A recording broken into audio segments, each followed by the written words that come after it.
Welcome back to Harry's Cosmos, where the wizarding world's greatest what-ifs come to life. Today's adventure: what if Cassiopeia Black raised Harry and Hermione as the family's last hope? If you haven't already, smash that subscribe button and ring the bell so you never miss a story. Now, let's begin. Chapter 1: The Ledger of House Black. The Owls found Cassiopeia Black in Prague, in the third week of November, in rooms above a clockmaker's shop where she had lived for 11 years under a name that was not hers. There were 9 newspapers in the stack. She had let them accumulate because the Daily Prophet was a provincial rag, and she was in the middle of a translation of a Chaldean warding text that had waited 4,000 years and could reasonably be asked to wait another fortnight. The clockmaker's apprentice brought her coffee at 7. At 1:30, she cut the twine on the stack with a paring knife, unfolded the topmost paper, and read the headline 3 times. Then she set down the coffee, moved the Chaldean text to the far side of the desk where nothing could spill on it, and read all 9 papers in order, oldest first, the way one reads a patient's chart. She kept a ledger. She had kept it since 1939, a plain black book, replaced when filled, in which she recorded what the family had and what the family owed. Most years the entries were financial. That morning she opened it to a fresh page and wrote in a hand that did not waver: Regulus Arcturus, dead 1979, cause unrecorded, no body. Orion, dead 1979, his heart, they said, his wife survives him in that house with the curtains drawn. Walburga. Alive, if it can be called that. Cygnus, dead 1979, Bellatrix, Azkaban, life sentence, the Longbottom boy's parents. She did it laughing, the papers say. Andromeda, struck from the tapestry, married Tonks, alive. Narcissa, Malfoy's wife, which is its own kind of entry. Sirius, Azkaban, life sentence, 12 muggles and Peter Pettigrew, a street torn open, a finger in the wreckage, no date of trial given. She stopped there and read the last line again, no date of trial given. She went through all 9 papers a second time, spread across the floor of the front room in a grid, and confirmed it. The heir of House Black had been put in a cage for life, and in 9 issues of the paper of record there was no trial. Not a closed trial, not a summary of proceedings, not the name of the presiding judge. An arrest and then a cell, and between them nothing at all. Sloppiness was possible. The British ministry documented its own corruption so faithfully that she had never needed spies there, only subscriptions. But the Wisengamot loved procedure the way drunkards love an open bottle, and it did not forget to hold trials. It chose not to hold them. Someone had wanted the matter closed while the country was still cheering, and the country had been cheering because of the last entry, the one she had not yet written. She wrote it now. James Potter, Doria's grandson, dead at 31. His wife with him, their son survives. The papers call him the boy who lived and do not say where he is. Cassiopeia sat back. Outside, the astronomical clock in the old square rang the hour, and the little apostles went trundling past their window as they had every hour for 5 centuries, indifferent to the fall of dark lords. Her family was a list of the dead, the caged, and the cast out. Pollux survived, sodden with grief and fire whiskey, no use to anyone. Marius, the brother without magic, sent away in 1938. She had written to him twice a year for 4 decades, and he had answered twice in total, which she understood and did not resent and recorded nowhere. The name of Black had stood for 7 centuries, and it now rested on one imprisoned man who could not inherit from a cell, and one infant hidden by persons unknown, in a place unnamed, on authority she very much doubted anyone had troubled to obtain. She looked for a long moment at the Chaldean text, at the careful pencil grid of her translation, 4,000 years of another family's wards against the dark. Then she closed it and wrapped it in oilcloth and began to pack. The clockmaker's apprentice found the rooms empty the next morning, the rent settled through spring, and on the desk a single line in a spiked, upright hand: some debts come due all at once. Gringotts of London smelled the same as it had in 1938. Cold marble, hot metal, ink, and underneath it all the mineral breath of deep places, rising through the floor like a rumor. Cassiopeia presented herself at the 4th teller's station at 10 o'clock precisely, and set on the counter a key that had not been used in 43 years. The teller looked at the key. Then he looked at her, and his ears went back slightly, and he got down off his stool without a word. They gave her Sharprock, which told her the goblins understood the situation, because Sharprock managed the black accounts and did not ordinarily descend for anything smaller than a death. He received her in an office lined with ledgers bound in grey hide, and he did not offer tea, and she respected him for it. "Madam Black," he said, the bank had begun to wonder whether the family intended to end. "The family intends nothing at present. Families in the condition mine is in do not intend. They are administered or they are looted." She sat and arranged her cane against the chair and held his eyes. "I have come to determine which is happening." Sharprock showed his teeth. From a goblin it was not a smile and was better than one. He took down the first ledger. The estate was, in the bank's dry language, encumbered. The main vault stood intact, sealed to the blood, which meant sealed to nearly everyone still breathing. Orion's personal vault had passed in trust to Walburga, who had not touched it, and by the bank's assessment of her condition would not. 3 properties stood empty and warded. A fourth, the house at Grimmauld Place, was occupied by the widow and one elf and was not, Sharprock said, receiving visitors or post or in the elf's last report to the bank, daylight. The heirship, Cassiopeia said, contested in theory, in practice, frozen. Sharprock laid a genealogical scroll across the desk and weighted its corners with lead seals. Sirius Orion, eldest of the senior line, attainted by imprisonment. Note that attainder follows conviction and the bank has been unable to locate a record of conviction. We inquired twice. The ministry replied on the second occasion that the matter was settled. The bank does not consider matters settled by assertion, but the bank also does not go to war over other people's heirs. And after Sirius, Bellatrix's claim passes through her marriage contract to Lestrange and is void against the Black estate while she stands convicted. Hers was a real trial, the bank has the transcript, and it runs to some length. Andromeda struck. Narcissa's issue is Malfoyan name and Malfoyan law, whatever Lucius Malfoy may have been telling the Wisengamot's probate committee. He turned the scroll, which brings the line to Doria. The scroll's lower branches were fine as root hairs, and there, in ink gone brown, ran the marriage of Doria Black to Charles Potter, and beneath it their son James, and beneath James, added by the scroll's own quiet magic in ink still black and fresh as the day, a single name. Harry James Potter, B. 31 July 1980. Cassiopeia looked at the name for some time. The blood is thin there, Sharprock said, by your family's old arithmetic. My family's old arithmetic reached it some 3 weeks ago in a cell in the North Sea. She touched the fresh ink once lightly with one finger. Blood is not thin, Master Sharprock, it is only spent foolishly. Tell me where the child is. The bank does not know. Her finger stopped moving. The bank, Sharprock repeated with the particular relish of a creditor producing a debt, does not know, and the bank holds his trust vault, and the bank is charged by treaty to know the residence of every minor account holder.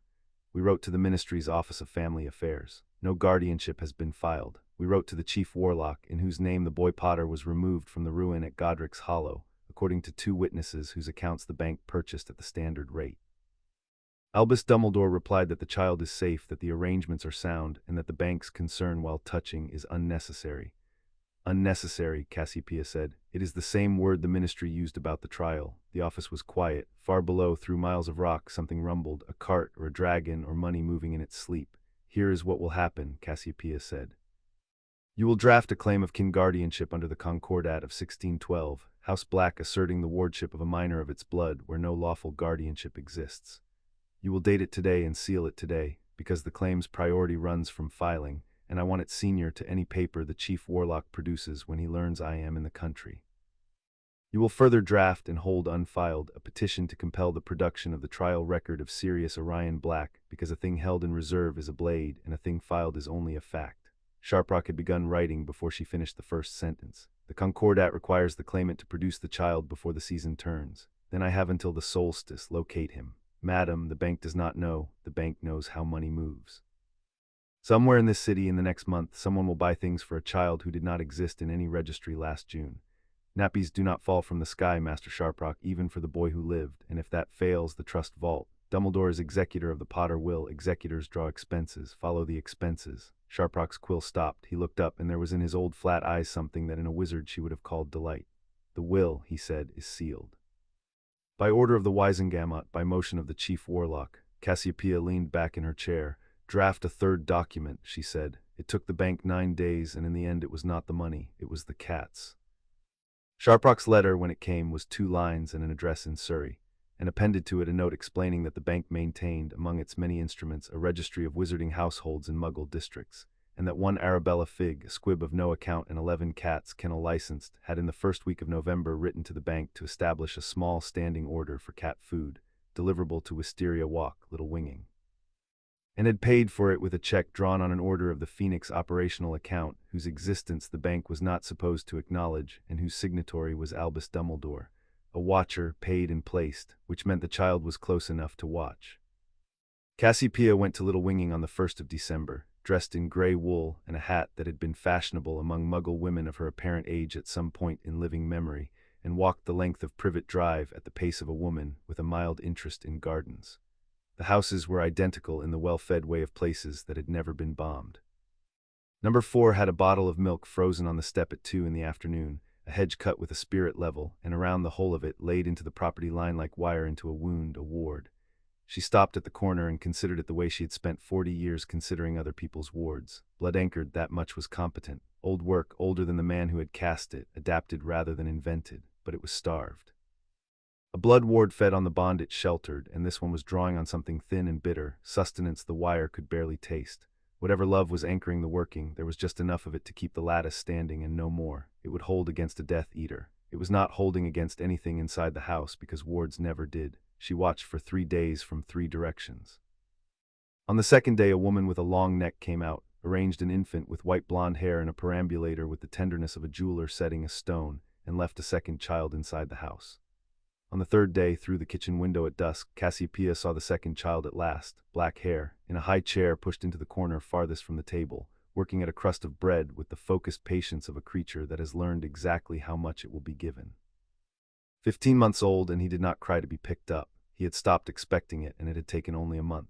Cassiopeia stood in the blue December dark with her hands folded on her cane and did the arithmetic she had come to do. She could break the ward. It would take her most of a night, and it would trip whatever alarms were braided into it, and Dumbledore would arrive to find House Black burgling a nursery, which would read very badly in front of the Wisengamot. Or she could do it the family way. She knocked on the door of number 4 the following morning at 10 when the husband was at work and the street was empty. The long-necked woman opened it on the chain. "Mrs. Dursley," Cassiopeia said, "my name is Cassiopeia Black. I am your nephew's great-great-aunt. I am what you would call one of them, and I have come to take him off your hands. May I come in? This is not a conversation for a doorstep." The chain stayed on. Petunia Dursley's face went through several arrangements and settled on the one Cassiopeia had been counting on, which was not fear. It was hope, trying not to be seen. The kitchen was scoured to a shine and smelled of bleach. Petunia did not offer tea, stood with her back to the counter, arms crossed, while upstairs something thumped in a cot with the rhythm of a child who entertains himself because no one else will. "They left him on the step," Petunia said, "the 1st of November. A basket and a letter, a letter." Her voice scaled up and she caught it. "No one asked, no one knocked. That man wrote that it had to be us, that there were reasons, that we were protected as long as we kept him. Protected." She spat the word. "From what?" Nobody troubled to say. "And if I feed him and clothe him until he's 17, then what?" "A thank you note." "Then nothing," Cassiopeia said. "You will get nothing because the man who wrote that letter filed no guardianship, established no stipend, and secured no consent. You have legal custody of nothing. You have possession, Mrs. Dursley, the way one has possession of a parcel misdelivered." She set her cane across her knees and sat uninvited at the spotless table. "I am offering to take receipt." And the protection came out fast and told Cassiopeia everything about the letter's contents. It said blood. It said as long as he's with his mother's blood, the ward on this house feeds on the love within it. Cassiopeia let that sit exactly as long as it needed to. "Tell me, how well do you imagine it is eating?" Petunia's arms uncrossed and recrossed. Upstairs, the thumping had stopped, replaced by a listening silence that Cassiopeia found she disliked more. "I will tell you what I am prepared to do," she said. "You will sign a transfer of custody, witnessed and binding. In return, House Black will settle upon your son the cost of a university education, held in trust with a firm of Muggle solicitors, and upon this household the sum of £1,000 a year for 10 years, in consideration of care rendered. An award of my own on this house, keyed to your family, honestly fed, because I pay my family's debts, and the boy upstairs owes you 13 months of lodging whether either of us likes it or not. And him." Petunia's chin jerked toward the ceiling. For one unguarded moment something moved behind her eyes that might, in a woman less practiced at strangling it, have grown up to be her sister. He'll be looked after, properly. He will be raised," Cassiopeia said, "as what he is, the last of 2 old houses. He will be taught and fed and made strong, and no one will ever again put his cot in the room farthest from the fire." She drew from her handbag a document the goblins had prepared in triplicate and a fountain pen because Muggles distrusted quills.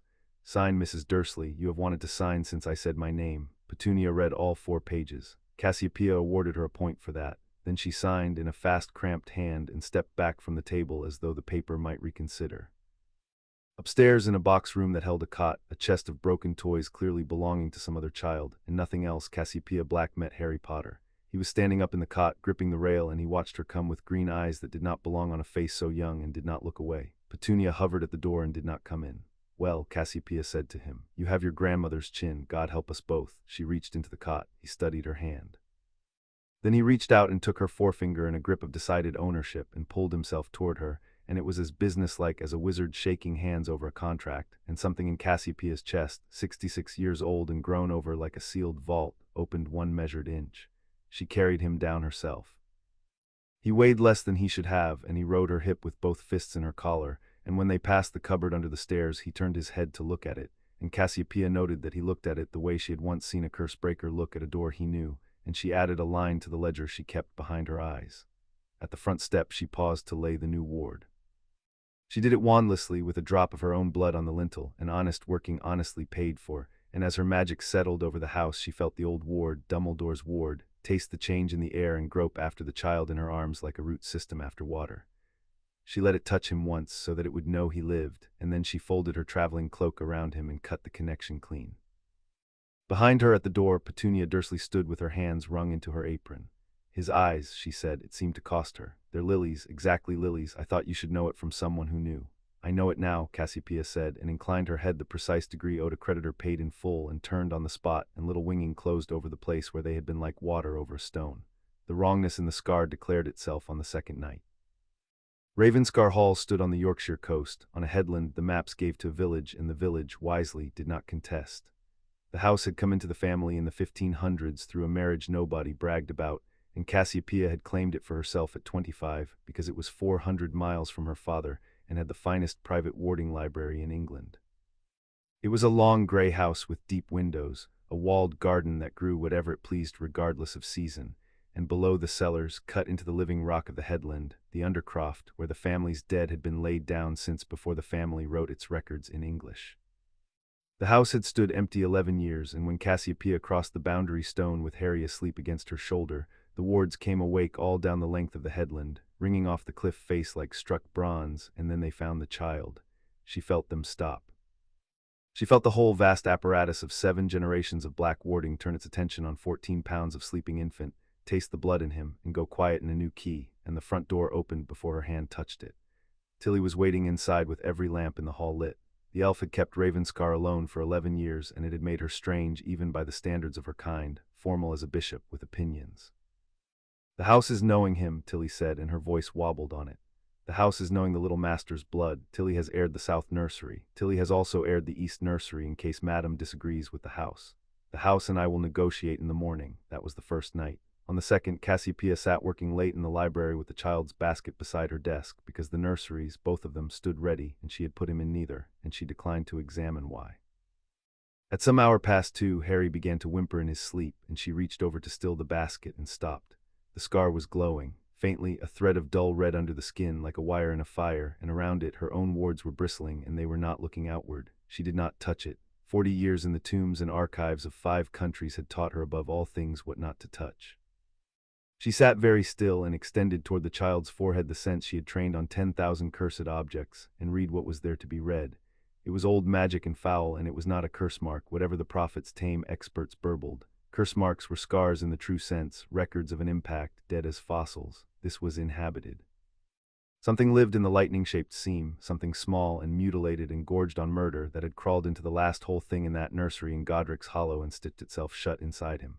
It slept, it dreamed. The child whimpered because the thing in his head was dreaming. Cassiopeia sat back, and the enormity of the situation arranged itself before her with the terrible tidiness of a completed proof. She knew what it was. There were 4 books in the world that described the making of such things, and she had burned 2 of them herself in Alexandria for a fee.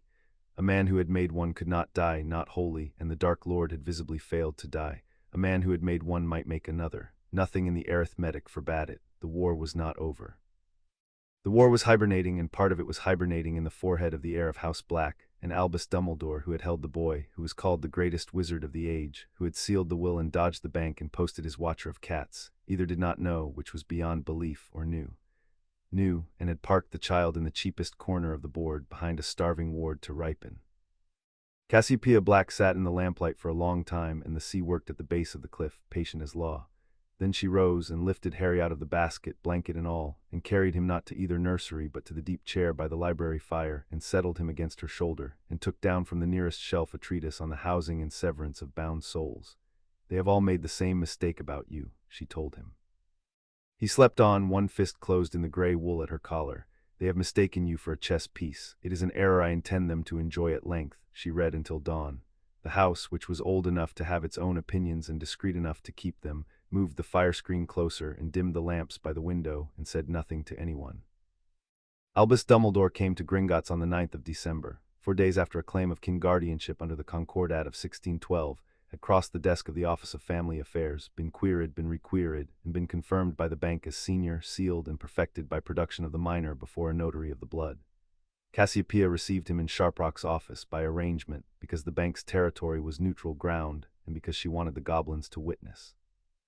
He came alone in aubergine and he looked, she thought, genuinely tired, which she credited. It was the season for it. Madame Black. He took the offered chair and declined the offered silence, both gracefully. I confess you have been the subject of a great deal of my thinking this week. I did not know Pollux had a sister still living until Wednesday. That was a failure of my attention, and I own it. You will want to see him, Cassiopeia said. He is not here. You will want to know if he is well. He has been seen by a healer of my selection, whose report has been lodged with the bank, and I commend it to your reading, particularly the weight chart. You will then want to explain to me the necessities that placed Doria Potter's grandson in a muggle box room with a door that locks from the outside, and I want to hear the explanation, so we are, for the moment, in miraculous accord. The blue eyes did not flicker. She had expected them not to. Lily Potter died to save her son, he said. Her death laid a protection into his very blood, and I anchored that protection where it could take root, in the home of her blood kin.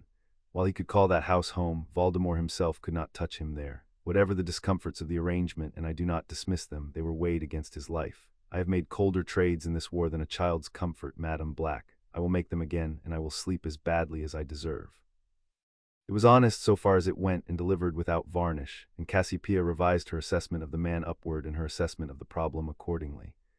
An accurate accounting, she said, of the goods in the shop window, now the back room. You sealed the Potter's will. Unseal it, and I withdraw the observation, but we both know what it says, or you would not have needed the Wisengamot's wax to keep it shut.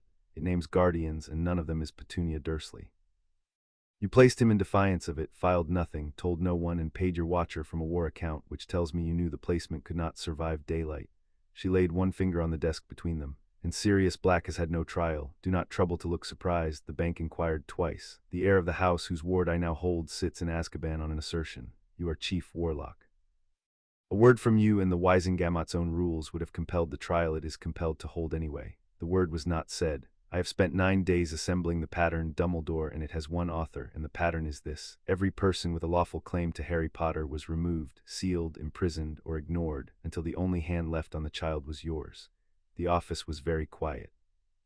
Sharprock in the corner had the stillness of a goblin committing every word to a memory that would outlive them both. You believe I wanted him, Dumbledore said at last, for myself. I believe you wanted him placeable. I have read your war, Chief Warlock, from a distance, which is the best seat. You spend pieces well. You grieve them properly afterward, which is more than most generals manage, but the boy is not your piece. She rose. He is blood of my house. The claim is perfected. The Concordat is older than the Wisengamot that would have to be persuaded to override it, and the attempt would require public proceedings in which I would be obliged to introduce, under privilege, everything I have just said with exhibits. Consider, in your copious wisdom, whether you want the question asked in the open, where was the boy who lived, and on whose authority?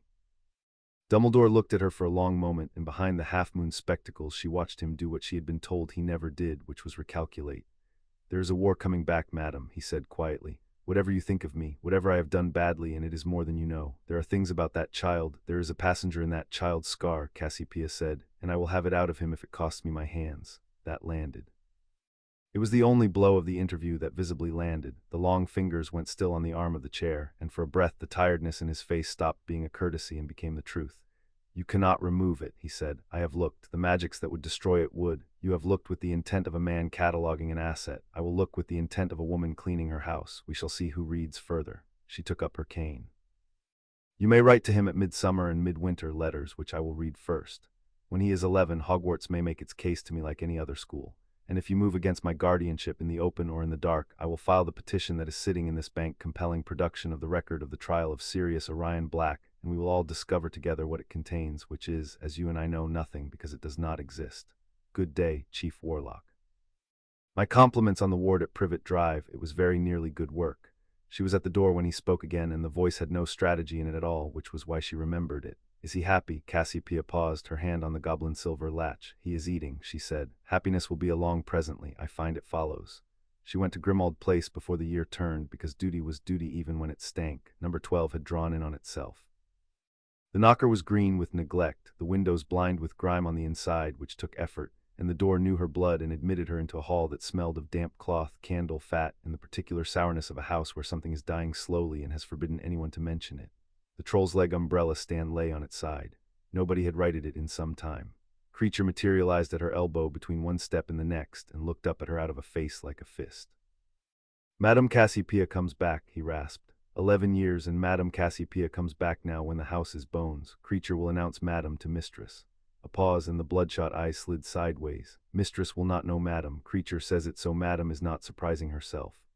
Walburga sat in the drawing room under the tapestry, in a chair that had been positioned to face it, and Cassiopeia understood at one glance that the chair was never moved. Her niece by marriage, who had been handsome and loud and certain the way of fire is certain, had gone to gray string. Her eyes tracked the woven names, below Regulus's name the dates, beside Sirius's name the small scorched absence she had made herself with her own wand the year of his running. Walburga, they come out of the wall at night, Walburga said to the tapestry in a tone of confidential complaint. Regulus first tries to tell me a thing about the lake, and his mouth is full of water and it spoils his diction. I have told him, a black speaks clearly or not at all. Cassiopeia stood beside the chair for a while. On the tree, high in the old branches, her own name sat in faded silk, Cassiopeia, unwed, undistinguished, undated. And to none of them, and the only one left standing, the weave's little joke. The line continues, she said at last. It seemed the only intelligence worth delivering. Doria's blood.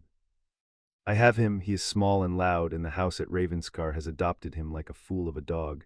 I thought his name should be said under this roof once by someone, before the roof forgets what names are for. She paused. Harry. For a moment nothing moved in the gray face. Then Walburga's hand rose, wavering, and pointed at the tapestry, at the new bright thread below James Potter, which the sister weave had already carried here into the dark, into this shut room, because the tree was one tree wherever it hung. There, Walburga said, her voice cleared by half a century. Mind the thread. The moths have had every room but this one. I stay because I mind the thread. She said nothing else sensible that visit, or ever, to Cassiopeia's knowledge.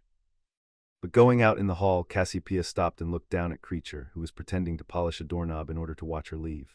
You kept her alive, she said. 11 years alone in the dark on duty. It will be remembered when this house is reckoned up. I keep the reckonings now. The elf went very still over his doorknob, and his ears trembled once, and he did not curse her on the threshold, which from Creature was a knighthood. She was 3 steps down toward the square before he spoke, in a mutter pitched to be heard exactly and deniably. Master Regulus said a reckoning would come. The door was already closing on the words. Creature waits. Creature is good at waiting. Cassiopeia walked the length of the frozen square before she let herself frown. Regulus, dead at 18, no body, cause unrecorded, and his mother raving about lakes and water in the mouth, and his elf on the doorstep speaking of reckonings in the future tense. She could not lift the thread yet. She had a child, a passenger, a trial, and a chief warlock already in hand, and a woman who pulled every thread at once wove nothing. She wrote it instead in the black ledger that night, in the column of things owed to her by the dark, Grimmauld Place. The elf knows something, it keeps. Winter closed over the headland, and Ravenscar Hall relearned the shape of having a child in it. The house took to him with an eagerness Cassiopeia found frankly unseemly in a building. Doors that had opened for no one since the Blitz opened for Harry at a touch. The stair carpet thickened itself under his stumping, uncertain feet. In the portrait corridor, the family dead, most of whom she kept behind curtains for excellent reasons, whispered and jockeyed behind their frames, and old Phineas Nigellus, who had a copy hanging there and was not on any account to be encouraged, took to loitering in his frame at child height and narrating the family history to a 15-month-old with the diction of a man addressing the Wisengamot. He cannot understand you, Cassiopeia told the portrait, passing. He is a black, said Phineas Nigellus. He will understand grievance before he understands grammar. I am giving him a head start. On the tapestry in the long gallery, on the night of the solstice, the house completed its adoption. The tapestry at Ravenscar was sister to the one at Grimmauld Place, woven from the same working, showing the same tree.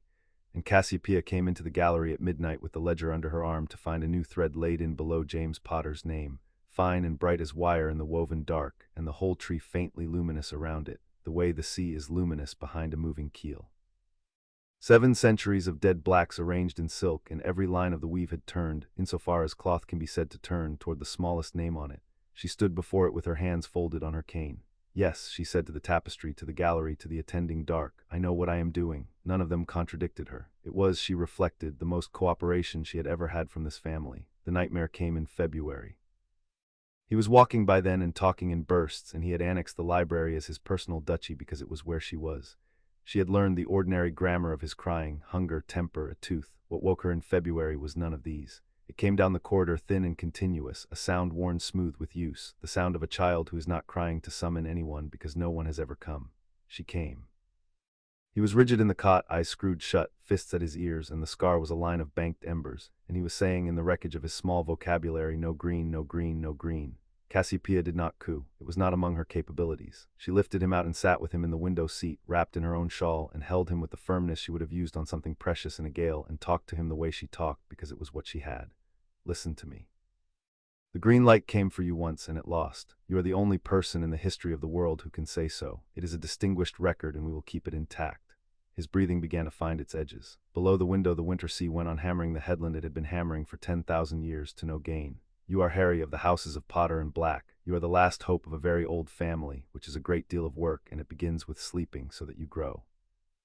Everything else I will manage until you are tall enough to reach it.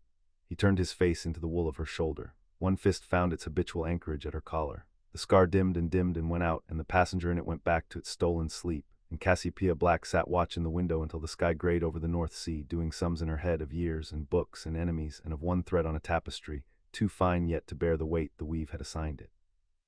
The thread would want reinforcing. Everything in her library said a working held better doubled. She was still turning that over when the child woke against her shoulder, discovered where he was, and elected, after consideration, to stay. Chapter 1 and Chapter 2. The girl on the tapestry. By the summer Harry was 3. Ravenscar Hall had settled into a routine that would have astonished anyone who knew Cassiopeia Black by reputation, which was everyone who knew her at all. Breakfast was at 8 in the morning room, where the windows stood open to the sea in all weathers, because she held that a child raised behind glass grew up expecting the world to be quiet. Harry ate porridge with honey and reported on his affairs, which were extensive. There was the matter of the walled garden, where the plum tree had begun lowering its branches for him in a manner Tilly considered forward. There was the ongoing feud between the kitchen fire and the library fire, which he insisted spoke to each other up the chimneys at night. There was Phineas Nigellus, who had progressed from narrating family history to setting him small problems of strategy, chess openings mostly, and the correct order in which to greet a room full of enemies. Great Uncle Phineas says you greet the most dangerous one last, Harry said through porridge, so they see you weren't worried. Phineas Nigellus was the least popular headmaster Hogwarts ever suffered, and it is because he said such things to children. Cassiopeia turned a page of the prophet. He is also correct, Chew. Mornings were for lessons, which at 3 meant letters, numbers, and what she called the noticing game. 3 minutes in a room, then out, then an accounting of everything in it. He was good at the game in a manner she found instructive. He did not remember the room the way she did, as an inventory. He remembered it as a situation, the chair someone had pushed back in a hurry, the cold cup, the book left open and face down like a thing interrupted. Whatever had spent 13 months in that cupboard-adjacent silence at Privet Drive, learning which floorboards spoke and what a turned key meant, had come out of it with a weather eye that no Black had needed for 3 generations, and she declined to train it out of him. She fed it better material instead. Afternoons he was released upon the headland with Tilly in distant attendance, and Cassiopeia went down to the north study, unlocked the door that only her blood opened, and continued her long war against the thing in his scar. The study wall carried the whole of it, laid out in her spiked hand on cards and connected with red thread, because she thought better on walls than in drawers. 3 years of correspondence with archives that did not officially exist. A cutaway drawing of a lightning-shaped seam, annotated in 3 dead languages. At the center, on a card by itself, the word she had finally run to ground in a proscribed Herzegovinian codex the previous autumn, Horcrux. Below it, in red ink, her conclusions to date. The vessel sustains the fragment. The fragment does not sleep so much as wait. Severance without destruction of the vessel. 3 theoretical pathways, 2 of which are abominations. The third requires a hearth older than the working itself, a hearth older than the working. She had read the phrase 40 times before she had understood that it was not a metaphor, and had then walked out onto her own headland, to the ring of 9 leaning stones the family had held since before it wrote its records in English, and stood in the circle where the oldest fire in the family's keeping had been kindled at need for 1,000 years, and laughed once briefly at the economy of fate. The rite would want years of preparation yet. It would want the child older, the seam better mapped, the price calculated to the last drop, because old magic did nothing on credit. She was 68. She did the actuarial tables in her head the same night and put the result on a card at the bottom corner of the wall, face to the plaster, where she did not have to read it every day. That was the shape of the year: porridge, the noticing game, the north study, the sea. She would have called it work if anyone had asked. The house, which knew what contentment looked like on a woman who had never once worn it in front of witnesses, kept its own counsel. The tapestry woke her on the last night of November 1983. She had keyed the wards to the long gallery decades ago, an old habit, because a family tree that updated itself was a family tree that could deliver news, and the news it usually delivered was death. The chime that reached down through the house to her bedroom that night was not the death note. It was a sound she had never heard the weave make, high and sustained and interrogative, and she was in the gallery inside 2 minutes with her wand lit and her cane left behind, forgotten, on the bedroom floor. The tree burned in the dark, not with flame, with attention. Every thread of it stood lit from within like the sea's own phosphor, 7 centuries of names rising out of the woven night, and the light was running, pouring downward through the branches the way lightning pours through a tree's rootward veins, out of the living lines and into the dead ones, into the burned places, into the scorch marks, the tapestry's little wounds, its expulsions and its shames, the black-edged holes where names had been. The light was pooling in one of them. Cassiopeia crossed the gallery. High on the left, in the branches of the 1870s, where Phineas Nigelus's generation spread its silk, there was a burn she had never once seen acknowledged aloud in her childhood. Isla, second daughter of Cygnus Black and Ella Max, who had married a muggle named Bob Hitchens and been removed from the family's memory with the tip of her own mother's wand. 110 years that burn had sat cold. It was not cold now. It glowed at its charred edges like a coal breathed upon, and as Cassiopeia watched, a single droplet gathered at the lowest point of the scorch and fell, bright as molten silver, and struck the gallery floor without a sound and was gone. The weave was weeping. "Show me," Cassiopeia said. The tapestry did not show her because the tapestry was cloth, and cloth points the only way it can. The light gathered in the burn and thinned to a single luminous filament, finer than any thread in the tree, and the filament strained away from the weave, out of the plane of it, aimed like a compass needle, south and west and down the length of England, and held there, taut and trembling, until dawn. She stood before it most of the night, doing what she did, which was decline to feel until she had finished thinking. The old magic of the tree was exclusionary by design. Her ancestors had built it to forget on command. For it to grieve a burned branch, to reach after something out in the dark along a line struck from the record a century ago, meant one of two things. Either the working was failing after 700 years. Or somewhere down that compass line, in the Muggle country the family had spent 11 decades pretending Isla Black had never entered. The blood of the tree had kindled, and something had happened to it, and the tree, older and less obedient than the family that wove it, had never for 1 hour of 1 century stopped keeping count of its own. "You minded the thread," Cassiopeia said to the weave, and heard, too late, whose words she had borrowed. "Very well, I will go and see." The compass line ended in Crawley in Sussex, at a semi-detached house with a for sale board in the garden and a child's bicycle still leaning against the side wall, rusting where the chain guard had chipped. It took her 2 days of the sort of work she did well: records offices, a Muggle library, a churchyard, tea with a talkative neighbor under a light glamour and a lighter compulsion, to assemble the file. Daniel Granger, dental surgeon. Helen Granger, also a dental surgeon, born Helen Hitchens, granddaughter of one Thomas Hitchens of Brighton, himself the son of a Marigold Hitchens, born 1881, of whom the parish record said only that her mother had been a foreigner who kept to herself. Foreigner. Cassiopeia read the word twice and let it go. It was as near as Muggle Sussex had been able to come to naming what Isla Black must have been, in her silks and her silences, in a Brighton terrace, having traded a tapestry for a man who loved her. 4 generations, quiet as water underground. And then, in September of 1979, a daughter, Hermione Jean. The Grangers had died on the 11th of November on the A264, on black ice, in the kind of collision the Muggle inquest called instantaneous, which was its mercy word, and Cassiopeia, who had her own mercy words and knew how they worked, did not linger on the report. The child had not been in the car. The child had been at home with a sitter, and the tapestry had rung Cassiopeia's wards 19 days later, on the last night of November, which was the night, the sitter's statement said, that the little girl had finally been made to understand that her parents were not coming back, whereupon every window on the ground floor of the house had cracked from corner to corner at once, and the sitter had resigned. The magic had kindled in grief. The tree had felt it kindle, and felt what it kindled into, a 4-year-old alone in the dark outside the weave, and the tree had wept and pointed until someone with legs came to look. There was no near kin. A grandmother in Brighton, dead 2 years. A great aunt in Australia who had answered the solicitor's telegram with regrets and a reference to her age.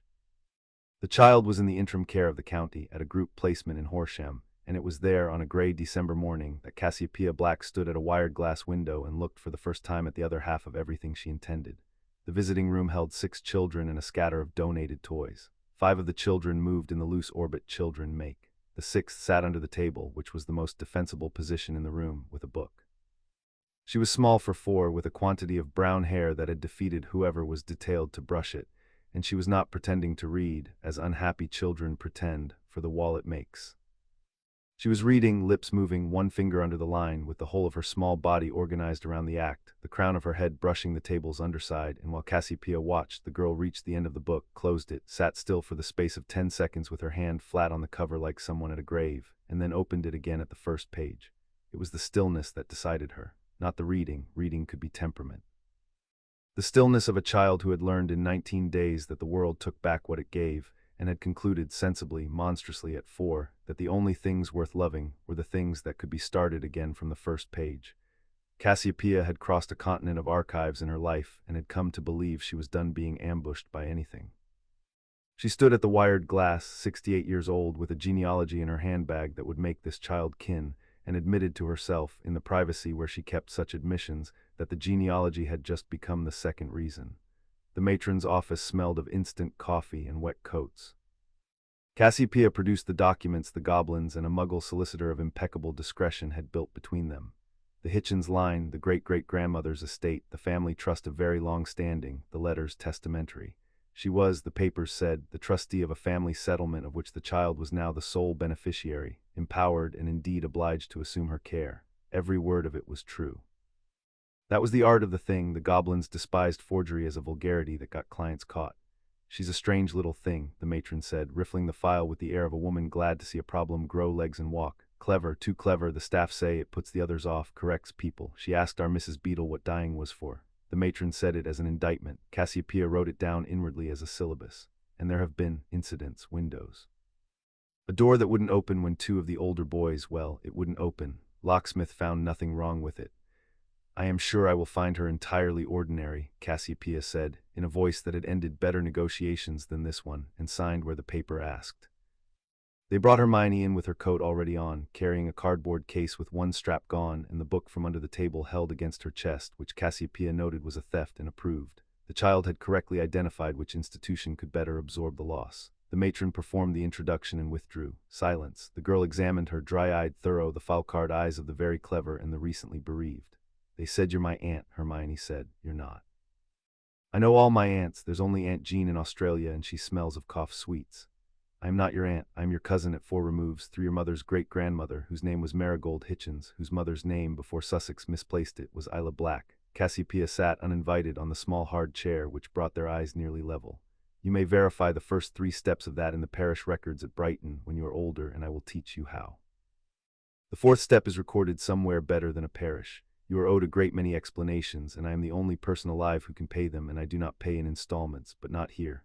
The dry eyes did not soften, they sharpened. The windows, Hermione said, her arms tightened on the stolen book. At home, when they told me, everyone pretends it didn't happen, the glass all at once, everyone pretends, and I know it happened, I counted the cracks. Her voice stayed level with an effort that was visible the length of her small frame, a child holding a door shut. Was it me? Yes. The word went through the room like the dropping of a stone through still water. No adult had said it. Cassiopeia watched 3 weeks of gaslight burn off the child in a single second and watched what was underneath, which was not fear. Then I want the explanations, Hermione said, all of them. And I want to know if it will happen again and how it works and if there are books. Child, said Cassiopeia Black, rising, and offered in lieu of a hand the crook of her arm, as to a lady being taken into dinner. There is an entire library. Hermione Granger met magic properly at the boundary stone of Ravenscar Hall, and her response set the pattern of the next decade. She asked it a question. Cassiopeia had brought her the slow way, train and car, because a portkey was no introduction to anything, and had spent the journey paying the first installments. Magic, the statute that hid it, the school that would one day write to her, the family whose name was woven into a cloth that had cried out on the night her windows cracked. Hermione absorbed it with her knees drawn up on the train seat, interrupting an average of once a minute, and the interruptions were not what is it, they were how does it know and who checks and what happens if. Then the car put them down at the bottom of the headland lane, and they walked up between the stone walls with the sea noise growing, and at the boundary stone the wards took notice. Cassiopeia felt them do it. Felt the old lattice lean down over the small figure trudging at her side with the broken strapped case, taste the thread of the blood, find in it the burned branch, Isla's line, out of the weave 110 years, and walking up the lane in scuffed shoes. The wards rang once off the cliff face, a long bronze note with a question in it, and all down the lane the dead brambles of December put out, in the space of a breath, one reckless line of white blossom. Hermione stopped. She looked at the blossom. She looked at the gray bulk of the hall above them, its windows lit, its chimneys leaning together like conspirators. It's the house making it do that, she said, or the wall around the house, which, the wards, the house is magic, wears the wall the way you wear a coat. Can it see me? It can taste that you belong to it. Wards do not see, they keep accounts. Cassiopeia watched the child work that over. You have been entered in this one's ledger for 4 generations, Miss Granger. It has been carrying the entry forward year on year, waiting for the account to come home. Hermione stood a moment longer, jaw set against the wind off the sea, a 4-year-old auditing 1,000 years of warding. Then it shouldn't have waited so long, she said, with a crack in it, and picked up her case and marched at the front door as at a thing that owed her money, and Cassiopeia, following, revised her syllabus forward by 2 years. Harry was on the stairs. He had been told a cousin was coming to live with them, had extracted the essentials, her age, whether she liked dragons, whether this affected his standing with the plum tree, and had then, in the manner of nearly 4, dismissed the matter entirely until it was standing in the front hall in a coat, with hair like a storm and eyes rimmed red from a grief he had no way to name, though he knew the general shape of it from his own weather. The two of them looked at each other while Tilly took the coat and Cassiopeia observed with folded hands. "I'm Harry," he said. "Is that your book? What's it about?" "It's about a lion and a witch. The witch is the villain, but I don't think that's fair because nobody in the book ever explains why she went bad, and things go bad for reasons." Hermione's chin came up, daring the room to argue. "I've read it 4 times." Harry absorbed this. Then he turned and pelted up the stairs without a word of explanation, which was rude, and pelted back down half a minute later carrying with both hands his single most negotiable asset, a battered tin dragon with one wing resoldered, which slept on his pillow and had a name he told nobody. "His name's Norbert," Harry said, and held it out. "He's not for keeps, he's for borrowing until your things come." Cassiopeia had stood in the treasure vaults of 3 fallen kingdoms. She watched the girl put down the book and take the dragon and examine the resoldered wing with a specialist's frown, and she watched her nephew wait, hands jammed in his pockets, hopping slightly on the verdict. "The wing been mended," Hermione said. "It's a good mend, you can see where, but that's how you know it's true. Things that never broke haven't been anywhere." She looked up. "I'm Hermione, nobody can ever spell it." "I can't spell anything," Harry said, with the ring of a man producing his best credential, and that, as far as either of them was ever afterward able to testify, was the whole of the treaty. The grief kept office hours at first, and then it stopped keeping them. By day the child was voracious. She annexed the library's lowest gallery within the week, built a fortification of atlases in the west window seat, learned the house's geography faster than Harry had, and interrogated Tilly about elf magic until Tilly, torn between scandal and flattery, took to preparing lecture notes. By day, if you fed her questions, she ran on them like a lamp on oil. The nights were otherwise. The east bedroom had been made over for her, and the house, besotted from the first evening, kept its fire lit and its floorboards silent, and at some black hour of most mornings that first winter, the fire and the silence notwithstanding, the crying started. She did it into the pillow. She did it the length of the corridor away from anyone, with the door shut in a house full of people who would have come, and it took Cassiopeia, who had done her own weeping in that mode for the better part of the 20th century, 4 nights to understand that she was hearing a rational decision. The child had located the border of what the new world owed her, and had set the grief outside it, where it could not cost her anything, because everything already lost had been lost from loving. Cassiopeia went in anyway the 4th night and sat on the edge of the bed and was not thanked. "I want them back." The voice out of the pillow was thin with fury at its own smallness. "Everyone keeps saying new home, lovely new home, and the whole time the real thing is it's just gone, it's not fair, and everyone says life isn't fair like that finishes it. It doesn't finish anything. No, it is the beginning of the syllabus, not the end of it." Cassiopeia folded her hands. "You are correct on every count. It is not fair. It will not stop being unfair on any date, I can promise you. And they are not coming back, and I will never tell you otherwise, because you have had 3 weeks of adults lying to you in a soothing tone of voice, and I judge you would rather have arithmetic." The pillow went still. One red eye emerged balefully to assess her. "Tears are water," Cassiopeia said. "Water wears stone. It is the only thing that does in the end. Ask the cliff under this house what became of the mountains that used to stand on it. So wear the stone, child, every night you need to, for as long as the water comes. And then in the morning wash your face and come down, and we will go on with the work, because the work is what your grief is for. You loved 2 people who taught you to ask questions. Every question you ask for the rest of your life is theirs. That is the accountancy of it. Nothing loved is lost while the accounts are kept in this family." Her hand smoothed once, twice over the storm of hair, an act she would have denied under Veritaserum. "Keeps very good accounts. Silence and the fire and the sea." "Is that true?" Hermione said at last, watery, precise, "or is it just better-sounding lying?" "It is the truth as far as I have been able to test it in 68 years. You are welcome to design a better experiment. You have time." The 2nd week, the arrangement changed without consultation. Cassiopeia, coming up past midnight, found the door of the east bedroom ajar and Harry asleep across the threshold on the corridor floor, wrapped in the eiderdown off his own bed, with the tin dragon standing sentry by his head, and behind the door in the room, the crying gone quiet, the sleepers breathing slow. And she stood over him in the dark, considering the logistics of a 3-year-old who had heard, through 2 walls, what she had needed 4 nights and a lifetime's practice to hear, and had brought the total of his possessions and put them between the sound and the world. She did not carry him back to bed. She widened the doorway by 4 inches, warmed the floor under him with a word, and left a low light burning. Within the month it had regularized itself, the way children's treaties do, into a form the adults were not invited to ratify. When the nights went bad, hers with the emptied house in Crawley, his with the green light and the cold laugh at the bottom of the scar, whichever of them was whole would sit on the floor by the other's bed and read aloud until the weather passed. He could not actually read yet, it made no difference. He recited the plum tree, the fire feud, Norbert's invented campaigns in a low sing-song, until the shape of a voice carrying in the dark did what voices do. Some nights Cassiopeia heard them down the corridor, the murmur passing back and forth like a lamp handed between watchmen, and went back to her own room with her candle and made no entry in any ledger because some accounts are kept by not being kept. At Easter, Hermione returned the dragon. She had things of her own by then, shelves of them. "He's yours," she said, formal on the landing, holding Norbert out with both hands, the way he'd been given. Harry looked at the dragon. Whatever moved through him moved visibly in air already, weighing an asset against an alliance. "Half mine," he said. "He can live in the middle, on the window seat in the library where we read. Then he's guarding both." The dragon lived on the library window seat for the next 14 years.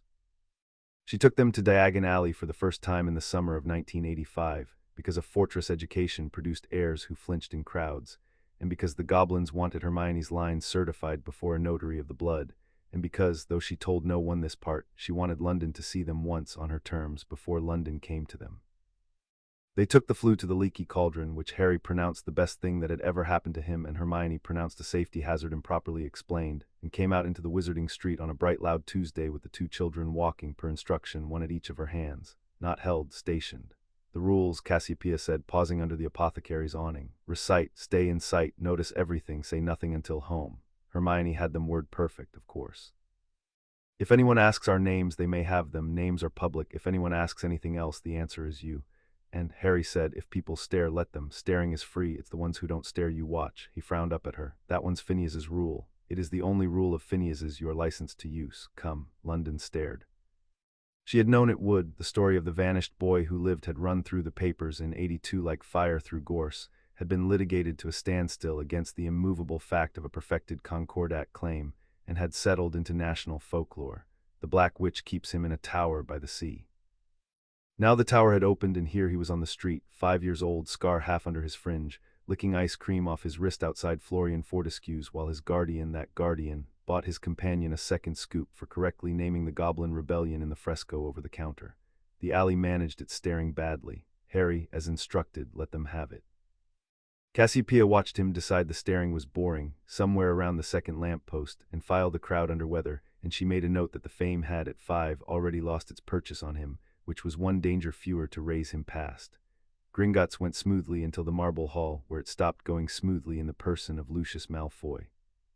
He was coming down the steps as they went up, silver-topped cane, green traveling cloak, the whole rig, and he checked at the sight of them the way a man checks who has rehearsed a chance meeting, and is annoyed to find it arriving on the wrong day.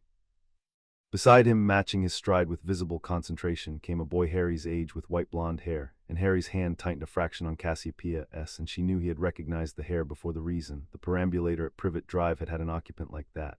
Wrong child, same breed of household. His weather I took it in and stood by. Madam Black, Lucius bowed to the correct depth exactly, which was itself a kind of insolence, an unexpected honor. Narcissa speaks so often of her aunt, we had begun to fear the families. Withdrawal from society would deprive our son of his cousins entirely. Mr. Malfoy. Cassiopeia gave him the 2 syllables and nothing writing on them. Narcissa is well, I ask after her at intervals. The intervals are governed by her replies. A hit lightly taken. The pale eyes went to Harry, made a show of gentle discovery. And this must be the young man himself. Draco, make your bow to Harry Potter. The small blonde boy bowed, drilled and correct. Harry looked at him with interest, looked at the cane, looked at the father's hand on the boy's shoulder, steering it like a tiller, and then unhurried, greeted the child first and the man after, and Cassiopeia kept her face still over the flare of a satisfaction she had no intention of exhibiting in a bank. The most dangerous one last, so they see you weren't worried. And the other one, Lucius said, silk over the probe, tilting his head at Hermione. One hears such contradictory accounts. A ward of the house one hears, a cousin one hears. The genealogies are silent, and the genealogies are so rarely silent. The genealogies are certified where certification is owed, Cassiopeia said. House Black does not gloss its weave for the trade, Mr. Malfoy, it never has. You may tell the probate committee, whose correspondence I mark you have been reading, that the tree is in leaf, the accounts are current, and the season of vultures is postponed. She moved on one step, then gave him the afterthought over her shoulder with the courtesy of a knife returned to its sheath. My compliments on your son's bow. Drilling shows, it always does.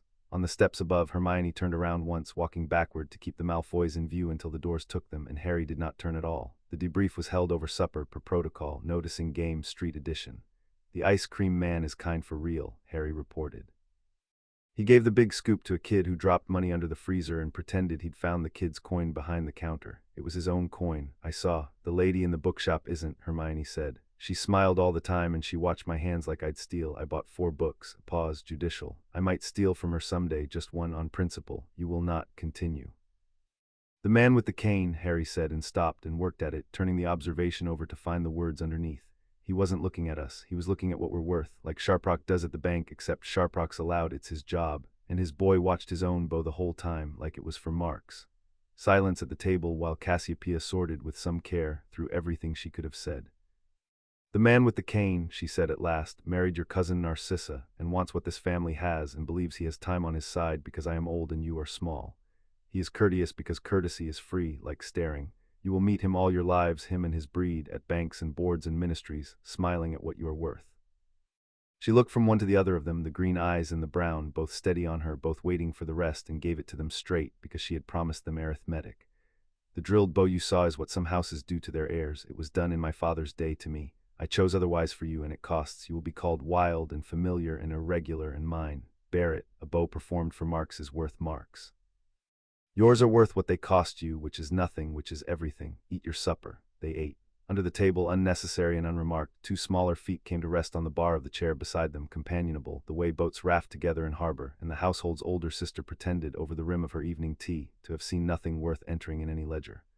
Minerva McGonagall came to Ravenscar in the autumn of 1985 on ministry paper. The paper was a courtesy of the Department for Magical Child Welfare, an office consisting in times of peace of 1 witch, a kettle, and a filing problem, and it had not conducted a placement inspection in 9 years. Cassiopeia read the letter twice, noted the countersignature of the Chief Warlock's office in the margin where it had no business being, and wrote back appointing a date 2 weeks out, because refusing was what the letter's author wanted and obliging him immediately was beneath her. Dumbledore could not come himself, she told the children at breakfast, because he and I have a treaty and treaties are inconvenient, so he has found a lawful reason to send eyes he trusts. She is called Professor McGonagall. She is the finest transfiguration mistress in Britain. She taught your father, Harry, and she is nobody's fool and nobody's spy by choice, which makes her the most dangerous kind, the honest kind. You will not perform for her. You will be exactly what you are, because what you are is the one report I want carried back whole. What if she asks about you? Hermione said. People in Diagon Alley say things about the Blacks. I've heard them. Mad and dark, and the one in Azkaban. Then you will tell her the truth as you have found it, whatever that is. Cassiopeia buttered toast unhurried. I have never once asked either of you to lie for this family. I ask you to be worth lying about, which is different and better. McGonagall arrived at 2 in green tartan with a clipboard she plainly considered an indignity. Cassiopeia gave her the courtesies, the drawing room, the good tea, and then deliberately gave her the run of the house, because a locked door would be reported as a locked door. What the professor found, and her clipboard recorded in increasingly non-regulation prose, was this. A 6-year-old girl who took her up the library ladder to show her the comparative shelf she had built herself, Beetle on one end and Aesop on the other, and explained, pink with conviction, her theory that the 2 families of stories were cousins, like her and Harry, separated and telling each other slantwise down the centuries. A 5-year-old boy who walked her out to the walled garden introduced her to a plum tree that bent its lowest branch down to his hand, and asked her with a directness that briefly cost her the use of her voice, whether it was true she could turn into a cat, and whether it hurt, and whether if it didn't hurt she would show them, please, because Hermione said the books didn't explain where the extra view went, and it was the kind of thing they needed to know eventually. She showed them.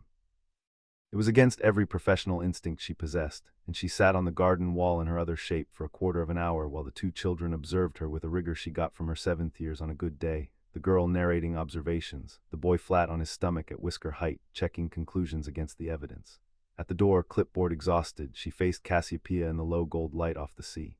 I came prepared to dislike this arrangement, Madam Black. I imagine you know that and know why and know whose preparation it was. The tartan shoulders squared themselves. I shall be reporting that the Potter boy is thriving, that the Granger girl is the sort of student I am ordinarily permitted one of per decade, that they are, pause, while professional vocabulary was searched and found wanting, a matched pair of some kind, the 2 of them. I watched him hand her things before she asked. I watched her finish his sums upside down across the table while doing her own. In 40 years of children I have seen it perhaps twice. Report it all, Cassiopeia said, verbatim for preference. I shall also be telling the headmaster, McGonagall went on level as a spirit rule, that whatever else is kept in this house, those children are not afraid of you. Children can be taught to counterfeit many things for an afternoon, not that. It is the first thing a teacher learns to see through, and I looked, madam, because looking was what I was sent to do. She settled her hat. He will want to hear it isn't so, it is the report he gets. Cassiopeia inclined her head the full degree this time. Professor, when their letters come, there will have been 11 schools in correspondence with this house. Yours will have one advantage over Beauxbatons that no prospectus can match. McGonagall raised an eyebrow. Today, when the cat was requested, Cassiopeia said, you said yes. The ledger entry was made on the winter solstice, 1985, past midnight in the long gallery. Cassiopeia had come to check the weave as she did on the quarter days, an old warder's habit like walking the wall. The gallery was cold and the sea loud and the tapestry hung in its usual dark, and she lifted her lamp to the branches of the 1870s and stood still. The burn was healing. It would never be gone, the old magic did not pretend, and a name removed with a mother's wand stays a wound.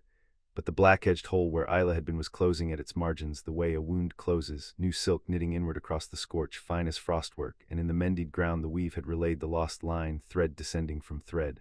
Isla, Marigold, Thomas, Helen. And at the bottom, new and bright and slightly crooked, as though the tree had done it quickly before anyone could object, joined to the whole shining architecture of the House of Black, Hermione. The thread ran level with Harry's. The two of them hung in the weave side by side, the last two names on a tree of 7 centuries, one from the senior line and one from the burned branch, and around those two threads and nowhere else in all that woven dark, the silk kept its faint underwater light going all night, every night, the way a lighthouse is not lit for the coast, but for what is still out on the water. Cassiopeia stood before it for a long time. Then she opened the black ledger against her forearm, uncapped her pen, and wrote, beneath a decade of debts and dead, assets of the house, living in trust, too. She looked at the line. Somewhere above her in the dark of the house, a corridor away from each other, both of them slept. She had checked, she always checked, the doors ajar, the low lights burning, the tin dragon on the window seat below standing its watch over the middle ground.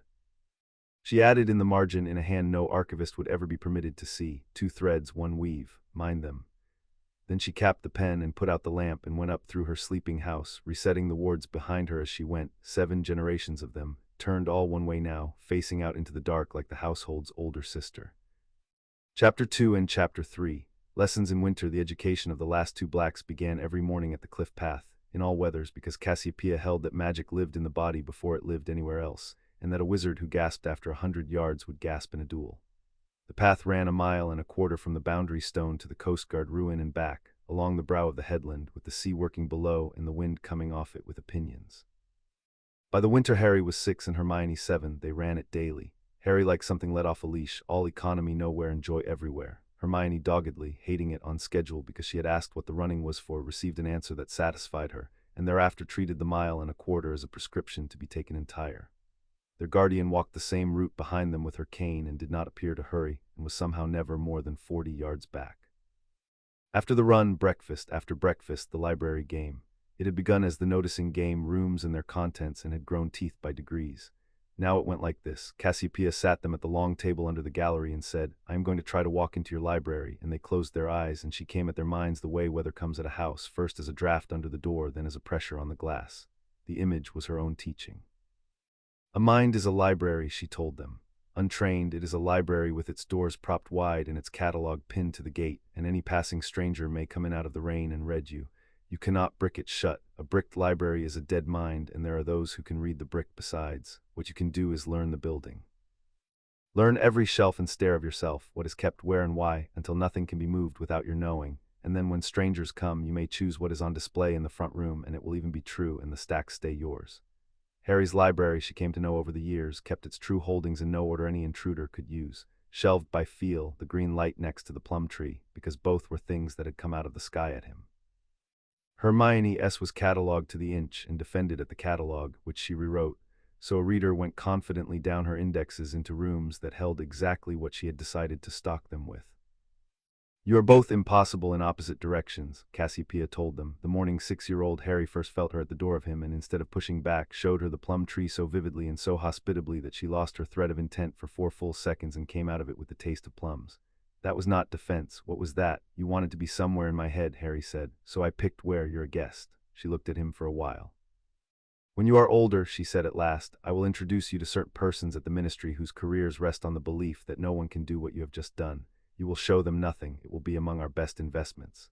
Latin came in the afternoons and French with it, and by 1987 a careful, bounded introduction to runes, theory only, chalk and slate, no power behind the marks. On this Cassiopeia was immovable. A rune sequence was an argument the world found persuasive. Children did not get to make arguments to the world until they could first find the flaw in an argument handed to them. So she handed them flawed ones, warding schemes with a gap in the third term. A circle from a 17th century grimoire, elegant, admired for 2 centuries, that would kill its caster in 9 days by a mechanism she asked them to find. Hermione found it by close reading in an afternoon, triumphant, appalled. Harry found it by the other road, staring at the copied diagram over supper and saying finally that he wouldn't stand in it, that it looked like the sort of friendly it was when someone wanted your seat by the fire. Justify, Cassiopeia said, as always. Can't, Harry said. Yet, he looked at Hermione. That too was already old by 1987, that look and air consulting his other half. But she'll find it and then I'll have my reason, and next time I'll be quicker to it because I'll know what my neck was on about. That was the machine of them, assembling itself year by year at her table while she watched and adjusted a bearing here, a feed there. The girl proved, the boy sensed. Each had learned before they were 10 that the other's mode was not a rival method but a missing instrument. Cassiopeia, who had spent her life among scholars who died of not asking and duelists who died of not reading, kept her assessments to her ledger. Together they are not 2 children. They are one uncommonly complete wizard with 4 hands. The problem of the age gap between their capacities and their years is now permanent. Structure it. Wandless work began with a candle, as it had begun for every black child in 9 generations, though not for the reason the family's enemies would have assumed. I am not teaching you power, Cassiopeia said, setting the taper on the bare table between the 3 of them. Power you have, I have seen the windows, I am teaching you consent. Magic is not a servant and not a tool. It is a temperament you were born alongside, the way some children are born alongside a twin. It has listened to you your whole lives. This exercise is you learning to listen back. You will breathe toward the flame and you will want nothing at it, and you will notice what it does. Wanting nothing was, of course, the whole of the trick, and children are made of wanting. For weeks the flame ignored them, or guttered, or laned wrong. Hermione filled 4 pages with observations and crossed out 3 theories. Harry sat glaring at the candle with his fists under his chin until the glare itself relaxed into watching, and the watching one gray afternoon slid into something with no name he could find, the state he knew from the cliff path at full stretch, when the body did its own arithmetic and the flame stood up straight and turned, all at once, a deep and untroubled green. He came off the chair backward. The flame went back to gold. Hermione got to the table before Cassiopeia did. Do it again, she breathed, and then, catching herself, pencil up the researcher's grace. Can you? Is it repeatable? It was repeatable. That was the year the household learned what the wards had known since a December night in 1981, that the last Potter ran deep even by the standards of the house that had produced Cassiopeia Black. Things answered him. Flames, latches, brooms later, the plum tree always, not obedience, nothing so trainable but the eager half-second attention of the world's small magics turning toward him when he walked in, the whole room's candle flames leaning a degree, the house's old locks going loose in their collars. Left wild, it would have made him one of those wizards the century produced 2 or 3 of, all weather and no farm, burning bright and building nothing. It was not left wild, it was given Hermione. The window broke in March of 1988. They were 9 and 8, the exercise by them was lifting, a feather each sustained, and Hermione's hung in the air with the stability of a proof while Harry's kept flick-darting to the ceiling and having to be talked down. And Harry, frustrated past sense by the 4th escape, reached after it the wrong way, all want, and every pane in the schoolroom's west window went out in a single sheet of noise. Silence and cold March air, and glass on the floor like flung water. Nobody moves, Cassiopeia said, already assessing. No blood, distance good, and had opened her mouth for the lesson when Hermione delivered it instead, white-faced, furious in tears, 3 feet from the boy she was shouting at, the first shout the schoolroom had ever heard from her. You have to be more careful because you're bigger than everything, don't you understand? You're bigger than the window and the feather and me. And if you won't hold it properly, then one day it'll be me you break, and I won't be broken by carelessness. And there she stopped, jammed, because the sentence had arrived somewhere she hadn't sent it, at an iced road in Sussex, at the whole undeserved breakable world, and the fury went out of her all at once like the window going. Leaving just the tears and her fists at her sides, Harry stood in the glass and took it. Then he crossed the room, mindful of the shards because she just told him to be, and stood in front of her and said, with a gravity no 9-year-old had any business lifting, I won't ever be careless with you. You can't promise that. I just did check my work. A wet, involuntary hiccup of a laugh, her own catechism handed back to her.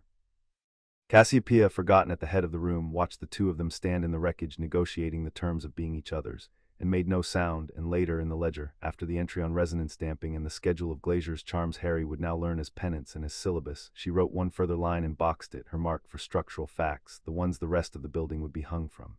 He will hold because she asked, she will forgive because he holds. Note, this is the ward scheme, everything else I build on these two is trim. The Malfoy letters were produced at the schoolroom table on a wet afternoon in 1989 because air law in Cassiopeia's syllabus was taught from live ammunition. Read them in order, she said, dealing the parchments out like cards. Aloud the relevant clauses, then tell me what he is doing, Hermione read. The first letter, 1984, Lucius Malfoy to the Wisengamot's Committee on Probate and Succession, a gentle inquiry as to the standing of the Black estate in view of the attainder of its presumptive heir. The second, 1986, to Gringotts, regretting the bank's refusal to discuss the trust arrangements of his wife's family and copying, as a courtesy, his solicitors. The third, 1988, to the Office of Family Affairs, wondering in a spirit of civic duty whether the guardianship arrangements of the Potter heir, so irregular, so novel, ought not to be revisited by minds less encumbered by age, and appending in a spirit of familial affection a genealogy of his son Draco showing descent from the House of Black through Narcissa. He's building a case file, Hermione said slowly, the letters fanned in her two hands. No single letter does anything. They're all questions, they're all polite, he never claims. He's laying them down like stones in a wall. So that someday when something happens when you die, she said it plainly. The household said such things plainly, that was one of its mercies. There's a record going back years of concern, Mr. Malfoy always asking, and the committee already knows the shape of his argument because he's taught it to them a stone at a time. He's not arguing, he's furnishing the room the argument will happen in. Better than my proctors at your age, Harry. What does he want? Precision. Harry had the third letter, the genealogy, flat on the table and was reading it upside down where it faced his cousin's name. Not the money, he said. He's got money. He wants the name on Draco like a coat of paint, because Malfoy means rich, but Black means old, and old is the thing money can't buy once you're already born. He looked up. And he needs me gone or spoiled to get it. Not dead, he's too careful. Spoiled. Mad uncle in Azkaban, mad aunt in a tower, wild boy, unfit house. He wants the Wisengamot sad about me. The rain worked at the schoolroom's new west window. Cassiopeia gathered the letters back into their folder with the satisfaction of a mason checking a course laid true. So, the counters, there are 3, and you will learn all of them because you will use all of them before you are 30. 1. Outlive the record. Be so visibly sound, so publicly excellent, that his wall of stones becomes a monument to his own worry. This is the slowest and the best, and it is why you do your Latin. 2. Answer the file with a file. Every inquiry he lodges is itself a record of a man circling another family's assets for a decade, and the same committee that can be taught his argument can be taught the word covet. I maintain that file, one day it becomes yours. 3. She tied the folder's tape. The less strange option. His sister-in-law's marriage contract has clauses her imprisonment has activated, and her husband's family would very much prefer stayed unread. One does not use such a thing. One lets it be known in the right room at the right hour that one has read it. Force majeure is not the canon, children. It is the shape of the cannon under the tarpaulin on the lawn. That's blackmail, Hermione said with more interest than censure. It is deterrence, which is blackmail that has been to school. You will never fire it, you will simply never be without it. She rose and paused at the head of the table, and for a moment the teaching voice fell away and left the other one, the one from the window seat in February of '82. I will not always be at this table. The two of you against the Lucius Malfoys of the world for the rest of your lives. That is the actuarial fact your house is built on, and I want it in your bones before your wands ever choose you. He thinks time is his ally. Time is nobody's ally. Time is an auctioneer. Everything goes in the end to whoever prepared longest, and we, my dears, she took up her cane, are prepared to a depth that would frighten the man if the man had ever once in his gilded life read a primary source. The storm came up out of the North Sea in June of 1989 on an afternoon that had begun in shirt sleeves, and it caught the two of them at the Coast Guard ruin, a mile and a quarter from home. They were allowed the headland, that was policy, argued out between Cassiopeia and Tilly in the household record over 3 years, and settled on Cassiopeia's terms, which were that children raised on a cliff had better be raised by the cliff, its moods included. They knew the rules of the ground the way they knew their catechisms, the undercut sections, the 3 places the path could shed a walker, the old fog line below which one stopped and waited and did not improvise. What came that afternoon was past the sill. The sky went from white to green-black in the time it took to turn around, the temperature fell like a dropped tray, and the first gust that hit the ruin's broken wall came through the gaps with a sound Hermione would spend years failing to find in any book of weather, a flat shriek with no malice in it, which was somehow worse, the sound of the world not caring at volume. Fogline rule, Harry shouted it, 2 feet apart. Shouting was the only currency. Stop and wait, no. Hermione had her back against the leeward stones, hair whipped loose, working the problem with her eyes shut against the grit, and this was the thing about her at 9 that the household knew and the world would take another decade to learn. Fear did not stop the engine, it fueled it. Fog you wait out, fog is blindness, blindness is safe if you're still, this is force. The ruins on the highest shoulder were standing inside the biggest lightning rod for a mile, and the temperature's still dropping. If it goes to hail, we're in the open. The rule's wrong for this. We go and we go now while we can still see the path edge. Then I lied, not bravado, allocation. His body did its own arithmetic in weather, they both knew it, the same instrument that flew. You count, she counted. It was what they had, and it was more than it sounds. The path home divided itself into its 11 marked features in her head, recited in order into the wind, stile, cairn, the leaning thorn, the dip where water crossed. Each one a fact he could aim for through an air gone white with spray and the first flung gravel of rain. Her voice at his shoulder, pacing the world out loud while his feet read the dark of the ground, and neither of them, then or afterward, could have said where the boundary ran between his instinct and her map. Twice the wind took them off their line, and he felt the ground start its warning tilt and walked them back from it before the thought had words. Once, at the water dip, she hauled him bodily back by the collar a half-second before a slab of the path's edge left for the beach without them, and did not scream then either, only recalculated 8 features, 7, 6, her voice never once losing the count. The boundary stone, when they finally raised it out of the murk, was lit. The wards had been searching for them, they learned that later. 7 generations of warding, straining down the headland into the storm like a household leaning out of windows, and the moment the two of them crossed the stone, soaked to bone, welted with gravel, upright, alive, the whole invisible apparatus rang off the cliff face once the bronze note, in the rain within the garden wall, stopped touching them the last 30 yards to the door. Cassiopeia met them in the hall. She had been at the boundary in the worst of it, the state of her hem said so, and no one ever mentioned it. She looked them over in the lamplight for damage with a curseyard thoroughness, and what she said when the audit was done was not any of the things lesser households would have said. Debrief at supper, baths first. You made the correct decision at the ruin, pause, precise as everything about her, together, which is the only way it was correct. Alone, each of your halves of it was a way to die. At supper they took the decision apart like a case study, the wrong rule identified, the improvised protocol named and entered in the household record for younger cousins who did not yet exist. It was the storm, Cassiopeia would think later, that moved her timetable forward on the other matter. There was no profit in raising them on true weather and false family history, and they had proven that afternoon which of the two was more dangerous to lie to children about. Nothing on the headland had actually frightened her. The tapestry could not be said the same. The house shook all evening in its old bones, complacently, a building that had buried every storm that ever hit it. They ended in the long gallery, the 3 of them, because Harry, scrubbed and fed and still running on the day's leftover lightning, had stopped in front of the tapestry with his tea in both hands and asked, at last, the question he had been circling since he was 6. The burned hole next to Uncle Alfred. He did not point, one did not point at wounds. The one level with our threads nearly. Phineas won't say, he goes all headmaster about it, till he polishes the frame next to it harder than any frame in the house and pretends she doesn't. It's serious, isn't it? The one in Azkaban, the one the shop people in the alley used to look at me about. The gallery held its lamplight. Hermione had gone still by the window seat, Norbert the dragon in her lap, watching Cassiopeia with the particular attention she reserved for moments when the household's whole weather might change. Sit down, Cassiopeia said, both of you. It is a story with 3 injustices in it, and you are old enough for 2 of them.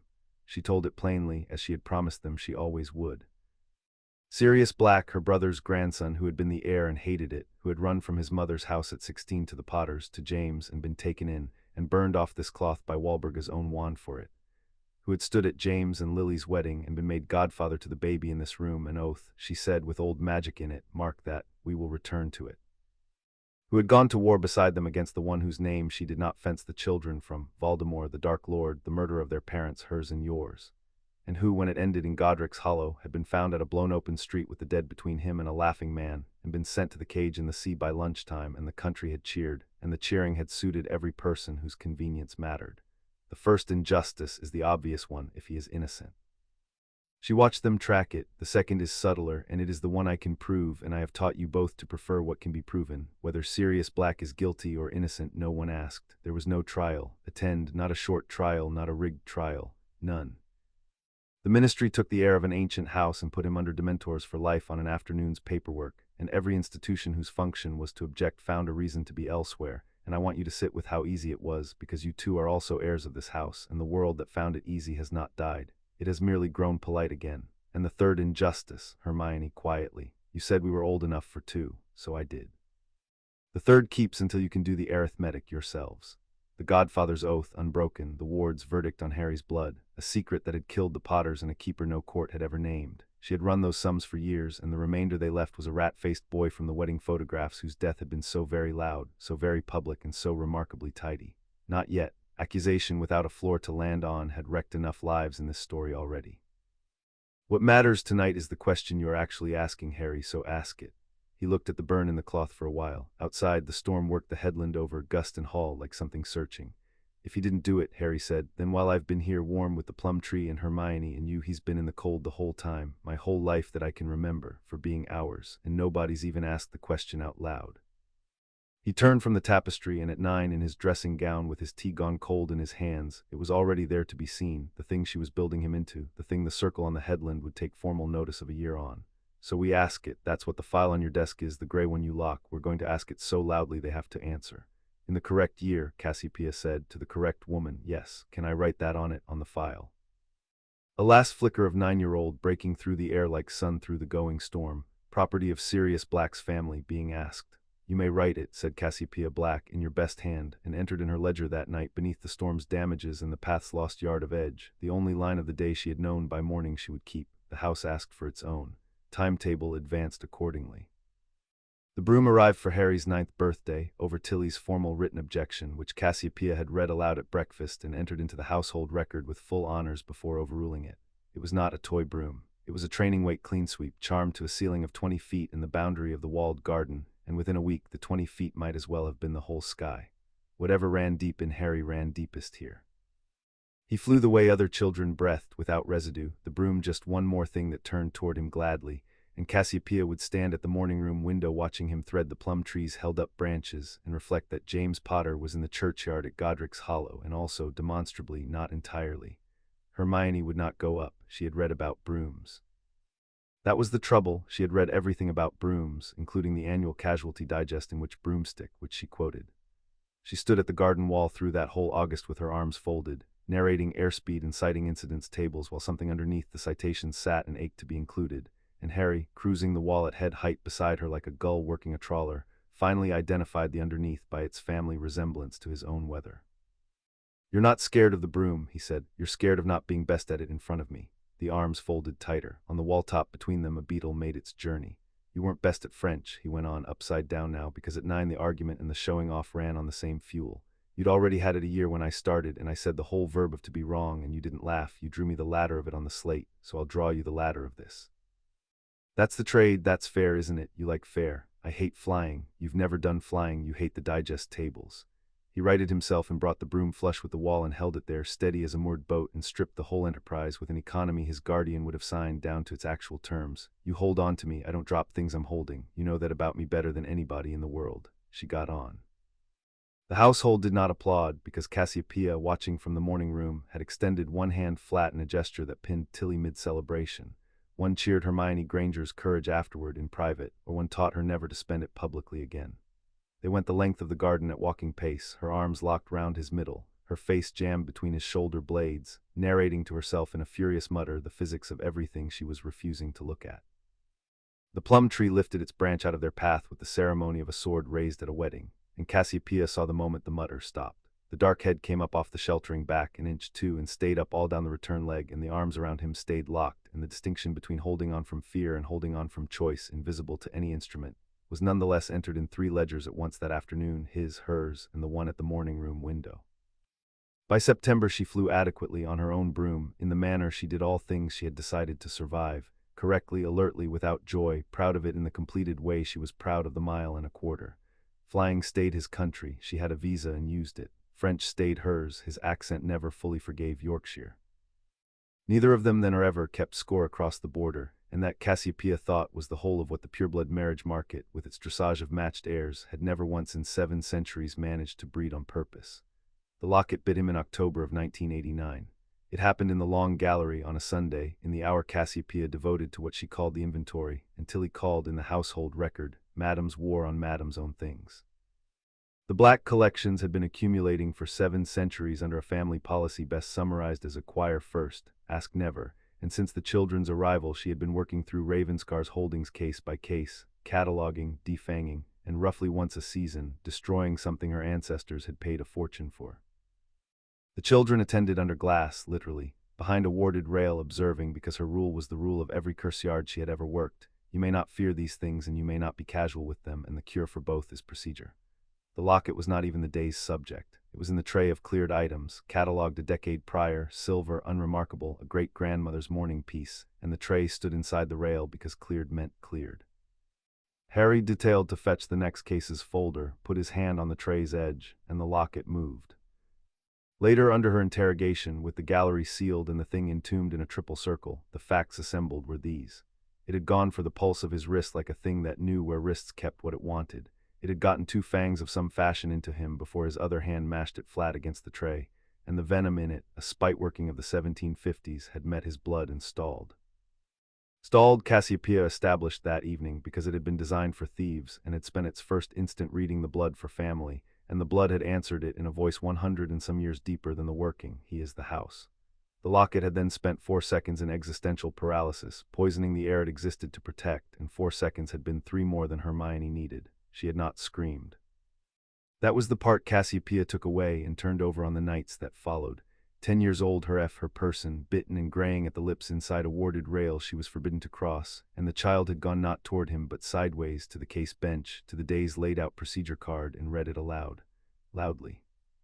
Stasis sequence, the words Cassiopeia had drilled them on for emergencies neither child had the power yet to perform, read out clear and in order at the top of a 10-year-old voice, so that the one person present who could perform it, arriving at a run from the far end of the gallery, arrived already briefed, hands already moving, 3 seconds saved, and the healer from St. Mungo's said afterward, in the way of healers making conversation, that 3 seconds had been roughly the size of the margin.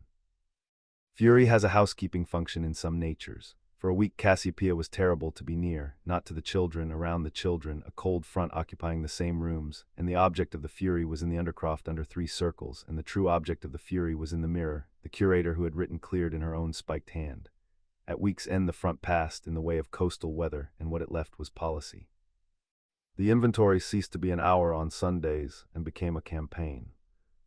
Vault by vault, room by room, case by case, the poisoned inheritance of the House of Black was brought up into procedure, read, disarmed, and where it could not be disarmed, unmade, and the heirs attended every session because the lesson had been rewritten by events.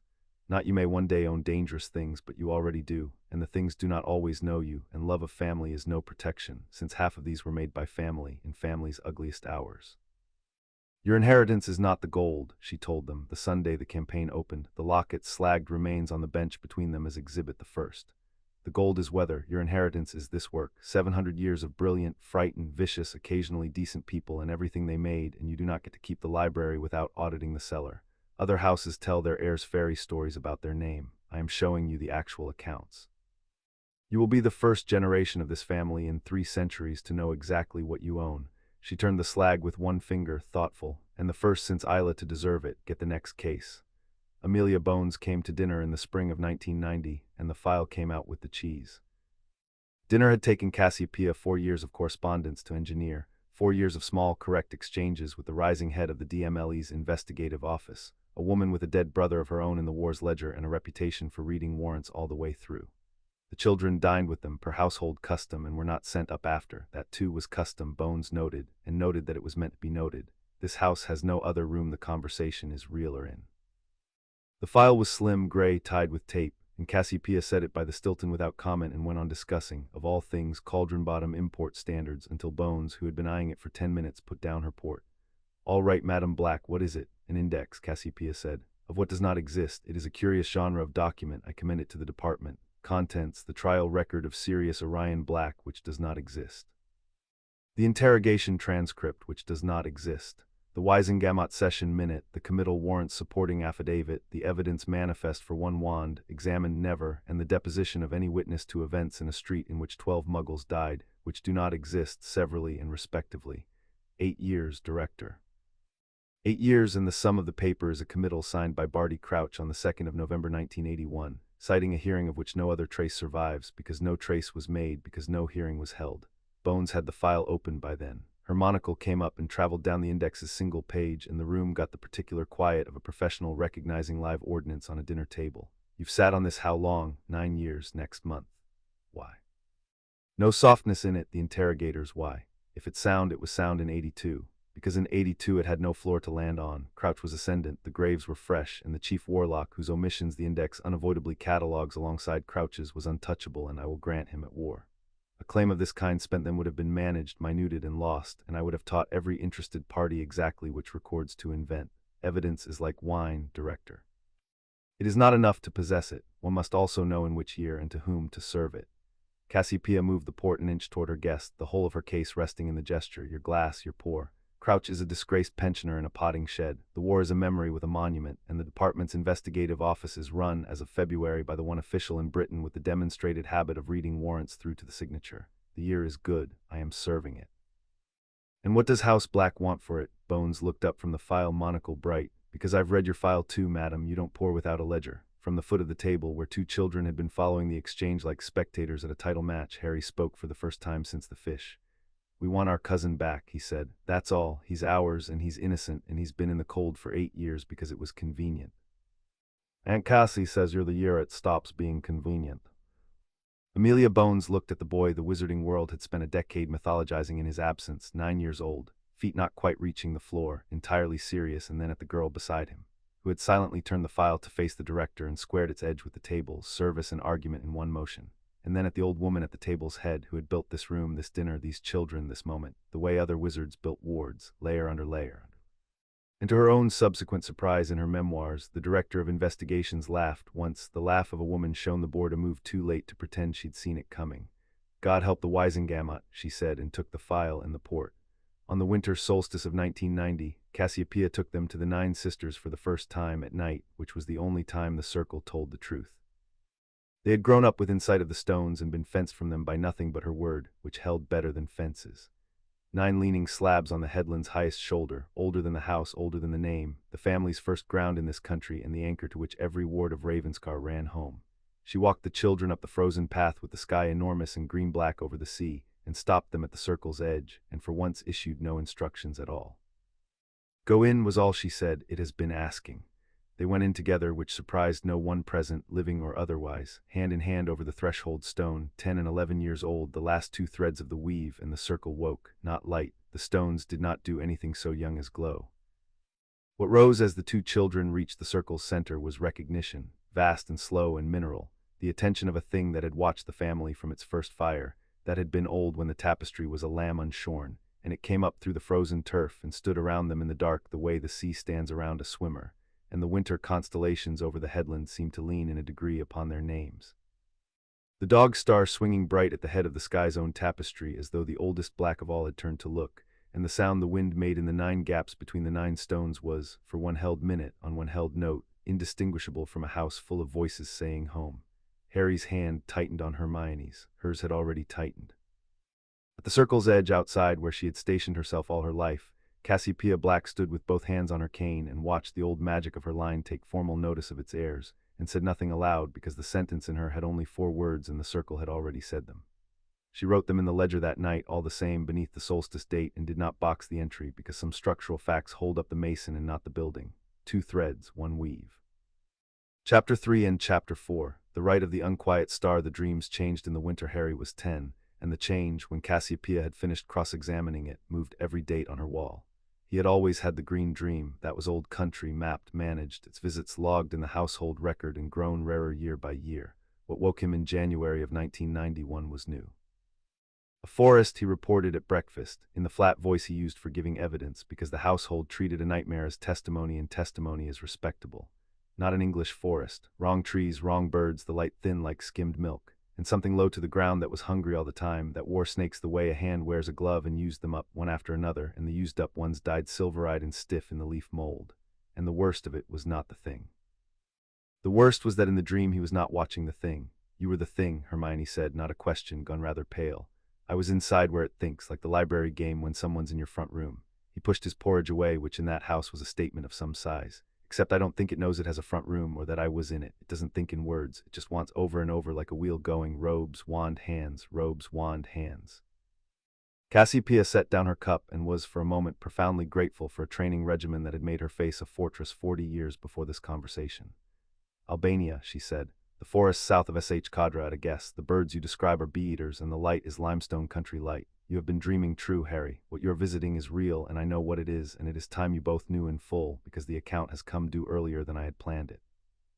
She looked from one to the other, 10 and 11, porridge and evidence, and gave it to them the way she had given them everything, whole.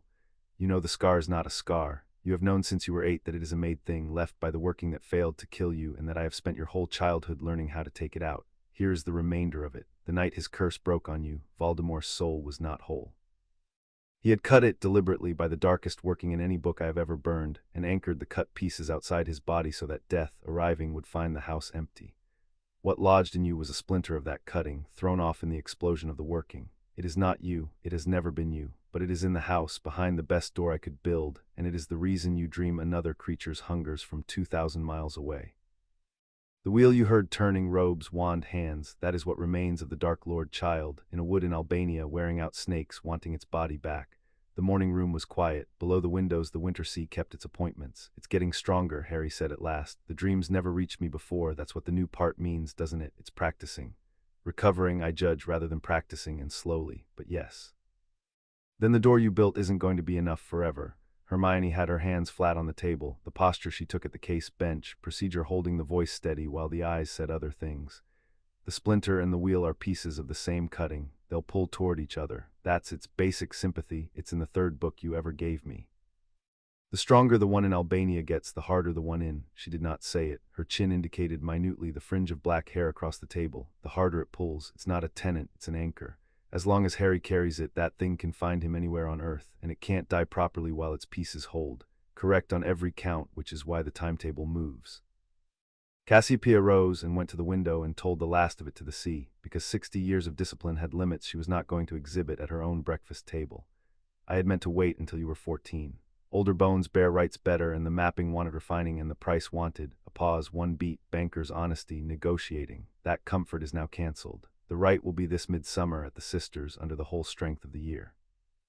Before your Hogwarts letters, before school, before the world gets its hands on either of you, you will go through those gates in September, owning every inch of your own head, or I have raised you for nothing." She heard behind her the sound she had built this family to produce, 2 chairs moving as one chair toward the work. "Where do we start?" said the heirs of the House of Black. They started, to the surprise of exactly no one who had followed the Grey File's progress, in courtroom 10.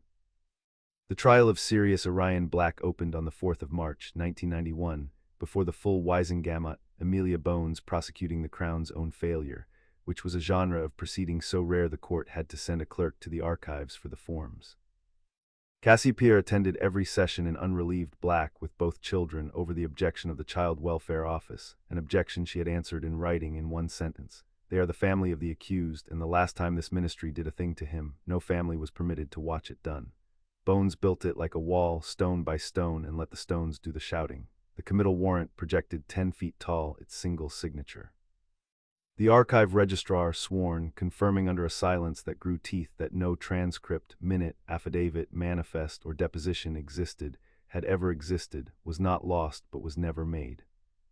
Barty Crouch, subpoenaed out of his pensione disgrace, gray and upright in the witness chair, insisting to the last that the Times had demanded it, and being asked by Bones in the flattest voice the room had ever heard her use, to point to the statute in which the Times were granted powers of committal, and being unable, and knowing every quill in the press gallery caught the being unable.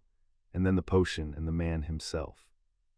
They brought Sirius Black up from the holding cells, and the gallery, primed by a decade of mad dog folklore, got instead a gaunt, gray-templed man of 31 who moved carefully, sat carefully, spoke carefully, as though words were rationed where he had been, and who, before the Veritasrum was administered, asked the court's leave to say one thing freely, so that it would be on record as chosen and not extracted. Leave granted.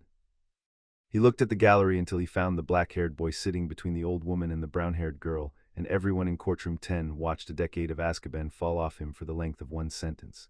"I kept telling them, Harry," he said. "Wrong kid, you were supposed to get spoiled rotten."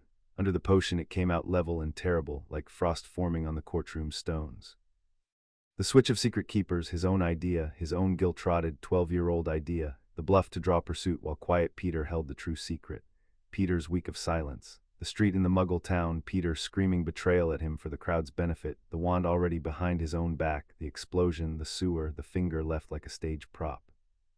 The laughing they had all heard about, extracted now for what it was, the sound a man makes when the machinery of his own cleverness has just fed everyone he loves to the fire and the only person who knows it is him. The verdict required 40 minutes of deliberation, which the press agreed was 39 for the wording, cleared of all charges, committed unlawfully. The ministry censured in terms not used since the Goblin settlements, compensation referred to committee, and one further order read into the record while the gallery was still roaring, that Peter Pettigrew, Order of Merlin First Class, deceased, be struck from the rolls of the honored dead and entered in the rolls of the wanted, alive. The prophet ran the wanted notice on the front page the following dawn, with the old wedding photograph Peter's face circled.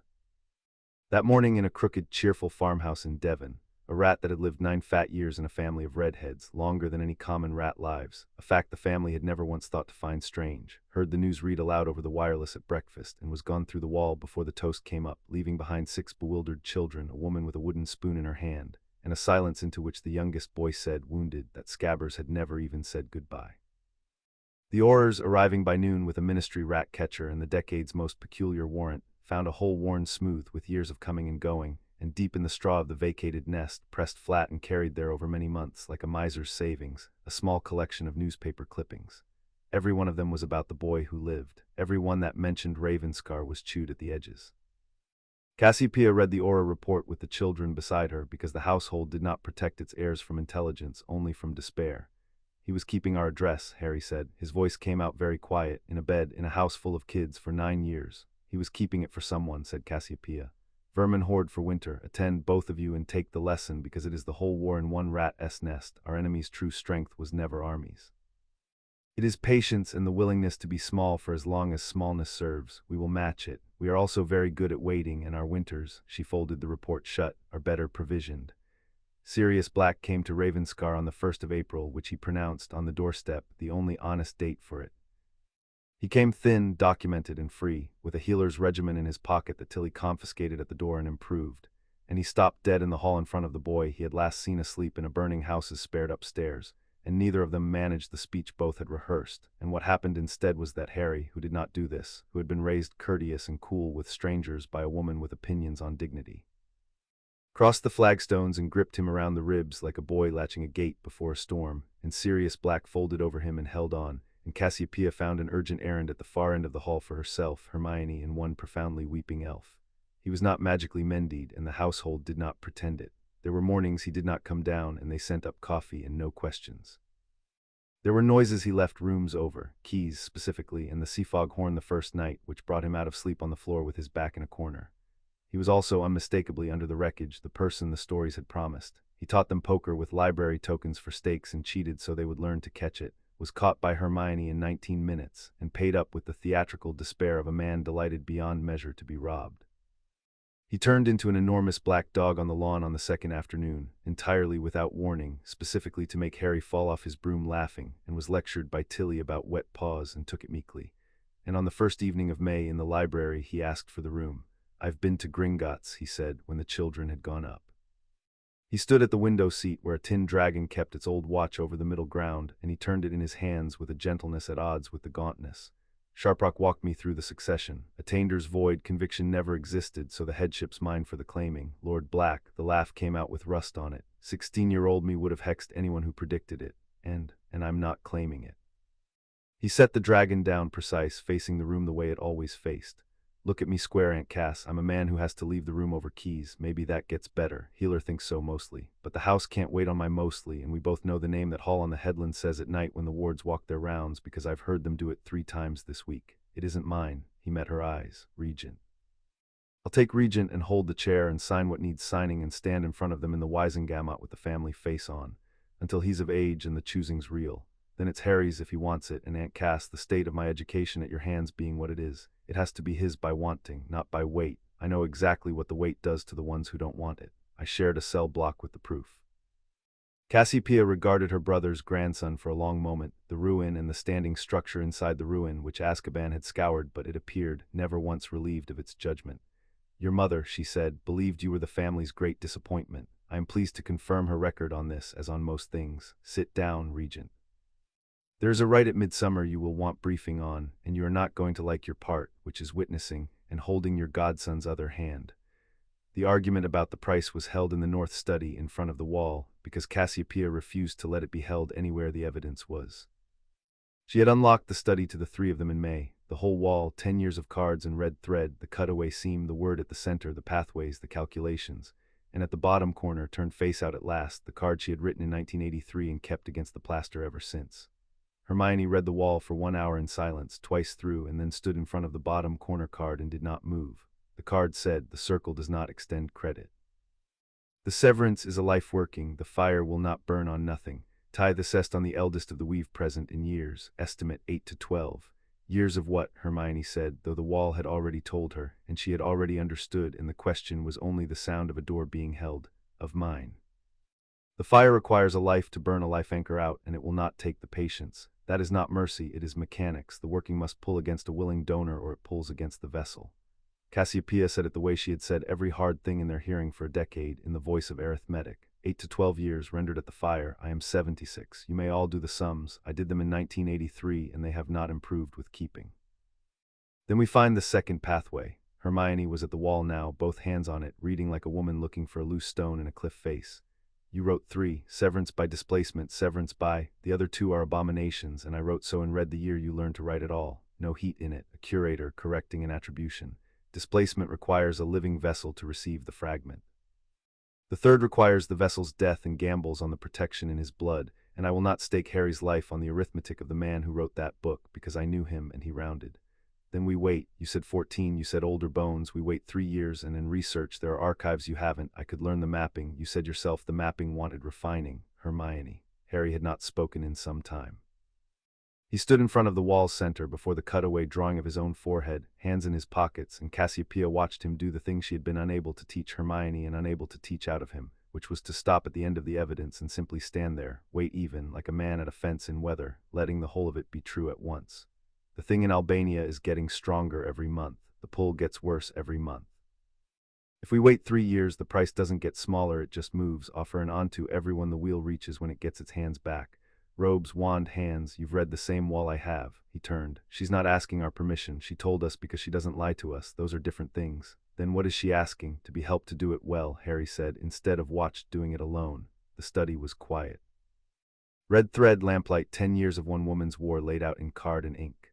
Hermione stood with her back to the wall she could not find the loose stone in, 11 years old, dry-eyed in the way that was worse than otherwise, and delivered her terms to the room in the voice she used when procedure was all that was holding the line. I will help on conditions. I learn the whole right, not the child's version, every rune, every contingency, what to do at each failure point. If it takes 8 years of her, I am in the circle where I can see her face the entire time, because nobody in this family grieves behind doors anymore. We agreed, it's in the record. And afterward, the line held because it had been built by the woman it was defending. Afterward, she teaches me everything, all of it, the whole library, the real one. Because if the price of Harry's life is years of her, then the years she has left don't get spent gently, they get spent on purpose, and I am going to be the purpose. Both of us, that's the condition, say it's a bargain. Cassiopeia Black looked at the girl the tapestry had wept for, and the sum of her own remaining decades stood in the room with them, spent already, spent since 1983, spent gladly, and none of that being sayable. She said what was. You bargain, she said, like a Black. Done and witnessed. Now sit down, both of you, and we will begin with the rune you will each hold at the quarters, because midsummer keeps no appointments but its own. Midsummer came in off the sea with a low gold evening and a night as short as the year could cut it, and the family of the House of Black went up the headland to the 9 sisters at the dying of the light. An old woman, a gaunt man, 2 children, and an elf who had been formally entered in the rights record as of the household, which Tilly would mention with terrifying casualness every day for the rest of her service. They had prepared for 6 weeks. The preparations had the character of all Cassiopeia's work, obsessive, layered, rehearsed to the bone. The seam of the scar mapped one final time and found, as the wall predicted, loosened at its edges by the passenger's own straining toward Albania, a tenant already leaning out of the window it would be pulled through. Harry had learned his single duty, which was in her words to hold the library door open and stand aside from it. No heroics, no help, no reaching after the thing as it went. Hermione held the north rune, Sirius the west, their lines rehearsed past thinking. The circle asked one further thing of each witness, and it was the thing that made the old rites old, not power, which it had oceans of, but testimony. Each would be asked, in the working's oldest turn, who the boy was, and the fire would weigh the answers. The stones at dusk stood like 9 judges risen early for court, and between them, on the bare center ground where 1,000 years of need fires had left the earth glassy and black, Cassiopeia kindled the first fire of her own hands, bringing no wand, flint and iron and a breath, the way the family's first fire had been brought up this hill before the family had a name, and the flame that took in the tinder was the color of no hearth in England, white at its heart with a green corona, the fire that unmakes what should not be, burning quiet as a reading lamp in the enormous dark. What followed the two children would find, comparing testimony afterward as they compared everything, did not divide into minutes. There was the fire, and the old woman beyond it with her sleeves bound back like a duelist speaking to the flame in a language that predated the family, the words dropping into the night with the weight of keys into a well. There was the warmth of the glassy earth through the back of Harry's shirt where they had laid him down with his head toward the fire, and the two hands he held, Hermione at his left, gripping to the bone, Sirius at his right, and above him the whole turning architecture of the summer stars, the dog star below the world at that season but the great serpent-bearer standing up the southern sky, the healer among the constellations, wrestling his serpent forever at the exact zenith of the working, which Cassiopeia had known and timed and told no one, because a rite is also a letter to whatever reads the sky. There was the question when it came, asked not in her voice but through it, the fire using her the way a bell uses bronze, who is he? And the answers in the order the circle took them. Tilly's fierce and instant, he is the little master, who the house knows. Sirius's cracked open level, he is my brother's son and mine to guard, sworn on my magic, and the oath ringing in the stones like a struck anvil as 10 years of unbroken godfather's magic paid itself in as evidence. Hermione and she had prepared clauses, definitions, a proof against all challenge, and what the fire drew out of her instead, in a voice she did not plan, was 4 words, he is my Harry, and the circle, which had heard 7 centuries of vows and valued none of them above accuracy, accepted the entry as tendered. And then the pull. The fire stood up off its bed, silent, tall as the stones, and Harry felt the door in his head open, felt the seam in his forehead grow hot, then cold, then simply present, a thing at last fully noticed after 10 years of careful mutual pretense. And the passenger woke and knew and clawed, and the claw was vast and starving and had a voice, and the voice had promises in it, power and greatness and no more dreams, and Harry Potter, 10 years old, raised from 15 months by Cassiopeia Black, stood aside from the door and let the landlord's writ be executed. And the last thing the fragment felt as the fire's pull unhoused, it was the vessel it had ridden a decade declining, politely and finally, to be afraid of it. What came out of the scar had no body and cast a shadow anyway, a smear of screaming dark dragged across the circle's air into the white-green heart of the flame, and the fire took it the way the sea takes a stone, one swallow, no ripple, and burned for 9 heartbeats the color of the killing curse, the only time in her life Hermione ever saw that color and loved it. And then the flame sank back to its reading lamp quiet, and the night reassembled itself, sea and stars and stones, and in the settling dark the tithe came due. They watched it taken. That had been the condition, nobody grieves behind doors, and the circle honored it with a terrible courtesy, taking its 8 to 12 years not in pain but in plain sight, the way autumn takes a garden.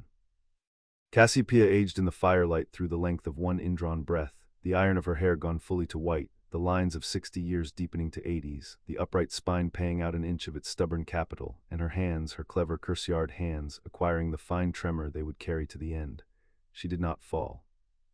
She had budgeted against falling, and she stood through the whole of the taking with her eyes open and fixed on the 2 children across the fire, so that the last thing the years took from her that night was witnessed going to its purpose, like everything else she had, silence and the short night turning. Then Harry was up off the glassy ground, unsteady, forehead bleeding thinly from a scar gone quiet forever, a boy with his whole skull suddenly his own and no notion yet what the lightness was. And he crossed the circle and took her tremoring hands in his 2 steady ones and stood holding them and said in the voice of the heir of the House of Black, which was the same voice as ever only henceforth entirely his, every year, you hear me, Aunt Cassie, every single year it took, we're going to spend twice. That, said Cassiopeia Black, white-haired in the firelight, upright, complete, is the first sensible use of multiplication I have heard from you all spring. 300 miles north, on the 2nd morning after midsummer, Albus Dumbledore noticed the silence. The instruments lived on a spindle-legged table by the window of the headmaster's office, a dozen small silver enigmas of his own devising, and he had long ago stopped hearing the one that mattered most in the manner of a man who stops hearing his own clock. It was a slight thing, a whirring orb no larger than a plover's egg, and it had been built in the black weeks after Godric's Hollow to answer one question continuously. It turned while the fragment endured. For 10 years it had turned. It had turned through every term and holiday, through the child's disappearance into the Concordat's iron shelter, through every one of Cassiopeia Black's precise, untouchable letters, and its small, ceaseless whisper had been the sound beneath every plan he had laid in a decade, the sound of the arithmetic that ended, however he ran it, in a walk into a green light. Neither can live while the other survives. He had grieved the boy for years in advance. He had believed in the honest seller of himself that the grieving in advance was the price he paid for being the only man willing to do the sum.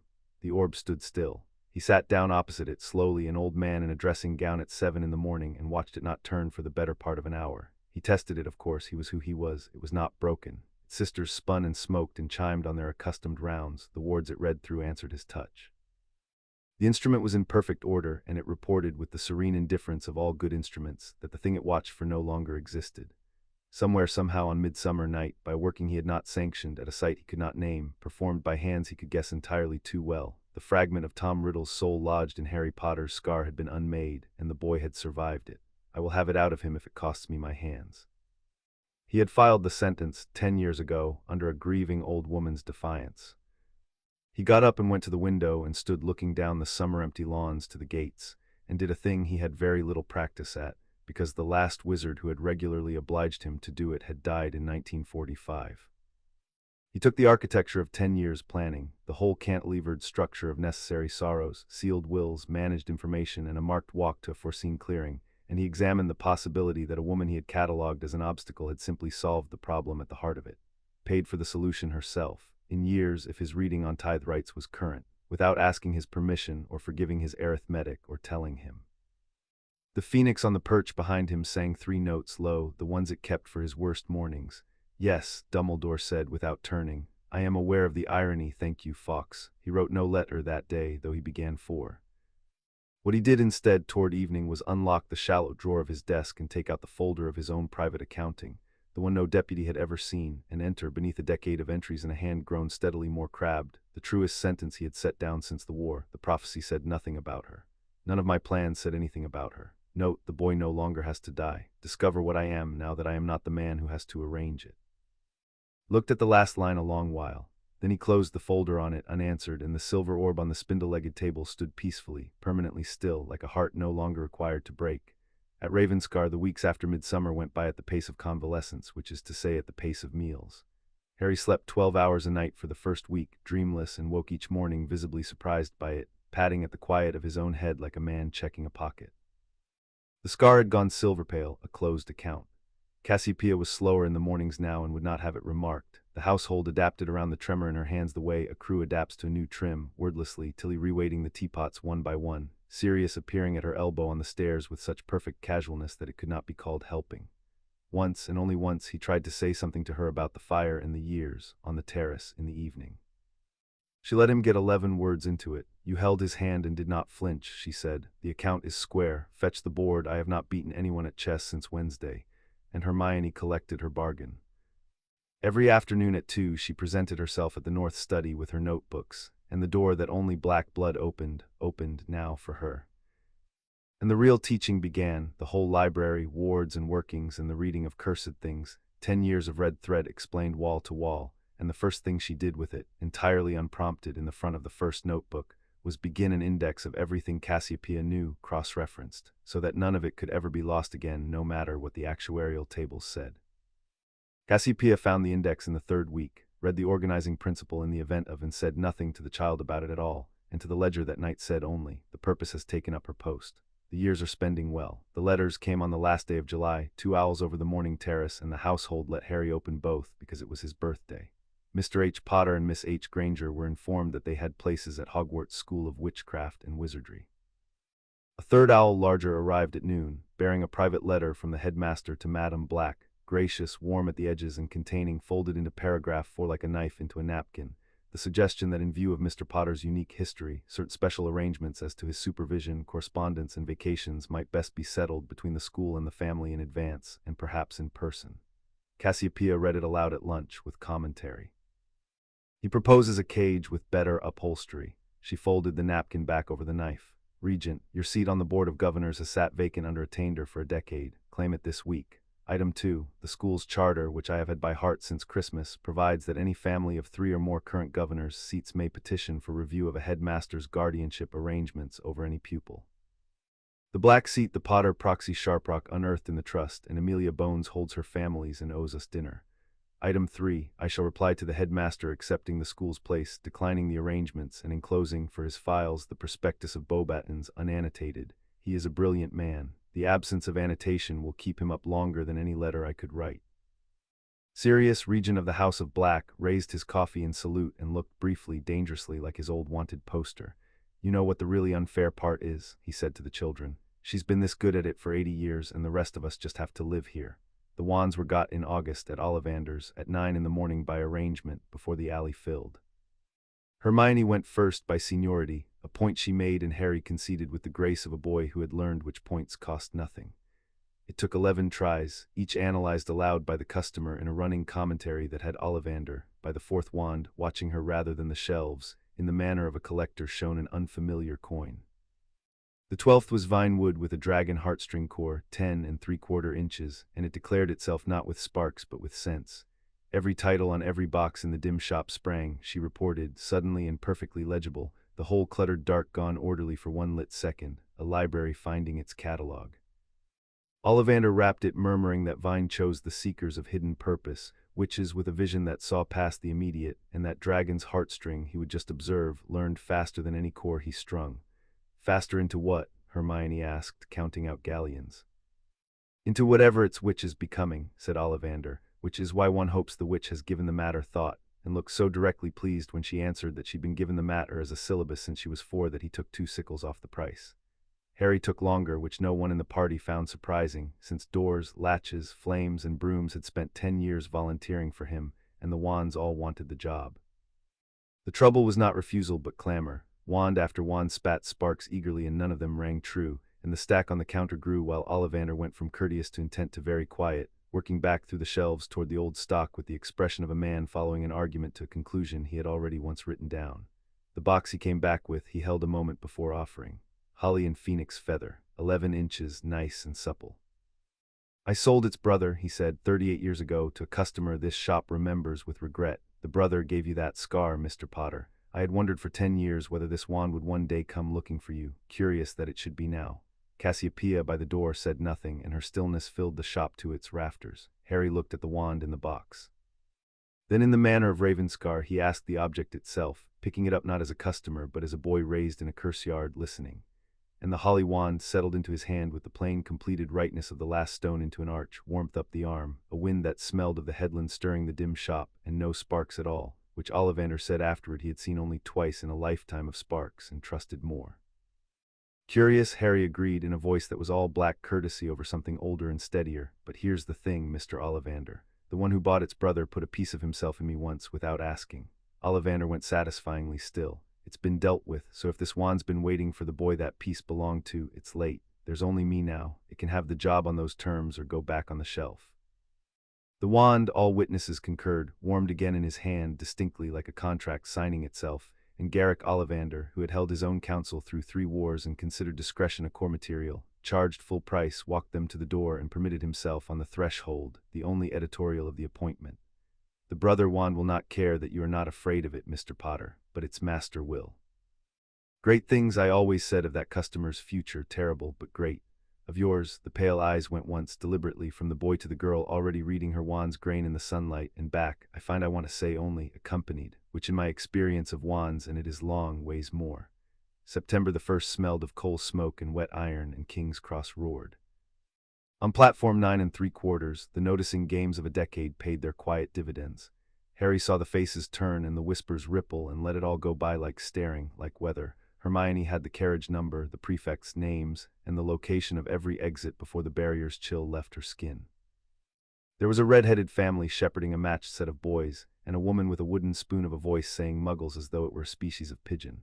There was a round-faced boy hunting a toad. There was at the platform's far end a blond boy being lectured in an undertone by a man with a silver-topped cane, both of them looking anywhere but the nod of newsprint photographers. At the train step, the family closed ranks in the steam. Tilly straightened collars that did not require it. Sirius crouched to eye level, godfather formal for once in his life, and said only right, and if anyone gives you trouble, remember your aunt's first rule, and both children said in unison, don't get caught asking, and he laughed and stood and could not speak further, which everyone pretended not to notice. Cassiopeia looked at them last, the airs brushed and gleaming, trunks packed with more contingencies than clothing, the boy with his own whole head, the girl with her conditions and her library, 11 and nearly 12, the entire remaining ledger of an ancient and terrible house standing on a muggle-built platform in polished shoes. The school was built to be worthy of children like you, she said. It has occasionally remembered it. Go and remind it. The train took them north. The two watchers stood on the platform until the last carriage cleared the signal box, an old white-haired woman and a gaunt man with a regent's ring, and neither said anything at all on the way home, and Ravenscar Hall, when they reached it, had already, in its old discreet way, lit the lamps in two empty rooms against December, when its children would come home. Chapter 4 and Chapter 5. The castle and the board the Sorting Hat had sat on 1100 years of heads, and it would say afterward, to the office it reported to and to no one else, that the two heads it met on the 1st of September 1991 were the best-kept premises it had entered in a century. Granger, Hermione went first, alphabet's privilege. The hat dropped past the storm of hair into a mind arranged like a working library, and was received, it would have sworn, at a front desk. Well organized, it offered probing. Gryffindor would have you, there is a great deal of courage filed under miscellaneous here, and I suspect it is misfiled on purpose. It is not misfiled, the girl's thought came back, crisp as a returned form. It is shelved under tools, general purpose. Courage is load-bearing, not decorative. What else? Slytherin, then. Ambition in quantity, and you have been raised by the head of that snake pit's own mother-house, whose training I can feel in these walls of yours, which are excellent, by the way, and which I am too old and too enchanted to be offended by. Thank you. She meant it. The hat felt the entry made, credit where owed, another of the old woman's marks. But you're reading ambition wrong, and if you sort on a misreading, I'll appeal. I don't want to rule anything. I want to understand everything, and I want it next to Harry, and those are the whole of my politics. Where does the school keep the people who'd rather be right than important? Ravenclaw, said the hat aloud and privately as she lifted it off. It kept me next to no one over the centuries, being a hat. One notices what the wanting looks like. Guard it. Potter Harry brought the hall to the pitch of silence a decade of folklore had promised. 400 faces craning at a thin dark-haired boy with a faded scar who walked to the stool like someone crossing his own garden. The hat went on and found the doors open, the lamps lit, and the plum tree in season. You're expecting me, it observed. Aunt Cassie said you were the one thing at the castle certain to deal honestly. Her actual words were, it has no budget and no constituency, which is the only known recipe. I am going to request that woman's skull for my shelf when she dies. The hat rummaged with pleasure through premises that received it hospitably everywhere while somehow never once letting it behind the counter. A clemency of the strangest kind it had ever graded, defense conducted entirely by hosting. Well, say it then. You've a speech prepared. They always do, the ones who have been read to, not a speech. A question, Harry's thought was unhurried. My mum and dad were Gryffindor. The one who betrayed them was two, so that evens out. Houses don't make people. My godfather says ask for the window seats in Ravenclaw Tower. Hermione S. already there. So is there any reason, any real one that I need that says elsewhere? The hat took its time because it was old and thorough and rarely enjoyed itself. There is a large Gryffindor case, it said at last. You will spend your life walking toward things others run from. I can see the gate already. And there is a Slytherin case written in your very blood, heir of the oldest game in this castle's board of governors. But the Gryffindor in you answers to her voice-counting features in a storm, and the Slytherin in you was taught its table manners by a woman who used the house's own methods to raid its favorite tomb. You are, in the oldest sense, already sorted, the pair of you. You were sorted years ago by a better judge on a headland I can smell on both your minds. All that remains is the room number. Ravenclaw, the bronze-end blue table detonated. At the staff table, a small charms professor came briefly off his cushion with delight, and the potions master's face performed a swift, complicated settlement, the ancient reflex of hatred deprived of its Gryffindor frame and left holding only a thin boy with Lily's eyes in the wrong colors. And in the great carved chair, Albus Dumbledore applauded with the rest, gravely, at proper length, watching the boy he had planned a decade around sit down beside the girl no plan had accounted for, the two heads leaning together already over the goblets, and he thought, accompanied and wondered, not for the first time since midsummer, how much of the future he had authored was still in print. The castle took them in, and the castle, being old and warded and opinionated, took to them, in the manner of one fortress recognizing the workmanship of another. They wrote home twice a week, per treaty. The letters from the first term, preserved in the Ravenscar archive, form a double portrait in alternating hands. Hers catalogues delights, grievances with page references. The library's restricted section has a flaw in its access charter I have documented for you. Also, Professor Flitwick let me stay after to ask about cast order harmonics and then kept me late, which has never once happened in my life. I am extremely happy here, don't tell him. His shorter, drier, load-bearing. Flying lessons are for people who have never flown, I help teach now. The Weasley kid from the platform is all right. He got over the famous thing by beating me at chess in front of everyone, which I let run because you always say let them win something public early. Snape hates me on schedule, but he's fair in the marking, which is confusing him more than me. Quirrell's wrong. More on that when I've got better evidence than my neck. The Draco Malfoy overture came in the second week, on the stairs to the owlery, rehearsed and drilled and delivered with the bow Harry had last seen at Gringotts at 5 years old. Some families being better than others, certain associations being advisable for a wizard of position, his father saying the Black connection made them practically brothers. Harry heard it out with complete courtesy, which unnerved the audience of Slytherin's seconds more than any insult, and then answered as the household had trained him to answer offers whose terms were concealed. Practically brothers, so when your father wrote to the probate committee in 84 and 86 and 88 asking whether my house's estate mightn't want younger stewardship, that was brotherly. The stairwell went acoustically perfect, the way stairwells do around catastrophe. Read the file, Malfoy. We keep one on your family. It's got a green cover. Your father's been building the case for you standing exactly where you're standing since before either of us could read. So here's my counteroffer, same one my aunt gave him at the bank. Be civil, be excellent, and be visibly nothing like the file for, let's say, 5 years, and House Black will reconsider the correspondence on its merits. That's real, it's on offer, and it's more than your father would give me. Your move, cousin. It was reported to Lucius by 3 separate children before nightfall, as intended. Draco 11, furious, flustered, and addressed, for once in his drilled young life as a party principal rather than a pennant, did not take the offer and did not entirely stop circling it either, for years, which was also as intended. Cassiopeia's reply to the incident report consisted of one line, correctly priced, correctly witnessed. Watch the mother, not the father. Narcissa reads better. Quirrell they worked like a case from the curse yard, because he read to both of them independently as wrong, and the household's first law of wrongness was document, don't touch. The turban that never changed and the smell around it, rot under garlic, which Harry catalogued from the second row of defense with a curse yard nose Cassiopeia had trained on purpose. The stammer that dropped twice mid-lecture for exactly one subordinate clause each time, both clauses fluent, both about the drinking of unicorn blood. And the man's shadow in the low winter afternoon light of the classroom, sitting very slightly wrong, its head bulged rearward as though the shadow were being cast by more profile than the profile possessed. Hermione kept the log, Harry kept the distance, the letters carried it south in the family cipher, and the replies came back in Cassiopeia's steadying hand, consistent with a writer. Do not investigate, evidence to me, the board is being prepared. Your task is to be children observed being children.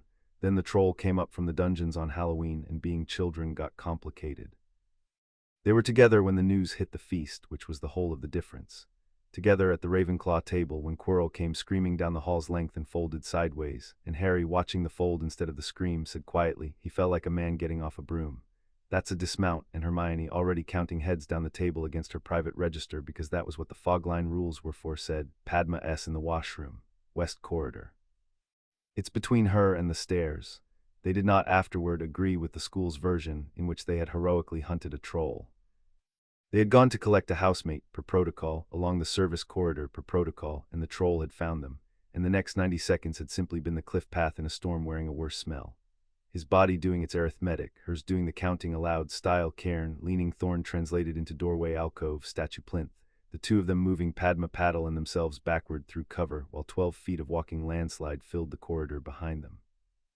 It ended at the junction, with the stairs at their backs and the troll committing to its charge, and the two wands coming up together, and the working they cast, in unison on account of hers, was nothing from any first-year syllabus. It was the resonance damper Harry had learned as penance for a schoolroom window, scaled by fury, cast double, and the troll's club mid-swing went abruptly and totally inert in its grip, all stored force eaten, and the beast's own momentum did the rest against the junction's stone arch. The staff found them sitting on the stairs with Padma between them, making her laugh deliberately twice before the shaking could set in. Damping charms, said Professor McGonagall at the scene, in a voice with several distinct weathers moving through it. Fourth-year damping charms, cast in tandem by first-years at a mountain troll. It's our window-mending charm, Professor, said Harry, with Lily Potter's eyes at their most law-abiding. We're very careful about windows at home. Dumbledore, arriving behind her, looked at the inert club and the arch and the arithmetic and said nothing at the scene at all. That evening the Phoenix sang the 3 low notes again, unprompted, and he wrote at last one of the 4 letters he had not sent in July, and it said, in whole, Madam, I begin to take your point about intent. They came home for Christmas on the first train, over the school's gentle institutional assumption that everyone stayed, because Cassiopeia's December letter had contained one sentence on the subject. This family has kept every solstice together since 1981, and the school may apply to the Wisengamot for an exception, and no one had applied. It was Sirius's first Christmas free. Nobody said so. The household had a policy on firsts, which was to load them with so much ordinary traffic they couldn't buckle. The hall filled with holly, the walled garden had grown on purpose, and Tilly's kitchen entered its annual period of martial law, and the children were debriefed on the term at the long table over 3 evenings, testimony and cross-examination. The quarrel log read into the family record, the troll reconstructed with cutlery until Cassiopeia was satisfied on angles, and Sirius had made Padma Paddle's rescue into a ballad with 17 verses, each worse than the last. That reduced Harry to laughter that had to be finished helplessly with his face in Hermione's shoulder while she went on correcting the ballad's factual errors over top of him, 17 for 17. The gifts that year told the family's whole state of accounts. Sirius gave Harry a mirror in a leather case, its twin in his own pocket, two-way order made, so you never have to wonder, and gave Hermione, with a courtier's bow, a locksmith's roll of enchanted picks, on the grounds that the restricted section charter flaw you documented deserves better tools than paperwork, and was formally reproved by Cassiopeia at some length while she checked the pick's balance with a professional eye and set one aside for improvement. Hermione gave Cassiopeia the first bound volume of the index, the whole north wall cross-referenced, and watched her read the spine in the event of vol. Ian watched the tremoring hands go quite still on it and received in front of witnesses the household's highest and rarest decoration. This is correct work.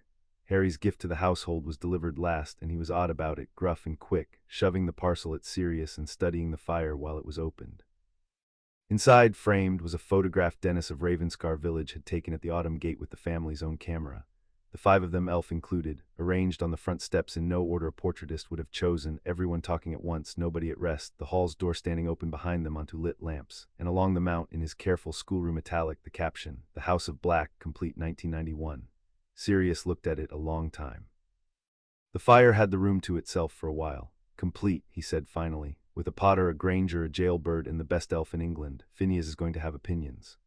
"Phineas," said Cassiopeia, "may enter them in the complaints book," which was the household's name for the fireplace, and the photograph went up on the library mantel that hour in the sightline of the window seat, where a tin dragon adjusted, fractionally, the vector of its guard. On solstice night they walked to the sisters, all 5, now 6 with the regent, and stood inside the circle in the enormous mineral quiet, and the stones did what they had done the year before and would do every year after, took their notice, leaned their long attention in upon the family's names.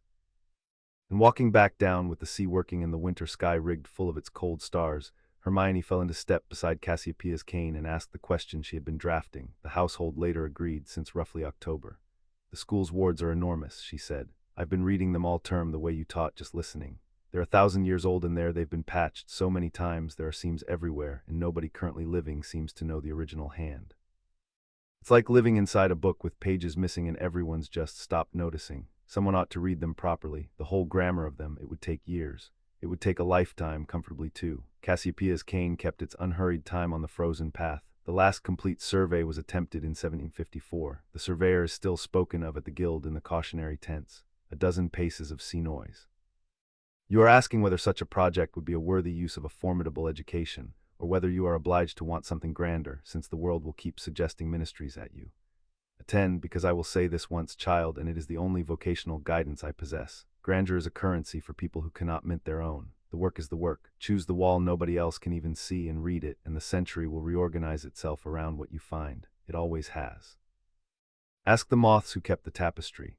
Hermione walked on beside her, hooded, unreadable, 12 years old that September passed, and then said, in a voice of pure premeditated Ravenscar, "Volume 2, then, in the event of, I'll need your guild correspondence, the 1754 surveyor's notes, in about 40 years.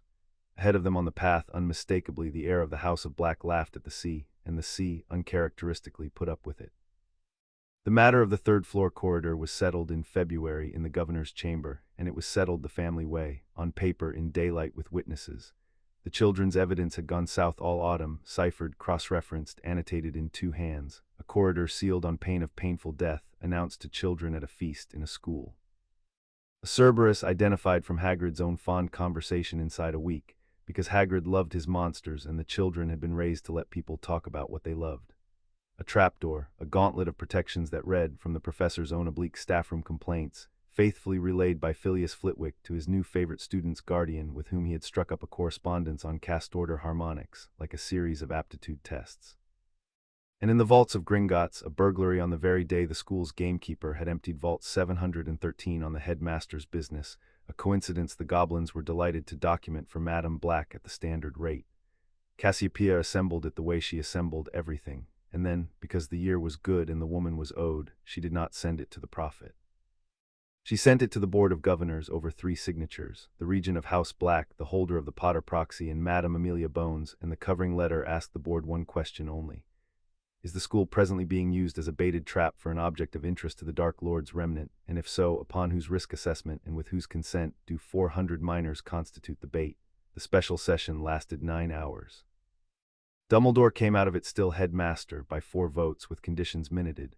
The stone, whose presence he did not in the end deny to leave the castle within the week, returned to owners advised of the full circumstances, the corridor unsealed and unmade, the defense post's occupant to submit to a St. Mungo's examination, in view of evidence tabled regarding shadows and unicorn blood. Quirrell ran the night the minute reached the staff table, which was itself the confession, and he made it as far as the Forbidden Forest's first mile with 2 oars and the groundskeeper's dog behind him before what rowed him concluded, with the cold bookkeeping the children's dreams had once audited directly, that the vessel was blown and the bait was lifted. What the oarers found at the tree line they reported with difficulty, the turban unwound. A face where no face should be, screaming at its carrier's failure, and then a smoke, a greasy shrieking smoke, tearing itself up out of the collapsing man and away over the black trees east and south, and the man Quirinus Quirrell dead before the dog reached him. Aged, the healers said, decades in a minute, the rider's unpaid rent taken from the flesh on departure. Harry read the account in the Prophet at the Ravenclaw table, and Hermione watched him read it, and under the table her foot came to rest against his, the harbor habit, older than either of their wands. Albania again, he said quietly. Robe's wand hands, not your head though, steady, factual, the only comfort he'd ever rated. Never again your head, it has to do its wanting alone now. The audience with the headmaster came the last week of term, and it was Harry who requested it, which no version of Dumbledore's decade of plans had ever once projected. He came up the spiral stair alone by his own asking, reported in full to his family the same evening by treaty, and stood looking at the silver instruments with his hands in his pockets while the old man watched him from behind the desk with an expression the portraits on the walls, connoisseurs of headmasters, filed among the rarities, unarmed. I wanted to say 2 things before summer, Harry said. First one's from me. You watched my mind for a writer all year, whatever else the board thinks the corridor was about. I know what being watched feels like. I was raised inside the best watching in England. So, thank you for watching, and it wasn't needed, and it can stop. Aunt Cassie burned the thing out of me at midsummer. It cost her 8 years minimum. That's the family's business and not the board's, and I'm telling you because you built a whole war on the fact of it once, and you should have to do your sums on the truth from now on. Fair's fair, even for us. The office was silent. Fawkes on his perch had gone very still in the manner of a creature listening with its whole body. Dumbledore removed his spectacles, which in 11 years of headmastership's current staff had never seen, and looked at the boy with the naked eyes of a man of 110. And the second one's a question. The boy's voice stayed level. Aunt Cassie says you're the best of them and the most dangerous, and that both facts come from the same place. You decide what people can bear for them so they never get to spend their own courage. She says the kindest thing anyone ever did for you would have been to make you show you're working. So, the night my parents died and everything you did after, the sealed will, the doorstep, no trial for serious. If you'd had to show you're working to one person out loud before you moved a single piece, would any of it have survived being said? The silence went on a long time, and it was not the silence of a man declining to answer. It was the silence of a man doing at 110 in front of a 12-year-old arithmetic he had spent a decade being the only examiner of. No, Albus Dumbledore said at last. Very little of it, I think, would have survived being said. Your aunt has raised a formidable examiner, Mr. Potter. Kindly extend to her my compliments. A breath, and my working when next the pieces move. You have my word for whatever an old schemer's word now trades at. At Ravenscar, Harry said at the door, we'd say it trades at exactly what it costs you. That one sounded expensive, so decent probably.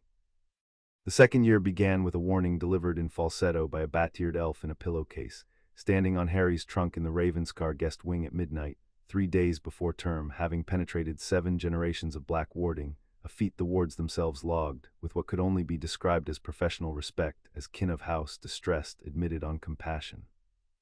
Dobby's warning was incoherent on specifics and monotonously clear on conclusion. Harry Potter must not go back to Hogwarts. There was a plot terrible things, and Dobby had known, had heard, Dobby's family being, and there the elf would seize the nearest object and attempt self-harm and be prevented, twice by Harry and the third time by Tilly, who arrived, assessed the situation across the whole gulf of status that separates a warded Hall's elf from a marked family, and dealt with it elf fashion, taking both of Dobby's hands in hers, which stopped the punishment reflex cold. None of the wizards knew why, and saying in the formal register, You are in the House of Black, where the standing orders are otherwise. Say what may be said, point where you may not say. Dobby, shaking, said what could be said. A plot this year at the school, old dark work waking. And pointed at the word waking quite involuntarily at the guest wing bookshelf, at a shelf of ordinary school books, and then screamed and vanished with a crack. The household convened at 1 in the morning. Around the object the pointing had indicated once Hermione, methodical even at midnight, had elimination tested the shelf, not the books. Behind the books, where a hand taller than a child S had pushed it flush to the wall during the single hour the wing had stood open to outside traffic that summer, the day the trunks came back from the alley with the year's shopping. A slim black diary, 50 years old by its water stamp, bearing the name T.M. Riddle, and bearing, to the senses of the two people in the room trained in a curse yard, the identical signature, cold, inhabited, patiently hungry, that one of those two had carried in his own forehead for 10 years and the other had held the North Rune while the first fire ate. Nobody touched it. The household's first law held at 1 in the morning as at noon. In my trunk pile, in my house. Harry's voice was flat, calm, the ruin's edge register. Somebody put a piece of him in with my school books like it was a jinxed quill. Not aimed at you, I think. Cassiopeia circled the shelf once, reading, her tremoring hands clasped behind her, and her eyes were the eyes of 1983 again, the proof assembling. Aimed into the school through you, you're merely the bag it chose. It is denser than yours was, structured, deliberate, a made anchor, not a splinter. His first by the age of the book. And it was placed by someone who handled your family's trunks this summer. In the 1 hour our wards would log traffic and not intent. She stopped circling. The alley, flourish and blots, the day the Malfoys were also so conspicuously buying books. The room did its own arithmetic. Sirius said something extensively unprintable with genuine artistry and was not reproved, which the children correctly read as concurrence. So he meant it for a student, Hermione said. Any student or a particular one doesn't matter yet. A child carries this thing into the school and it what feeds, rides. If it's an anchor like the splinter was an anchor, then destroying it. She stopped and the sentence finished itself in every face in the room. Then destroying it makes the wheel in Albania easier to kill. Then we don't just intercept it, Harry said. We collect the whole set. We begin, said Cassiopeia, by winning this exchange completely. Attend, all of you, here is the shape of it. The diary does not reach the school, so no child bleeds for it. That is the floor, secured tonight. It goes to the Undercroft under 3 circles within the hour. Lucius Malfoy has, for once in his upholstered life, acted, not written letters, acted and left his hand touchable. A dark object planted on the family of the boy who lived, traceable to his person by wards, witnesses, and one very brave small elf whose testimony we will never request because he would die of giving it. We do not need the elf. We need the bookshop's cue, the ward's log, certified goblin analysis of the object's provenance, and the board's own rule, which I had occasion to reread in February, that no governor may sit while under DMLE investigation for endangerment of pupils. The old satisfaction, wintry and bright. He built his file for 10 years, children, stones in a wall. Tomorrow we teach you what a wall is worth when the other mason owns the quarry. The board, hearing that October was, connoisseurs of such things agreed, the finest bloodletting since the Goblin arbitration of 1913. Lucius Malfoy arrived with 3 advocates and left with none of them speaking to him. Suspended from the board pending investigation, his letters of the 80s read into the minute by a regent of House Black who had rehearsed the dramatic pauses with an actual sense of theater, and at the session's coldest juncture, invited by Madame Black, present as guardian of the affected minors, to explain to the governors what a marriage contract's morality clause meant in the older families, and whether he would care to have the less strange precedents on activated clauses read aloud. Or would prefer to reflect in the general spirit of the day on everything else an old woman might have had certified while she was at Gringotts. He preferred to reflect. The tarpaulin stayed on the cannon stayed on the lawn, and the House of Malfoy went home to Wiltshire to begin several years of being, in the prophet's delicate term, unavailable for comment. The term itself, with the diary decommissioned and its sender suspended, was left to be merely school, and school, that second autumn, produced its own quieter cases. The first was Ginny Weasley, who arrived at Hogwarts trailing 6 brothers, reputations, and a hero worship of Harry Potter so total she could not make a sentence within 30 feet of him, and who would never learn, because the household sealed its files, that a book meant to spend the year eating her had spent it under 3 circles in a crypt in Yorkshire instead. Harry, informed by Hermione that the situation called for management, managed it Ravenscar fashion. He sat down across from the scarlet-faced first year at breakfast in front of everyone, and asked her seriously for flying advice, on the grounds that her brothers said she'd been stealing brooms from the shed since she was 6 and self-taught beat-coached every time his aunt had ever bet on it. Ginny Weasley found her sentences somewhere over the following 20 minutes, most of them about the Holyhead Harpies, and the hero worship died of proximity that winter and was replaced more durably, by the fierce collegial loyalty of small fast flyers. And in later years she would claim correctly to have been the fourth person in Britain to know about Harry and Hermione, having seen it plain at 12, from the next table, in the way he passed the marmalade before it was asked for. The second case was Luna Lovegood, also new that year, also Ravenclaw, whom the Tower's second years had begun within a fortnight to treat as the Tower's embarrassment, her shoes migrating, her quills breeding absences. Hermione ran the matter like a warding survey, quietly, over 3 weeks. Located the shoes, documented the hands, and then, rather than reporting upward, convened at the Ravenclaw hearth what she called, with terrifying primness, a charter review, at which she read aloud from the house's own founding documents, the clause on the sanctity of a scholar's tools, and moved that the Tower's tradition of wit before all be construed henceforth to mean wit, and not cheapness, with better vocabulary, and the motion. With the air of House Black seconding from the window seat and looking at each shoehider in turn with his family's face on, carried without opposition. Luna, unbothered throughout, thanked them both afterward in her drifting way and observed to Hermione in the tone of a weather report that the rackspurts around her were arranged very strangely, all pointing at the same person like iron filings. It's usually much more random, and Hermione, to her own lasting credit, wrote the observation down. The third case ran all year and was Severus Snape. The potions master had spent Harry's first year in a private civil war the whole staff table could watch, the marking scrupulously fair, the manner a closed door, the eyes coming back and back to a face that was James Potter's arranged around eyes that were not. Second year the door opened a crack, and it opened because this was Hogwarts over cauldrons. The second years were brewing a swelling solution. A Slytherin's cauldron, overfed by a nervous partner, began the telltale climb toward the ceiling and a room of 13-year-olds.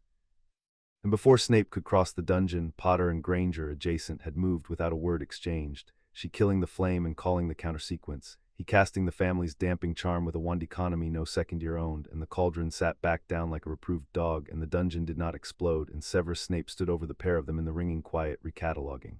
"That charm is not taught here," he said. "No, sir," Harry agreed. Careful about windows at home. What followed was not warmth, the man did not stock it. What followed over the year was accuracy, which from Snape was the nearer thing, extension work set without comment, a marginal note on an essay of Hermione's running to 3 lines of genuine argument, and once in March, before a lesson on antidotes, a question put to Harry with no audience and visible cost. "Your eyes, you are aware whose they are?" It was not really a question. "Yes, sir," Harry said. "Aunt Cassie says I'm to be worth them. We keep accounts about it." Snape looked at him for a long moment, the closed face working at something old, and said at last, "Your aunt phrases it correctly," and swept to the front of the room and taught anecdotes with unusual venom. And thereafter, in the ledgers both of them privately kept, something had been not settled but entered, and entries in the bookkeeping of that particular man were the whole of what survived. His letter to Cassiopeia, sent unsigned that June, because of course they corresponded, of course she had recruited the war's best-placed double agent to her watching brief years since, said only, "The boy is not his father. The girl is not anyone's precedent at all. I confess the arrangement functions." And Cassiopeia's reply, also unsigned, said, "Of course it functions. I built it. Watch the quiet corridors, Severus. The loud years are coming back." It was the warding survey in the end that produced the year's strangest dividend, and the family would not learn for 4 more years what it had been worth. Hermione read the castle the way Cassiopeia had taught her to read everything, at the walls, listening, and she did it openly, notebook in hand, in disused corridors on Sunday afternoons, with Harry on overwatch doing homework against a pillar. And ghosts, it transpired, noticed a girl who paid attention to the building. Grey Lady of Ravenclaw had not held a conversation of substance with a living student in 3 centuries.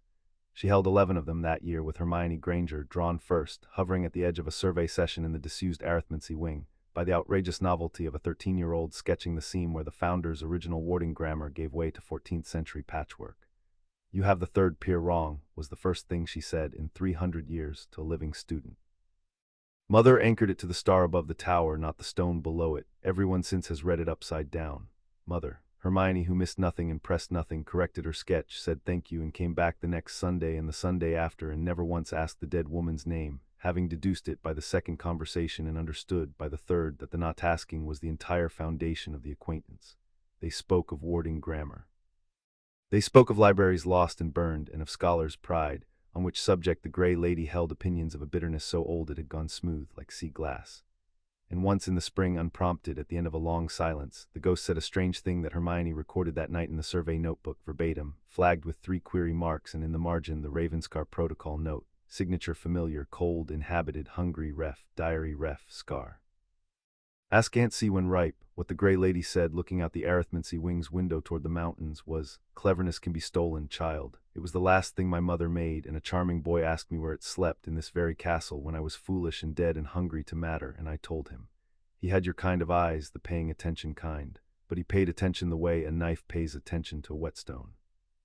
If you ever meet what became of him, and you will, the wards you love grown with the smell of it some years, tell him Helena kept better count than he did.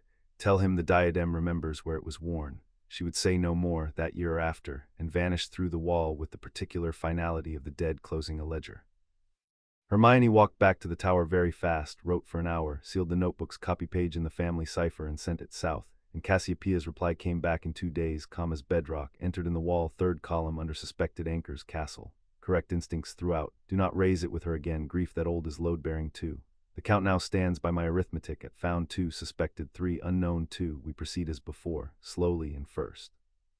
Dobby was freed by Christmas.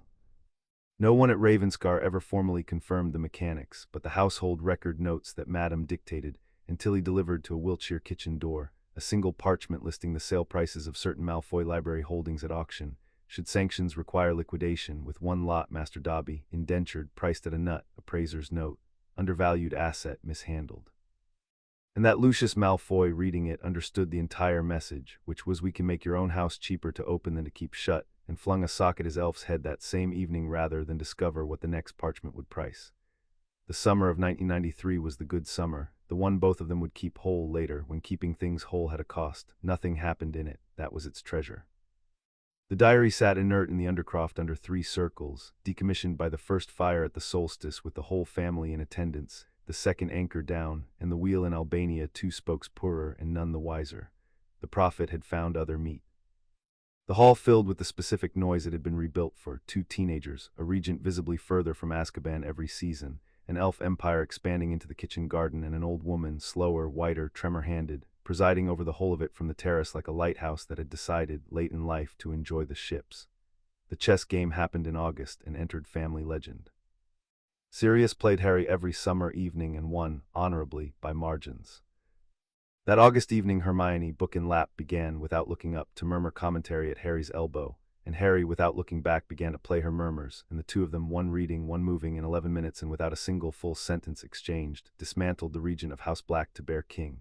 Whereupon they both looked up at his expression, and then at each other's, in plain mutual astonishment, as though each had assumed the fluency was ordinary. Sirius tipped his king, looked long at the pair of them across the wreckage of his position, and delivered the verdict the family would quote at their wedding. "Aunt Cass," he called into the house, "they're not 2 people. I want it minuted. We're raising 1 wizard in 2 bodies, and I demand the board be told what it's up against." From the terrace, where the ledger lay open on the evening table, the head of the family made her entry, and made it aloud, which she did now sometimes, the accounts having fewer years left to stay private in. "Minuted," said Cassiopeia Black, "under assets, as always. Chapter 5 and Chapter 6, the Regent's Gambit. The rat reached Albania in the spring of 1994, having crossed a continent the way vermin cross a kitchen at night, along the skirting boards of the world. It had taken him 3 years. He had spent them as he had spent his whole life, being negligible. A rat in a Calais grain barge, a rat in a Milanese cellar, a fat, unremarkable man, briefly, in the towns where a rat could not buy passage, sweating in the daylight, twitching at owls. He followed the stories the way he had always followed strength, third-hand, half-heard, a blighted wood in the limestone country where the game had gone silver-eyed and wrong, where an old peasant woman crossed herself in 2 religions when the trees were mentioned. The wanted posters had stopped appearing by then. The world had filed him under fled, gone, nothing, which was the filing he had survived under since his school days, and he minded it. He had always minded it, and the minding was the engine of everything the world had ever failed to see coming from him. He found the clearing on the 4th night of searching because it wanted finding. The wood funneled him, path by dying path, to the place where the light went thin, and the thing that lived there came out of a fallen oak's hollow like smoke deciding against dispersal, and looked at him with the leavings of a face. "Wormtail," it said in a voice like a draught under a door, "my faithful Wormtail." It had no way to make the words anything but a hunger, and did not try. You took your time. He groveled, of course. He was made of groveling. It was, in its way, the most honest interview either party had conducted in years, want meeting want with the varnish burned off. And the shape in the smoke, which had spent 13 years being patient the way only the disembodied can, and which had felt twice in 3 years across 2,000 miles, a cold subtraction it did not yet have the shape to name, an anchor cut away in a fire it could not find, a second anchor gone silent in the dark, drew its servant close and began, in the thin light of the blighted clearing, to do what it had always done best. It began to plan its own return with other people's hands. The news from home that third school year came in 2 registers, and the family cipher carried both without comment. The first was Triumph, mostly Hermione's, the warding survey adopted as a formal independent study under Flitwick's sponsorship, with guild correspondence rights, the youngest such in the guild's records, her survey notebook already in its 3rd volume, a fortnight's running argument with the arithmancy mistress about the 3rd pier of the tower conducted with such mutual relish that other staff took to attending with tea. Harry's register was flatter and moved more weight. Quidditch had claimed him seeker inevitably, and he flew, said Flitwick's letters, south, the way his housemates read, as though a shortage had been announced. But the letters the family actually convened over were about the other thing, the thing that had begun in defense, taught that year, at the board's insistence and Dumbledore's visible relief, by a rotation of retired Aurors. "The boy is 13, wrote the March incumbent, a scarred Welshwoman who had trained cadets for 20 years, and I have nothing left to teach him about reading a room, which I have never before written of a student, and do not expect to again. He does not duel like a schoolboy. He duels like someone who was raised to assume the room might be lying to him. I recommend the syllabus simply get out of his way, and that someone tell me at some point over something strong, who on earth had the raising of him." Cassiopeia read that one aloud at Easter once, in a tone nobody could parse, and put it in the drawer of the ledger desk where the important papers went. Walburga Black died in February, in the chair that was never moved, facing the tapestry, and the manner of it reached Ravenscar in Creature's own words, because it was Creature who came, materializing in the front hall with the formality of a state herald in grief, cracking his voice to a rasp. Mistress had looked at the thread, the new bright thread in the mended branch beside it, and had said, clear as clear, in her old true voice, "The moths never got it after all," and had closed her eyes, and was with Master Regulus now, and the house of bones stood empty, and Creature was come to ask, as was proper, whose orders he was under. Sirius, regent, lord of an inheritance made entirely of unexploded things, looked at the elf who had hated him lifelong, hated him still, and stood rasping in the hall of the family's other house, because the forms were the forms, and the forms were all either of them had left of her. It was Harry who moved first, 13, home for half-term, raised by one formidable old woman, and suddenly, unexpectedly, bereaved of another he had met exactly once, in a dark drawing-room past the edge of her sense, mind the thread. He crossed the hall and did what protocol did not cover, went down on one knee to bring his eyes level with the old elf's, the way one did at Ravenscar, because Tilly had raised him too. She minded the thread, Harry said. 11 years alone, and then 11 more, and she never once let the moths in. That's service, the house says so. And then, because Cassiopeia had taught him that the old forms were not decoration but load, Creature, servant of Black, the reckoning master Regulus promised you is coming. I've read the file, it has your name in it as a keeper of trust. Will you keep one more, keep the house at Grimmauld? Keep it as she kept the thread, until the house comes to settle every account in it, hers and yours and his. Ours. The old elf stood very still, bloodshot eyes on the boy's face, on the bright unburned tapestry thread made flesh, and kneeling on the flagstones in front of him. And then Creature of the House of Black bowed lower than his ancient spine should have allowed, and said in a voice like a rusted lock turning at last, "The house will be kept. The account will be ready," and was gone. Cassiopeia from the stairs said nothing, but the ledger that night carried 2 lines, W gone. She stayed at her post, enter her among the honored, whatever the family's older arithmetic would have said. And beneath it, the heir now recruits the dead's own keepers. The Locket's hour approaches, slowly and first. The Quidditch World Cup final of 1994 was attended by 100,000 witches and wizards, and by the House of Black in force, in awarded box Sirius had bought with the specific glee of a man spending a persecuted decades back interest, and Ireland won it in a finish that had even Hermione on her feet with the omnioculars forgotten in her hand. The trouble came at 2 in the morning, as trouble prefers, when the campground celebrations had burned down to embers and song. It announced itself as a change in the crowd sound, and the 2 children woke to it in the same second, in the family tent's outer room, trained ears sorting the new note out of the old, not revel, screaming, downwind, and the percussion of running feet gathering mass, and beneath it, wrongest of all, laughter, adult, choral, unhurried. Harry was at the tent flap with his wand out before Sirius's boots hit the floor, and what came up the field toward them out of the firelit dark was a procession from the family's blackest photographs. Masked figures, robed, wands working in lazy unison, and above them, turning slowly in the air like meat on a spit, 4 muggles, the campsite manager's family, hoisted upside down in their nightclothes for 100,000 people's former joy to look at. What the family did next was retold for years, with embellishments, and needed none. Cassiopeia Black walked out of the tent in her dressing gown, with her cane in one hand and her wand in the other, an 80-year-old woman with her white hair in its nighttime plait, and did not shield and did not duel. She read them the way she read everything, one sweep of the curse-yard eyes, and then she raised her wand and spoke a working nobody present had heard outside a treatise, and the 4 floating muggles came down, gently all 4 at once, wrapped in a cushioning lattice that set them on their feet 40 yards from their tormentors and held, while every masked wand that turned on her, and 7 did, on an old woman alone in the firelight. Met the other half of the same working and found itself holding a handle with no instrument attached, 7 wands gone dumb as kindling, their stored intent eaten whole by a variant, scaled, doubled, and cast left-handed, of a charm invented to mend a schoolroom window.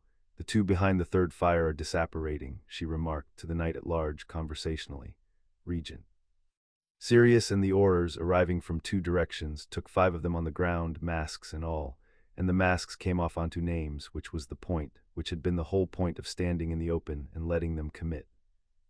Names with pardons from 81, names with vaults and manors, names on the pending list and every one of them now on record, warded box witnesses and ministry seals, assaulting muggles under mask a full 10 months before the ministry would admit anything was rising.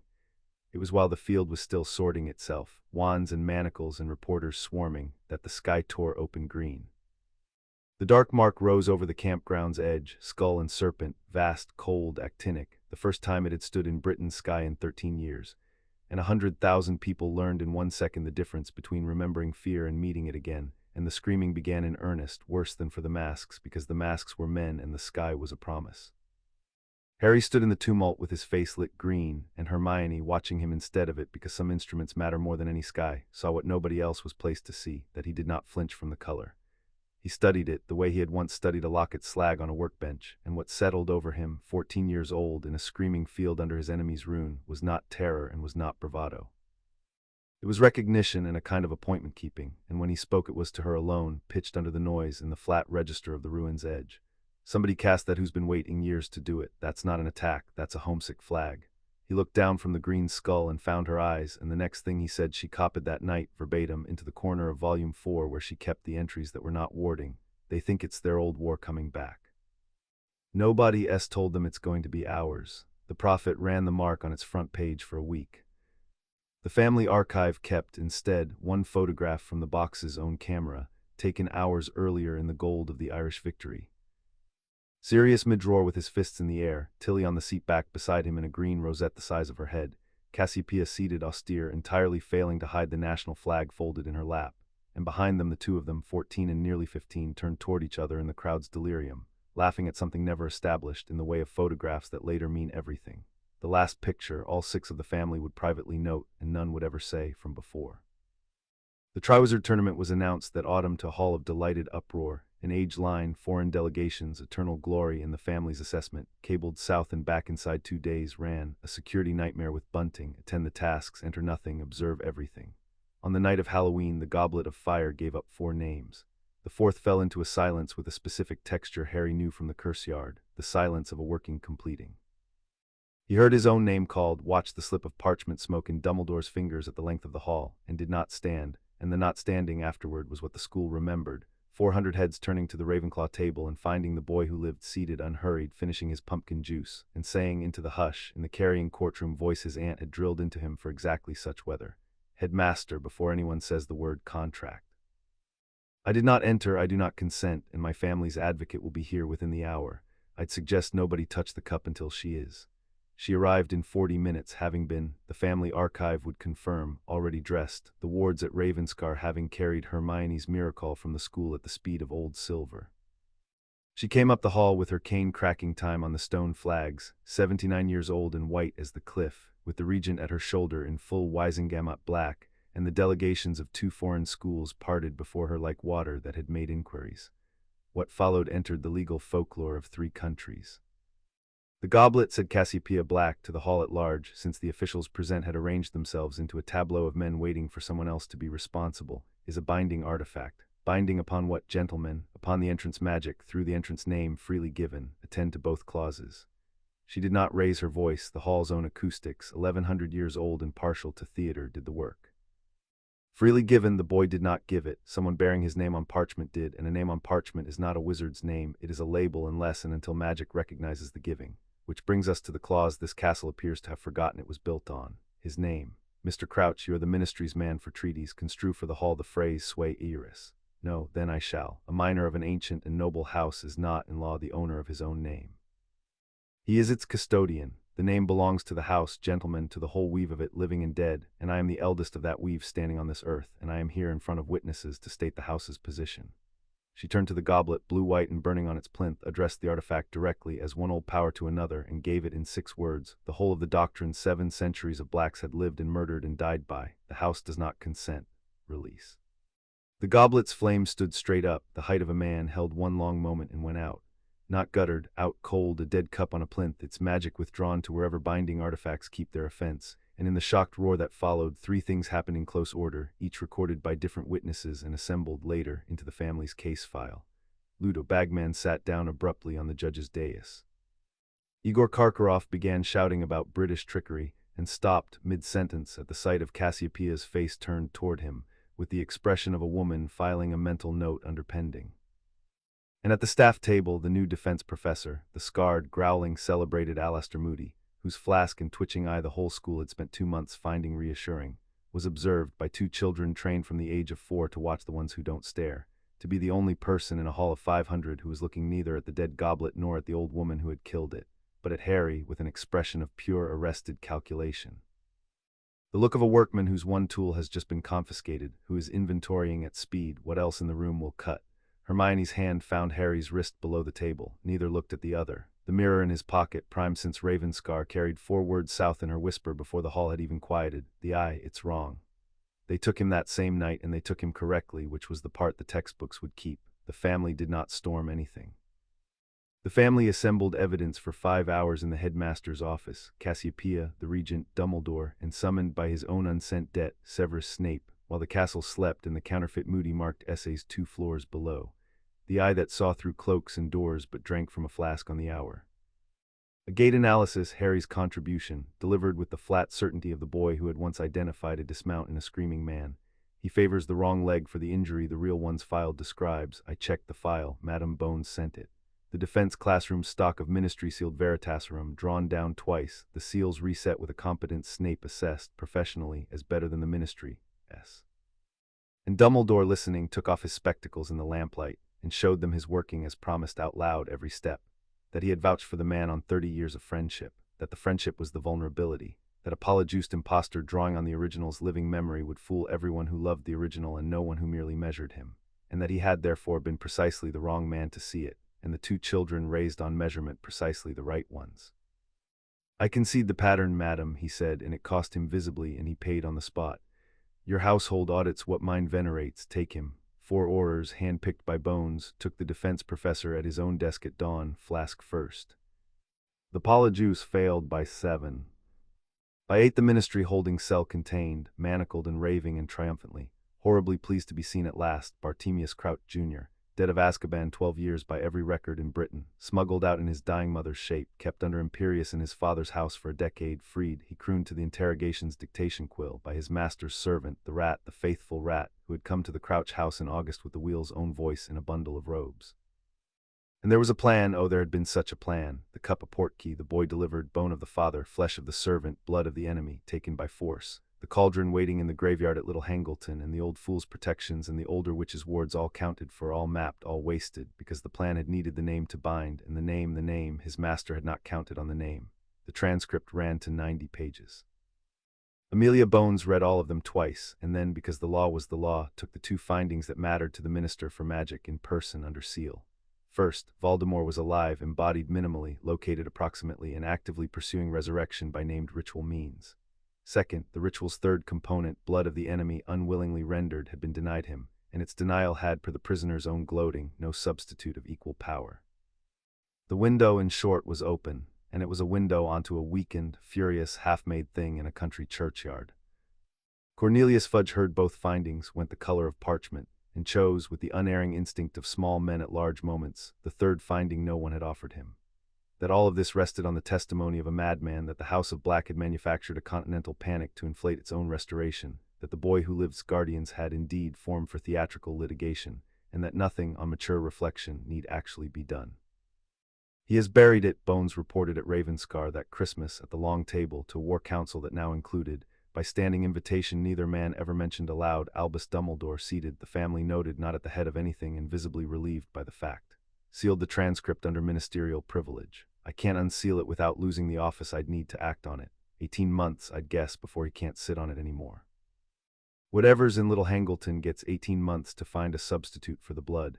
Then we spend the 18 months, said Cassiopeia Black, the way this house spends everything, on purpose. Amelia, your directorate's Lestrange files and every pardon mark in Britain. I want the monitoring petition refiled. The one Crouch Sr. denied me in 82.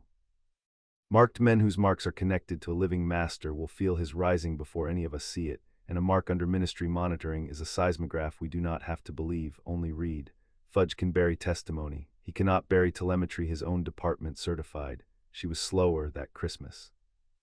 The council pretended otherwise, and the pretense was itself a kind of attendance. Sirius's elbow casualness on the stairs now had a rota to it. Tilly had reweighted every pot in the kitchen twice. And Hermione, 16 that September, sat at her left hand through every session with volume 4 of the index open, writing nothing that was said, writing instead always the things Cassiopeia did not say, the assumptions beneath the strategies, the way of it, because the bargain of the North study was a decade's teaching, and the actuarial tables had already been paid 8 years of their patience at a fire. The 18 months were spent as promised, and the household record of them reads in retrospect like the manifest of an ark.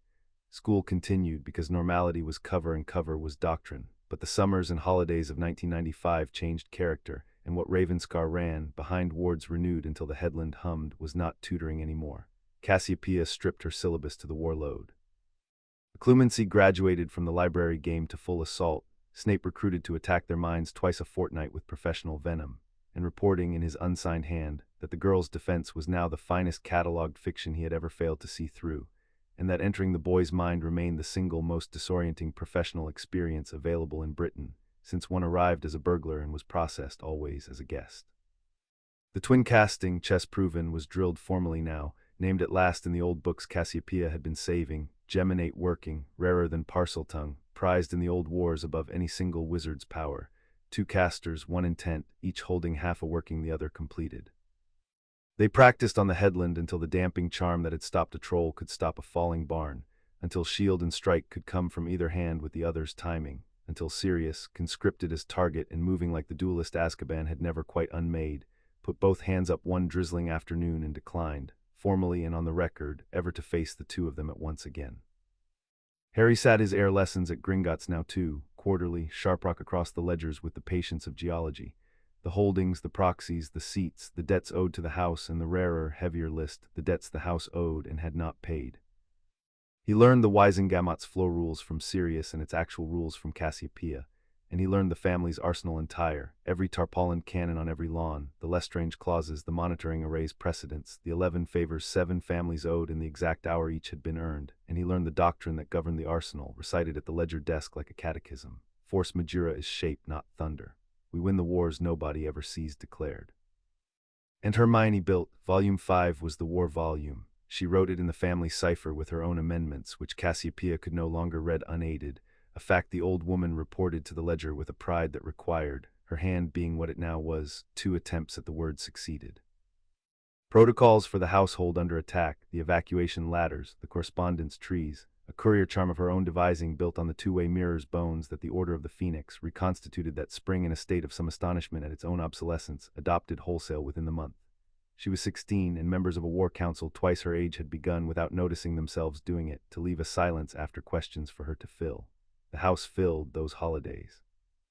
The Weasleys came, all of them eventually, Molly arriving braced for a mausoleum, and finding an elf-run kitchen empire she recognized in her bones, and a white-haired terror who traded her preserving charms across the long table like a woman swapping regimental histories. Arthur and the Muggle library wing did not part company for a day and a half. Neville Longbottom came with his grandmother, and it was Cassiopeia who took Augusta's measure across 1 pot of tea, pronounced her the only other adult in Britain currently raising anybody properly, and it was Harry who took Neville out to the walled garden, where the plum tree, on its own initiative, lowered a branch to the round-faced boy who talked to plants like it was the most natural credential in the world, which at Ravenscar it was. Luna came for a fortnight and conversed with the boundary wards, which Hermione had documented as impossible and thereafter documented instead.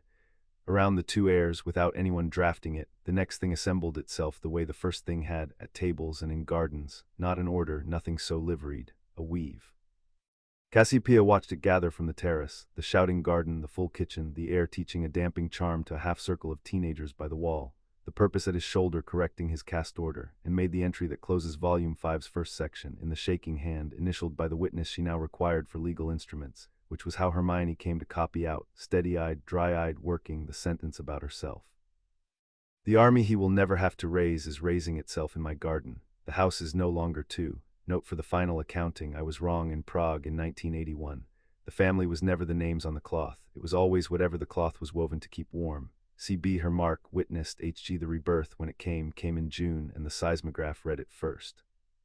What happened in the graveyard at Little Hangleton on the night of the 24th of June, 1995, was assembled afterward from three sources. The monitoring array's telemetry, the testimony of a ministry-hit wizard named Marcus Vane, and the site itself, which the DMLE's best readers went over for a week and left, to a reader, drinking less well than before. The wheel had found its substitute. Not the blood of the enemy taken by force, that door was shut, the name had shut it.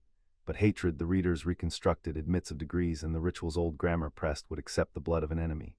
And so, on Midsummer's approach, a ministry-hit wizard with a war record and a dead wife behind his hatred of the Dark Lord was taken from his fishing on the Windrush alive, to a churchyard in Yorkshire's far south, and used. Bone of the father, robbed from the grave beneath the yew. Flesh of the servant, and this the readers confirmed with the special flatness of professionals, given the rat's whole right hand, paid with a whimper, and the transcript of Vane's testimony records, held aloft after in silveristed pride before the cauldron had even ceased to seethe, the silver hand the wheel's first gift to its first servant.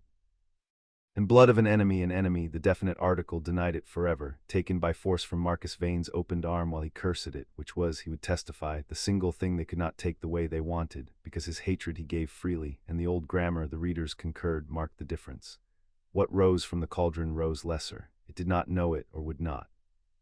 It was tall and grey-white and finished, a body at last, hands, wand, robes, the wheel's three wants supplied. And it was built on a stranger's freely hating blood and a coward's flesh and its own father's despised bone, with two of its anchors ash and a Yorkshire fire and its masterpiece anchor, the living one the boy cut away clean 4 years since, and the sum of all those subtractions stood in the churchyard on new legs, and felt itself diminished in a way it had no ledger for, and did what diminished things do. It called its people. Every mark in Britain burned at 19 minutes past midnight, the 25th of June, 1995. And in the DMLE's warded sub-basement, on an array certified by the department's own artificers 11 weeks earlier, pursuant to a petition of the noble and most ancient House of Black, granted at last over the minister's objection by a full vote of the Wisengamot, 41 seismograph needles jumped as one, and drew, in certified ink on ministry paper, time-stamped, witnessed, and legally unburiable, the master's rising in the hand of every servant he had.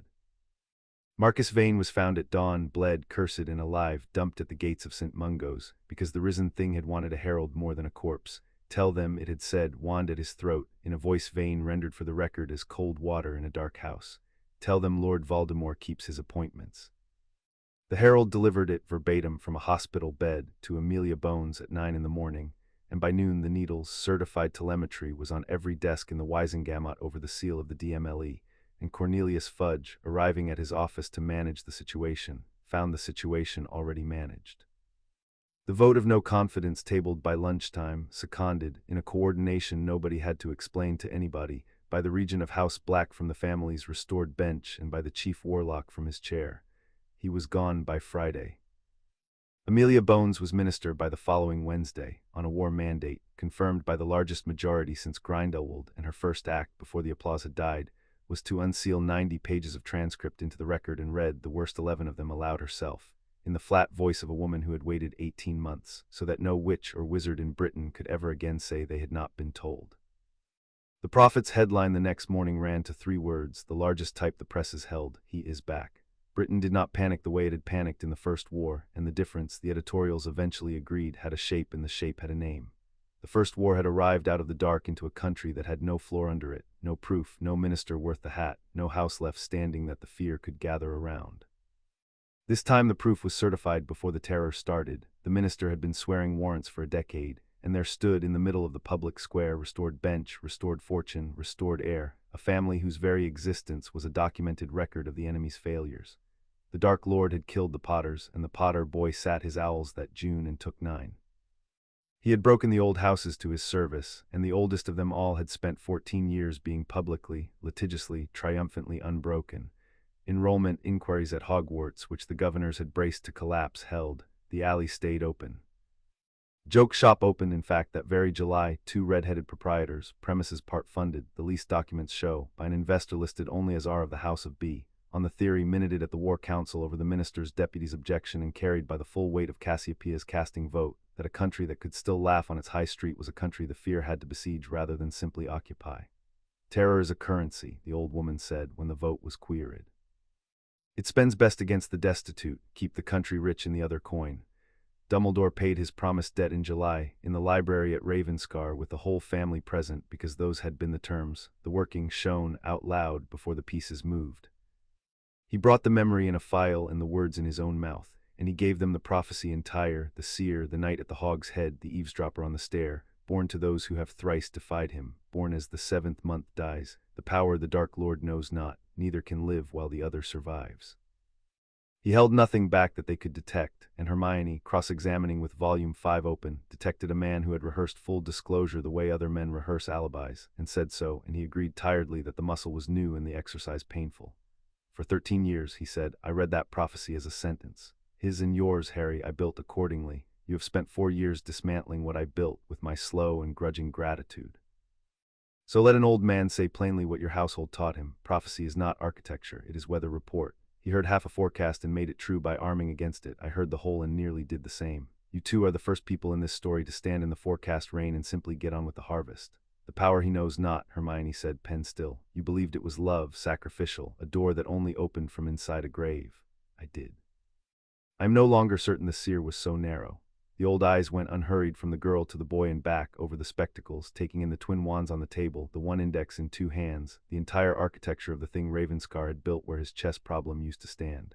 He cannot conceive of a self that is not singular, you see. It is the founding limit of him. A soul that cuts itself to survive cannot imagine one that doubles itself to live.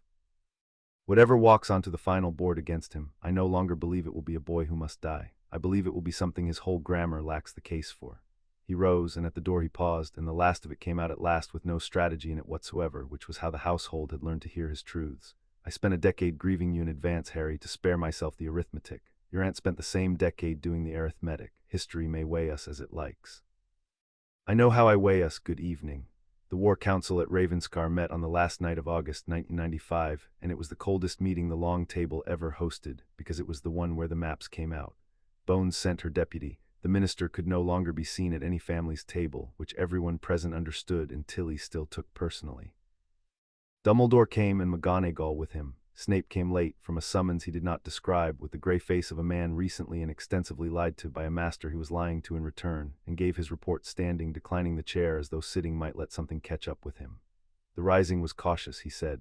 The master they had got back was not the master the old guard whispered of. He husbanded his strength, avoided the open, sent others. He recruited by ones and twos, by fear and debt. The giants had said no, the goblins had said nothing, which from goblins was a great deal.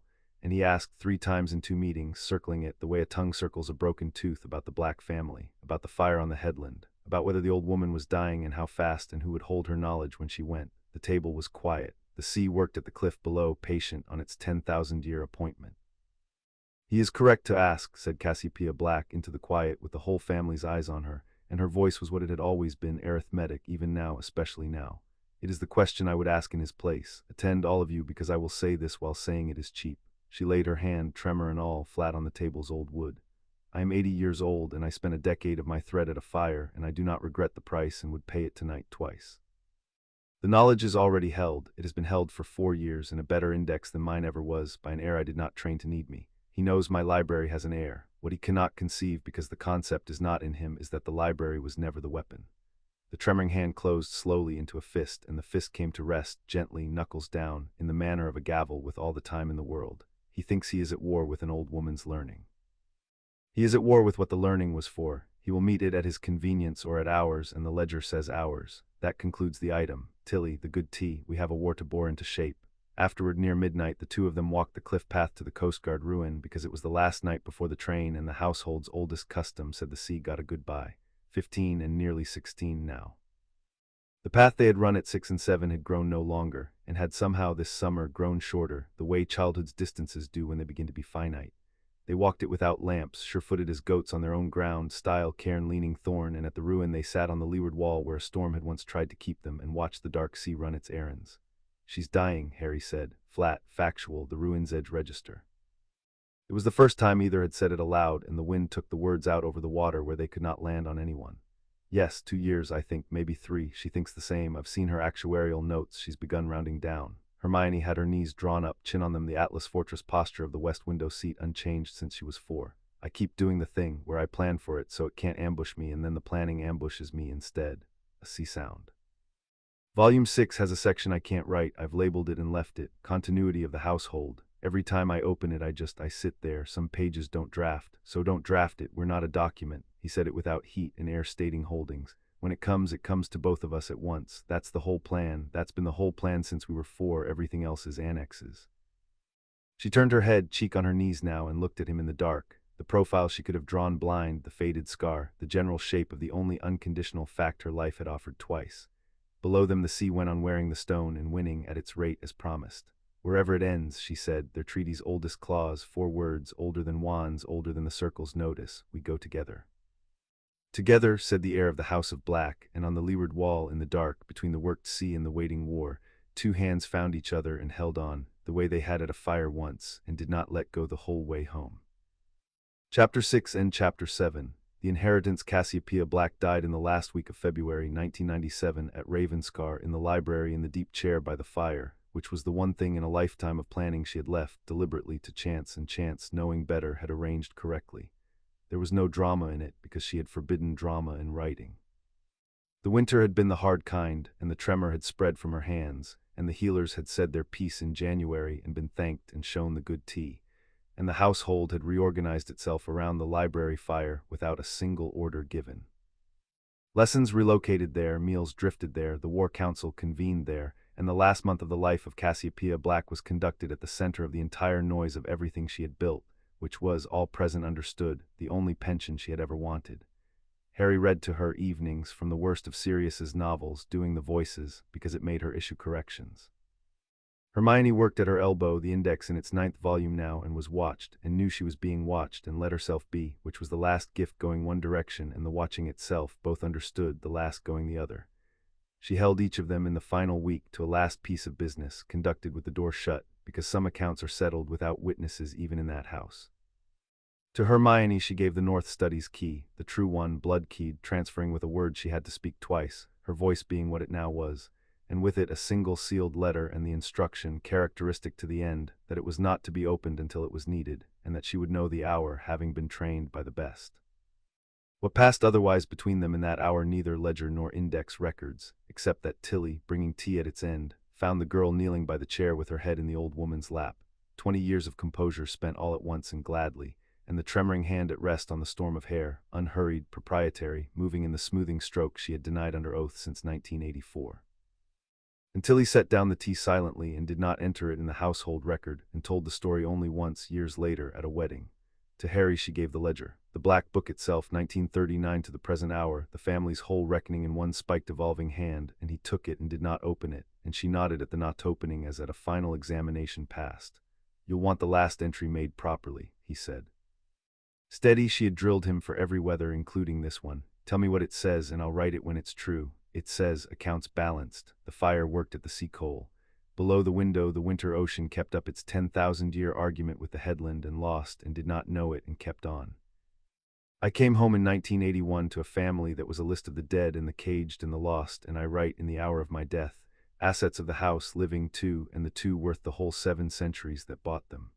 Liabilities, 1, outstanding in a country churchyard, wearing borrowed blood. The heirs are instructed," and here the old eyes came up off the fire and fixed him, green on gray, the way they had fixed him across a cot in Surrey when the whole of him had fit along her forearm, "to collect. Will collect, I am aware, I have met you." Her hand found his on the ledger's cover and lay over it, light as paper, entirely without tremor for one last banked hour. You were 14 months old and you gripped my finger like a contract, and I have spent 16 years being held to it. It has been, said Cassiopeia Black, the great commission of my life. Note that I do not say the great surprise. I knew what you were the moment the wards did. I merely required, being a Black, documentary confirmation. She died 4 nights later, past midnight, with the fire banked and the sea loud in the minutes between Harry ending a chapter and Hermione on the hearthrug, looking up to ask if she wanted the candles trimmed, so that the last thing the 82 years of her heard, all witnesses concur, was the house's 2 children, one voice ending, one beginning, the loom's own sound. And when they looked, she had gone, upright in the deep chair, her hands at rest on the black ledger, her face arranged in the expression the family knew from one context only, the completed proof. The tapestry told the house before anyone could. Down the length of the long gallery in the woven dark, the thread of Cassiopeia, unwed, undistinguished, undated, flared once, the sea's own phosphor, and turned, in the sight of the elf who kept the quarter-night watch and swore it on her service, to silver.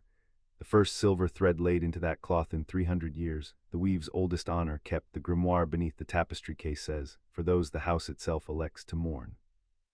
By morning the sister weave at Grimald had carried it, and Creature, polishing that frame no one had asked him to polish for 11 years, saw the silver arrive and bowed to it and said, alone in the dark drawing-room in the formal register, "The account is ready, madam. Creature kept it. Send them when it suits."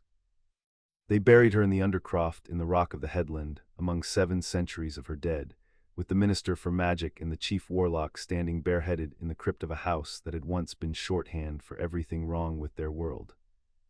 And the stone they set at her written instruction carried no dates, no honors, and no epitaph beyond the 6 words she had chosen in the January, dictating with some relish while Hermione wrote, and both of them, by agreement, pretended the other wasn't crying.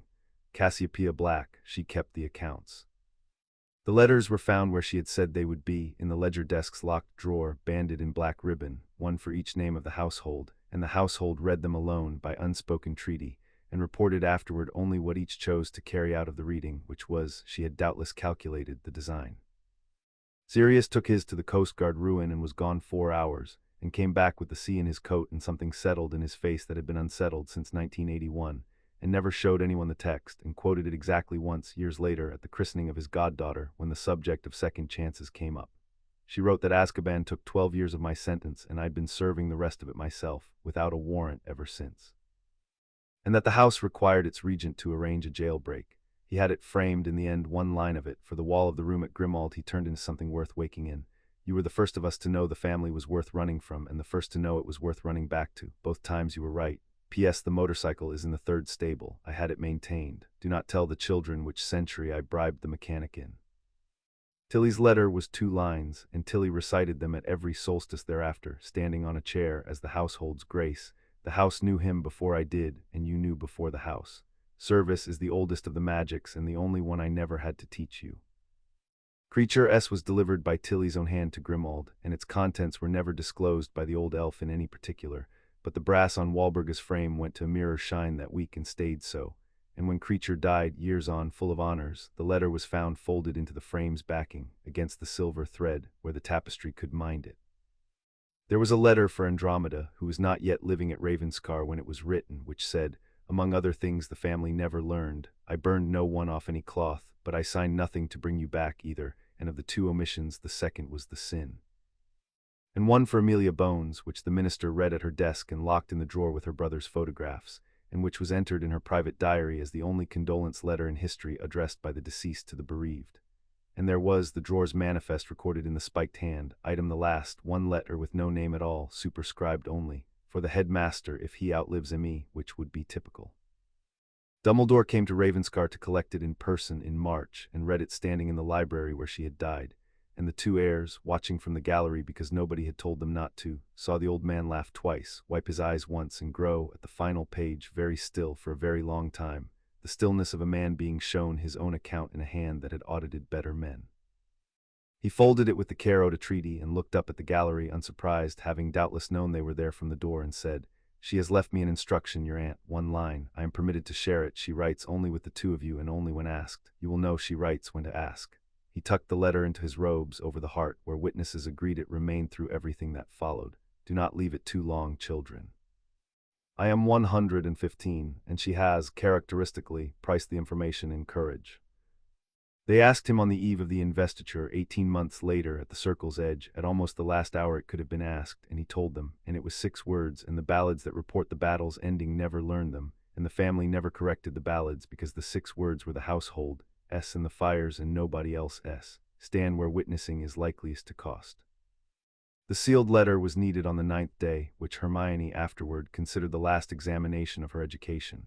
She had known the hour exactly as predicted, the grief still at flood, the household rudderless, the war leaning in, and had opened it at the North Study's desk with the 2 of them present, because the days of doors were done. Inside was the cipher's final key, and beneath the key, in the spiked hand at its firmest, a document headed, with the gallows economy of the whole life behind it, in the event of the final accounting. What the key unlocked was the last wall of the study, the one that had stayed curtained through a decade of lessons, and the wall uncurtained held the war entire. 15 years of the long work, cards and red thread, the count no longer found 2, suspected 3, unknown 2 but named, mapped and argued to conclusion. The diary destroyed, exhibit the first.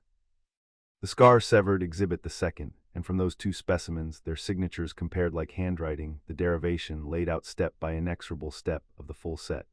A soul does not split evenly, the fragments decay in power as the working repeats. 7 is the number his vanity would have chosen because 7 is the number the books call mightiest, and the object's children, follow from the man. He was a collector before he was a killer, an orphan assembling proofs of belonging. He will have chosen trophies of the 4 founders where he could get them, and of his own line where he could not. And there, carded and threaded, the map of the remainder. The Locket of Slytherin, taken by R.A.B. 1979, the Lake, the Elf, the Debt, see Grimmauld, the account is kept. I have known since 1982 and left it in trust. Forgive me, or rather audit me.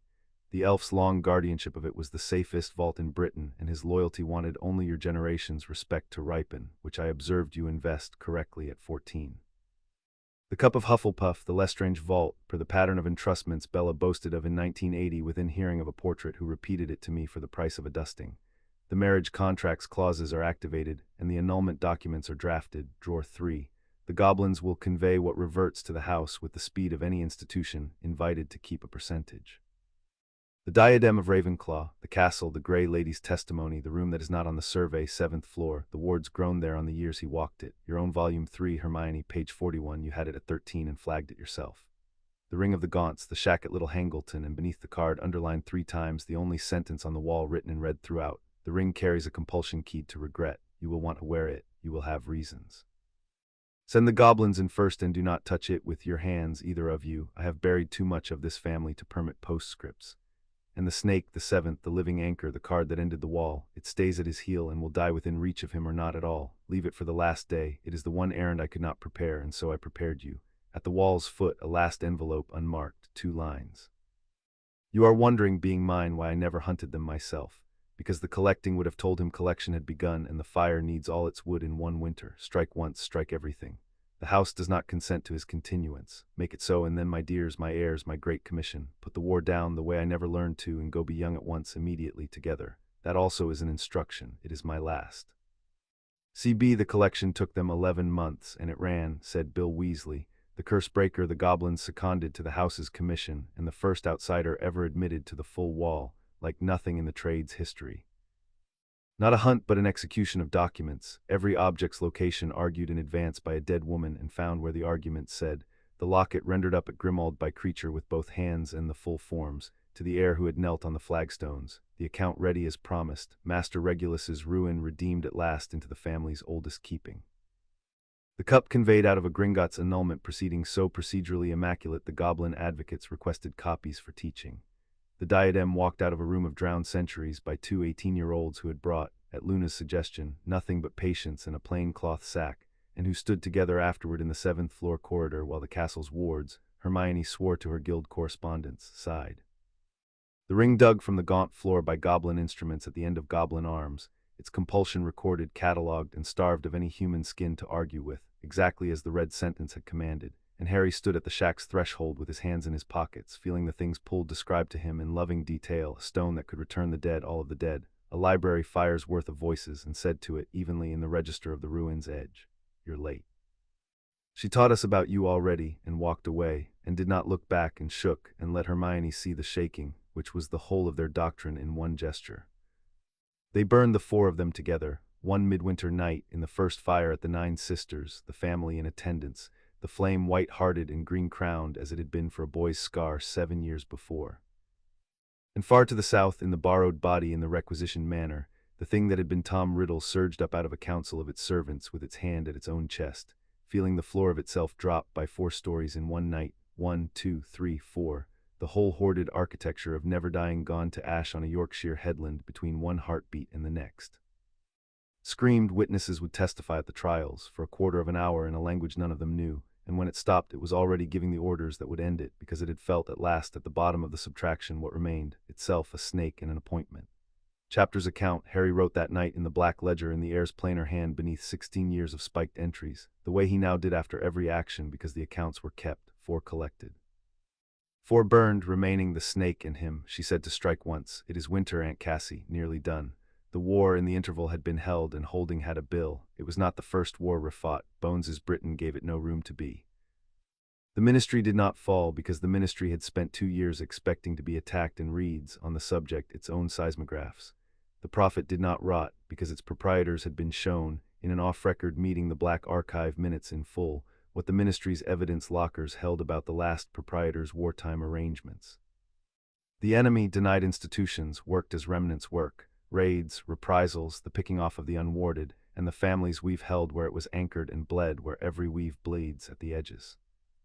Ted Tonks, Andromeda's husband, Dora's father, a big laughing muggle-born who had come in from 11 years of the family's restored embrace to Sunday lunches at Ravenscar and marmalade opinions, and an unbudgeable insistence on calling the heir of House Black young Harry to his face, was caught on the road in the March of 1998 by a snatcher pack working the Welsh borders, and did not let them take him quietly, and did not survive the not letting. The trials later established the names of all 5. The ledger's entry in the heir's hand is 4 words long, and is the coldest object in the book, collected, all 5. H. Andromeda came to Ravenscar after the funeral and did not leave. The house, which had adopted her back the year Sirius was freed, moved her things itself.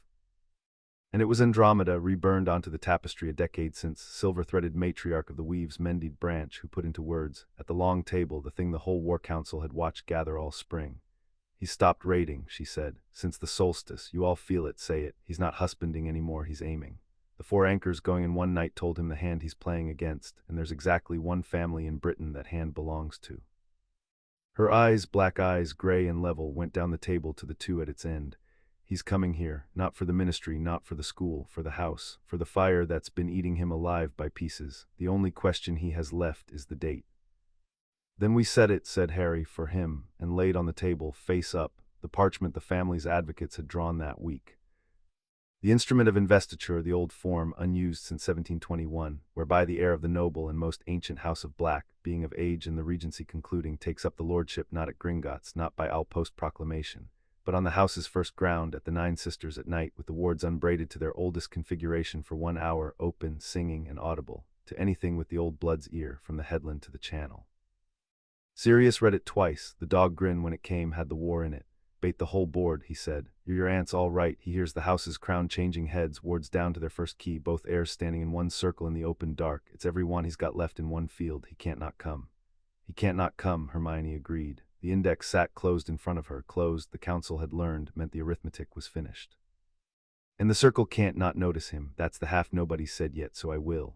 We've read the wall. We know what he forgot or never learned or couldn't afford to believe. The sisters aren't a fortress, and they were never only a hearth. They're the family's oldest witness. Every right of this house for 1,000 years, every vow, every fire, every account, sworn in front of those stones. And on the last day of August, in front of them, with the wards singing the whole Weave's names, he's going to walk his borrowed body and his stolen grammar and his one remaining anchor into the middle of 1,000 years of testimony. She opened the index 1 page, turned it to face the table, and on it, in her steady library hand, the working the 2 of them had built all sprang out of volume 9 and the north wall and everything their whole lives had been for. And we are going to read him the verdict. The last night before the last day, the house would not let them work. It did it the way it did everything, discreetly, by adjustment. The war room fire smoked until the maps had to be carried out. The North Study's lamps went reluctant and amber, and the only room in Ravenscar Hall drawing properly by 10 o'clock was the library, where the fire burned sweet and the deep chair stood in its old place and the window seat had been warmed on both cushions, and Harry and Hermione, 18 and 18, veterans of a hunt and heirs of the morning, took the house's meaning with the grace of children raised by it, and gave up. and let themselves be herded. They sat in the window seat with the sea running dark below because it was theirs, had been theirs since a borrowed dragon had stood guard on it over the middle ground, and Norbert stood on the sill yet, one wing resoldered, on watch over the whole grown country of them. They did not talk about the morning. The plans were finished, the index closed, the arithmetic done twice in 2 hands. Talking about it now would only be fear asking for a lap to sit in, and they had a household doctrine about that too. They talked instead the way they had talked down the corridor between their 2 doors through every bad night of 2 childhoods, lamp handed between watchmen, about the plum tree's autumn crop, and whether Volume 10 wanted a chapter on ghost testimony, and whether the chair of warding theory could be held from a cottage in the walled garden's corner, hypothetically, if the incumbents contracted elsewhere ever wanted a hypothetical address. And neither of them said the word that had been sitting between them, patient as a boundary stone, since a threshold in a storm, or a broom over a garden wall, or a table under which 2 feet had rafted together in harbor 12 years before, because it did not need saying yet, and they were the 2 best trained people in Britain at knowing what a working needed and when. Past midnight, Hermione fell asleep mid-sentence, an argument about ghost testimony dissolving into the wool of his shoulder, and Harry sat still in the old window with the whole weight of her against him, and the ring's empty place on his hand, and the sea below saying what it always said, and he looked out at the dark headland where 9 stones waited for the morning that would make him lord of the house that had made him, and found, doing his last accounting before the last day, that the fear had nowhere to anchor, it had no grammar for him. He had been raised by a woman who priced everything and had shown him at a fire, at a trial, at a deathbed, what the great purchases cost and that they were worth it, and the sum of her whole syllabus sat sleeping on his shoulder with ink on its fingers. "We collect tomorrow, Aunt Cassie," he said to the library very quietly, in the fire banked, settled by one coal, the house's own amen, and he closed his eyes and slept without dreams, the way he had slept since a midsummer's fire in the room where she died and lived, under the watch of a tin dragon beside his whole inheritance. He came, of course. He could not come. The family had done its arithmetic. The last night of August 1998 on the headland, the House of Black unbraided its wards to the first key, and the singing began at moonrise. 7 generations of warding lowered like a portcullis becoming a bridge, and the old lattice, freed of its watchfulness for one commissioned hour, did what it had ached to do since 1981 and said the names. All of them. The weave entire called off the tapestry into the salt air in the ward's own bronze register. 7 centuries of blacks announced over the dark sea as at the doors of a hall, and the 2 heirs walked up the cliff path through the roll of it, Cassiopeia's name ringing off the water beside Regulus, beside Doria's, beside Isla's, beside Walburga who minded the thread, to the circle where the family waited.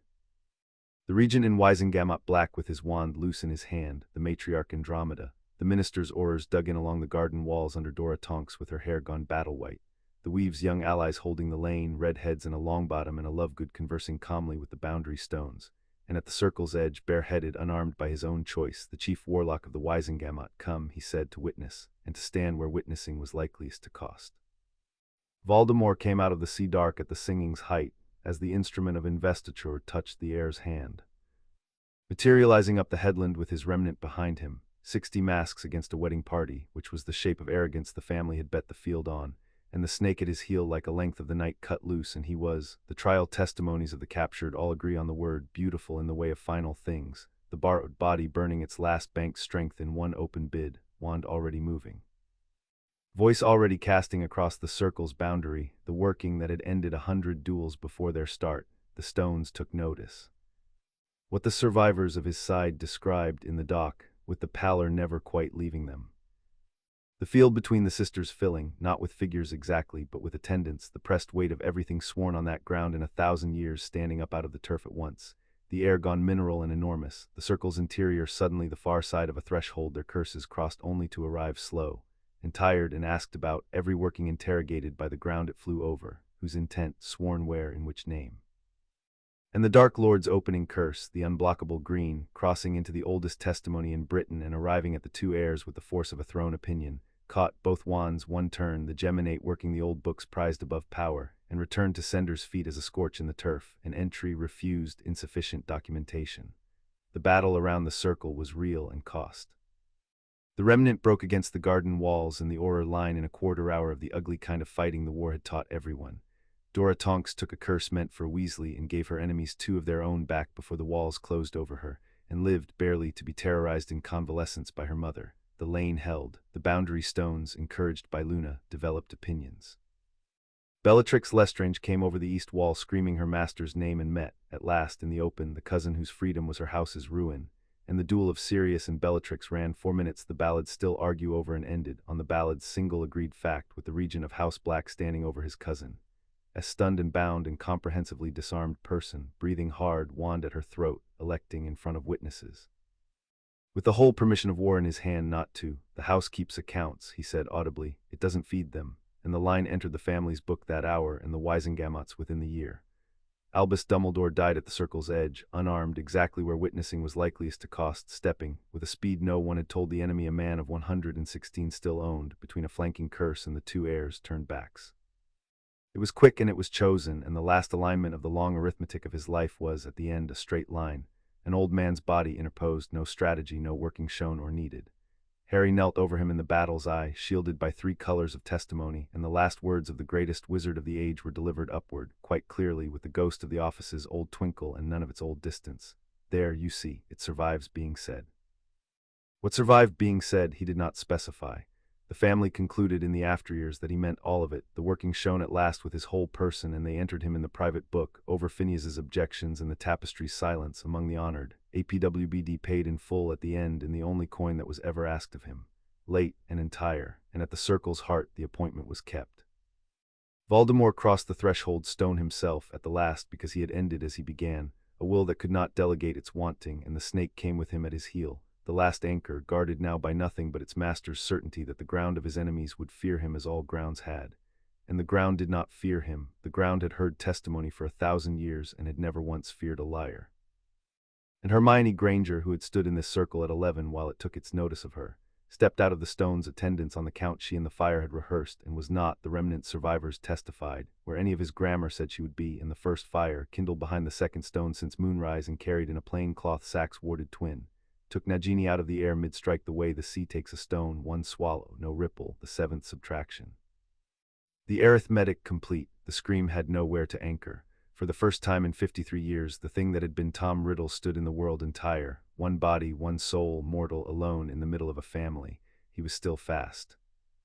He was still mortal and cornered and stripped to 1 life like everyone he had ever murdered, among the great wands of the age, and the last duel happened. The ballads insist on it, though the family's own account gives it 11 seconds. The borrowed body burning everything left in 1 cascade, the old grammar built for a singular enemy. Curse chains meant to overwhelm 1 mind's parries, and meeting instead the case his whole grammar lacked. 2 casters, 1 intent. The geminate working held wide open at last, his instinct and her structure, his reflex and her count, the boy who sensed and the girl who proved. 1 uncommonly complete wizard with 4 hands, 2 wands describing between them a single sentence the stones stood witness to, and the sentence, when it closed on him, was not a curse at all. It was the house's own doctrine, cast as law because it had been sworn as law on that ground for 10 centuries. The working Cassiopeia Black had begun deriving on a wall in 1983, and her heirs had finished in her index after her death. The fire's writ extended the verdict of the first hearth against all things that refuse the price of being alive. The house does not consent to your continuance. The stones said it with them. The attendants said it. The wards, singing every name of the weave, said it, and the sea under everything said it the way it had been saying it to the headland for 10,000 years, patient as law. And what had been Tom Riddle, who had cut himself 7 times rather than pay 1 death, met the whole assembled account of a family that had paid its deaths for 7 centuries and kept the receipts, and the green light of him guttered like a goblet flame and went out cold, and the body that fell on the threshold stone was only a body, a man-shaped absence of appointments, on borrowed ground in the middle of testimony, done. Silence and the sea, and the singing wards coming down the long bronze arc to stillness. Then Harry Potter, heir of the House of Black, 18 years and 1 month old, still holding his half of the finished sentence, turned in the circle's center, found what he had found at every extremity of his entire remembered life, brown eyes, storm of hair, 3 feet away and already turning to find him, and said in the ruin's edge register, in front of every witness stone and silver thread and living soul of the weave, the whole of the family's oldest doctrine and his own, together. Together, said Hermione, always was, the investiture concluded at dawn because the House of Black finished what it convened. They cleared the field first. The family's own account is strict on the sequence, wounded, prisoners, dead, in that order of tending, the sisters' hour held open by the minister's own writ, while the household did its triage in the grey light like the crew of a ship after weather. And at first sun on the trampled turf, before the stones and the assembled weave, living and attending, Sirius Black, regent, spoke the concluding forms of a regency conducted. he said, entirely in the shadow of two better administrations, my aunt's and my godson S. And the ring of the house, the seal Cassiopeia had shown a 15-year-old across a war council table, went onto the hand that had once gripped a finger in Surrey like a contract. And the wards came up out of the first key, rebraiding themselves around their new anchor with the sound the family had waited 17 years to hear again at full voice. The bronze note off the cliff face, unbroken in Ravenscar Hall, 4 fields away, lit every window it had at once, nobody's hand on any lamp. Lord Black's first act, minuted, was the pensioning in perpetuity, with honors of the elves Tilly and Creature, both of whom refused the pension in identical scandalized terms and accepted the honors. The second was the endowment at Hogwarts of the Cassiopeia Black chair of warding theory, first incumbency offered by Owl that same week, to the only guild correspondent with a completed survey of the castle, who accepted on condition the chair be non-resident, she being, she wrote, contracted elsewhere indefinitely, see next item. The third act was not minuted because it was not the house's business, or was the only business the house had ever really had, depending, said Andromeda at the wedding 2 years later, on how one read the founding documents. He walked her down from the sisters by the cliff path in the new sun, both of them scorched and bone-tired in 18, past the stile and the cairn and the leaning thorn, the whole counted country of their one shared childhood, and at the boundary stone, where a line of white blossom had broken out along the dead December brambles 15 years earlier, 15 years on schedule, depending on how one read the wards, he stopped, and she stopped. And whatever was said first was said too quietly for even the ward's log, which recorded only, in the household's driest register, threshold, 2 persons, 1 entry. And then Harry kissed Hermione, or Hermione kissed Harry, a point the two of them would dispute with mock scholarship for the following half-century, while every witness maintained it had been visibly, verifiably simultaneous, geminate, one intent, and the boundary stone under them rang its bronze note once softly for the household's own record, and the plum tree in the walled garden, too far away to have any business knowing, lowered every branch it had. They were seen on the terrace that evening, the war over, the house restored, the accounts balanced, sitting on the same side of the long table with the black ledger open between them and her head on his shoulder, filling in 2 alternating hands, the entry the family had been owed since Prague. Not the battle which the ministry's record had already swallowed whole, but the true books, the household's assets of the house, living, and the list ran on, names woven and grafted and married in and mourned, Grangers and Tonkses and Weasleys and one entirely unrepentant deadhead master, the weave held up to the light at last and found in the final audit to be what the cloth had always been woven to keep, warm. They went up to the Undercroft a week later, the two of them alone with the ledger, because some accounts are settled without witnesses even in that house. The crypt was cool and dry and smelled of the sea's stone bones, and the lamps lit themselves down the long descent as the blood of the house came down the stairs, and at the plain slab with the 6 words on it they stopped and stood hand in hand, the way they had stood in a circle at 10 and 11 while old magic took its notice, and for a while the only sound was the headland's oldest argument, the sea working far below at stone that had outlasted mountains and intended to go on outlasting. Harry opened the black ledger to its last written page, and beneath 16 years of the spiked hand and 1 year of his own, he made the entry she had dictated to him in the library in February of 1997, now that it was true, accounts balanced. Hermione took the pen because the accounts were kept in 2 hands now, that was the whole doctrine of the restored house, and beneath it in her steady library script, she added the line the family had already carved once and would keep carving, they suspected, on its stones and its instruments and its hearts for another 7 centuries, because the old woman had been right about everything else and was right about this too, 2 threads, 1 weave, minded. They left the ledger open on the slab for the length of 1 lamp flicker, long enough for the attending dark to read it, which at Ravenscar was not a figure of speech. And the lamps down the long stair dimmed once, altogether, unhurried, proprietary, the crypt's own smoothing stroke, the House of Black saying what it had said through every stone and thread and ward and fire since a night in 1981 when an old woman crossed a boundary carrying a sleeping child, and would never once, in all the loud, bright, crowded years ahead of them, stop saying, home. Chapter 7 end.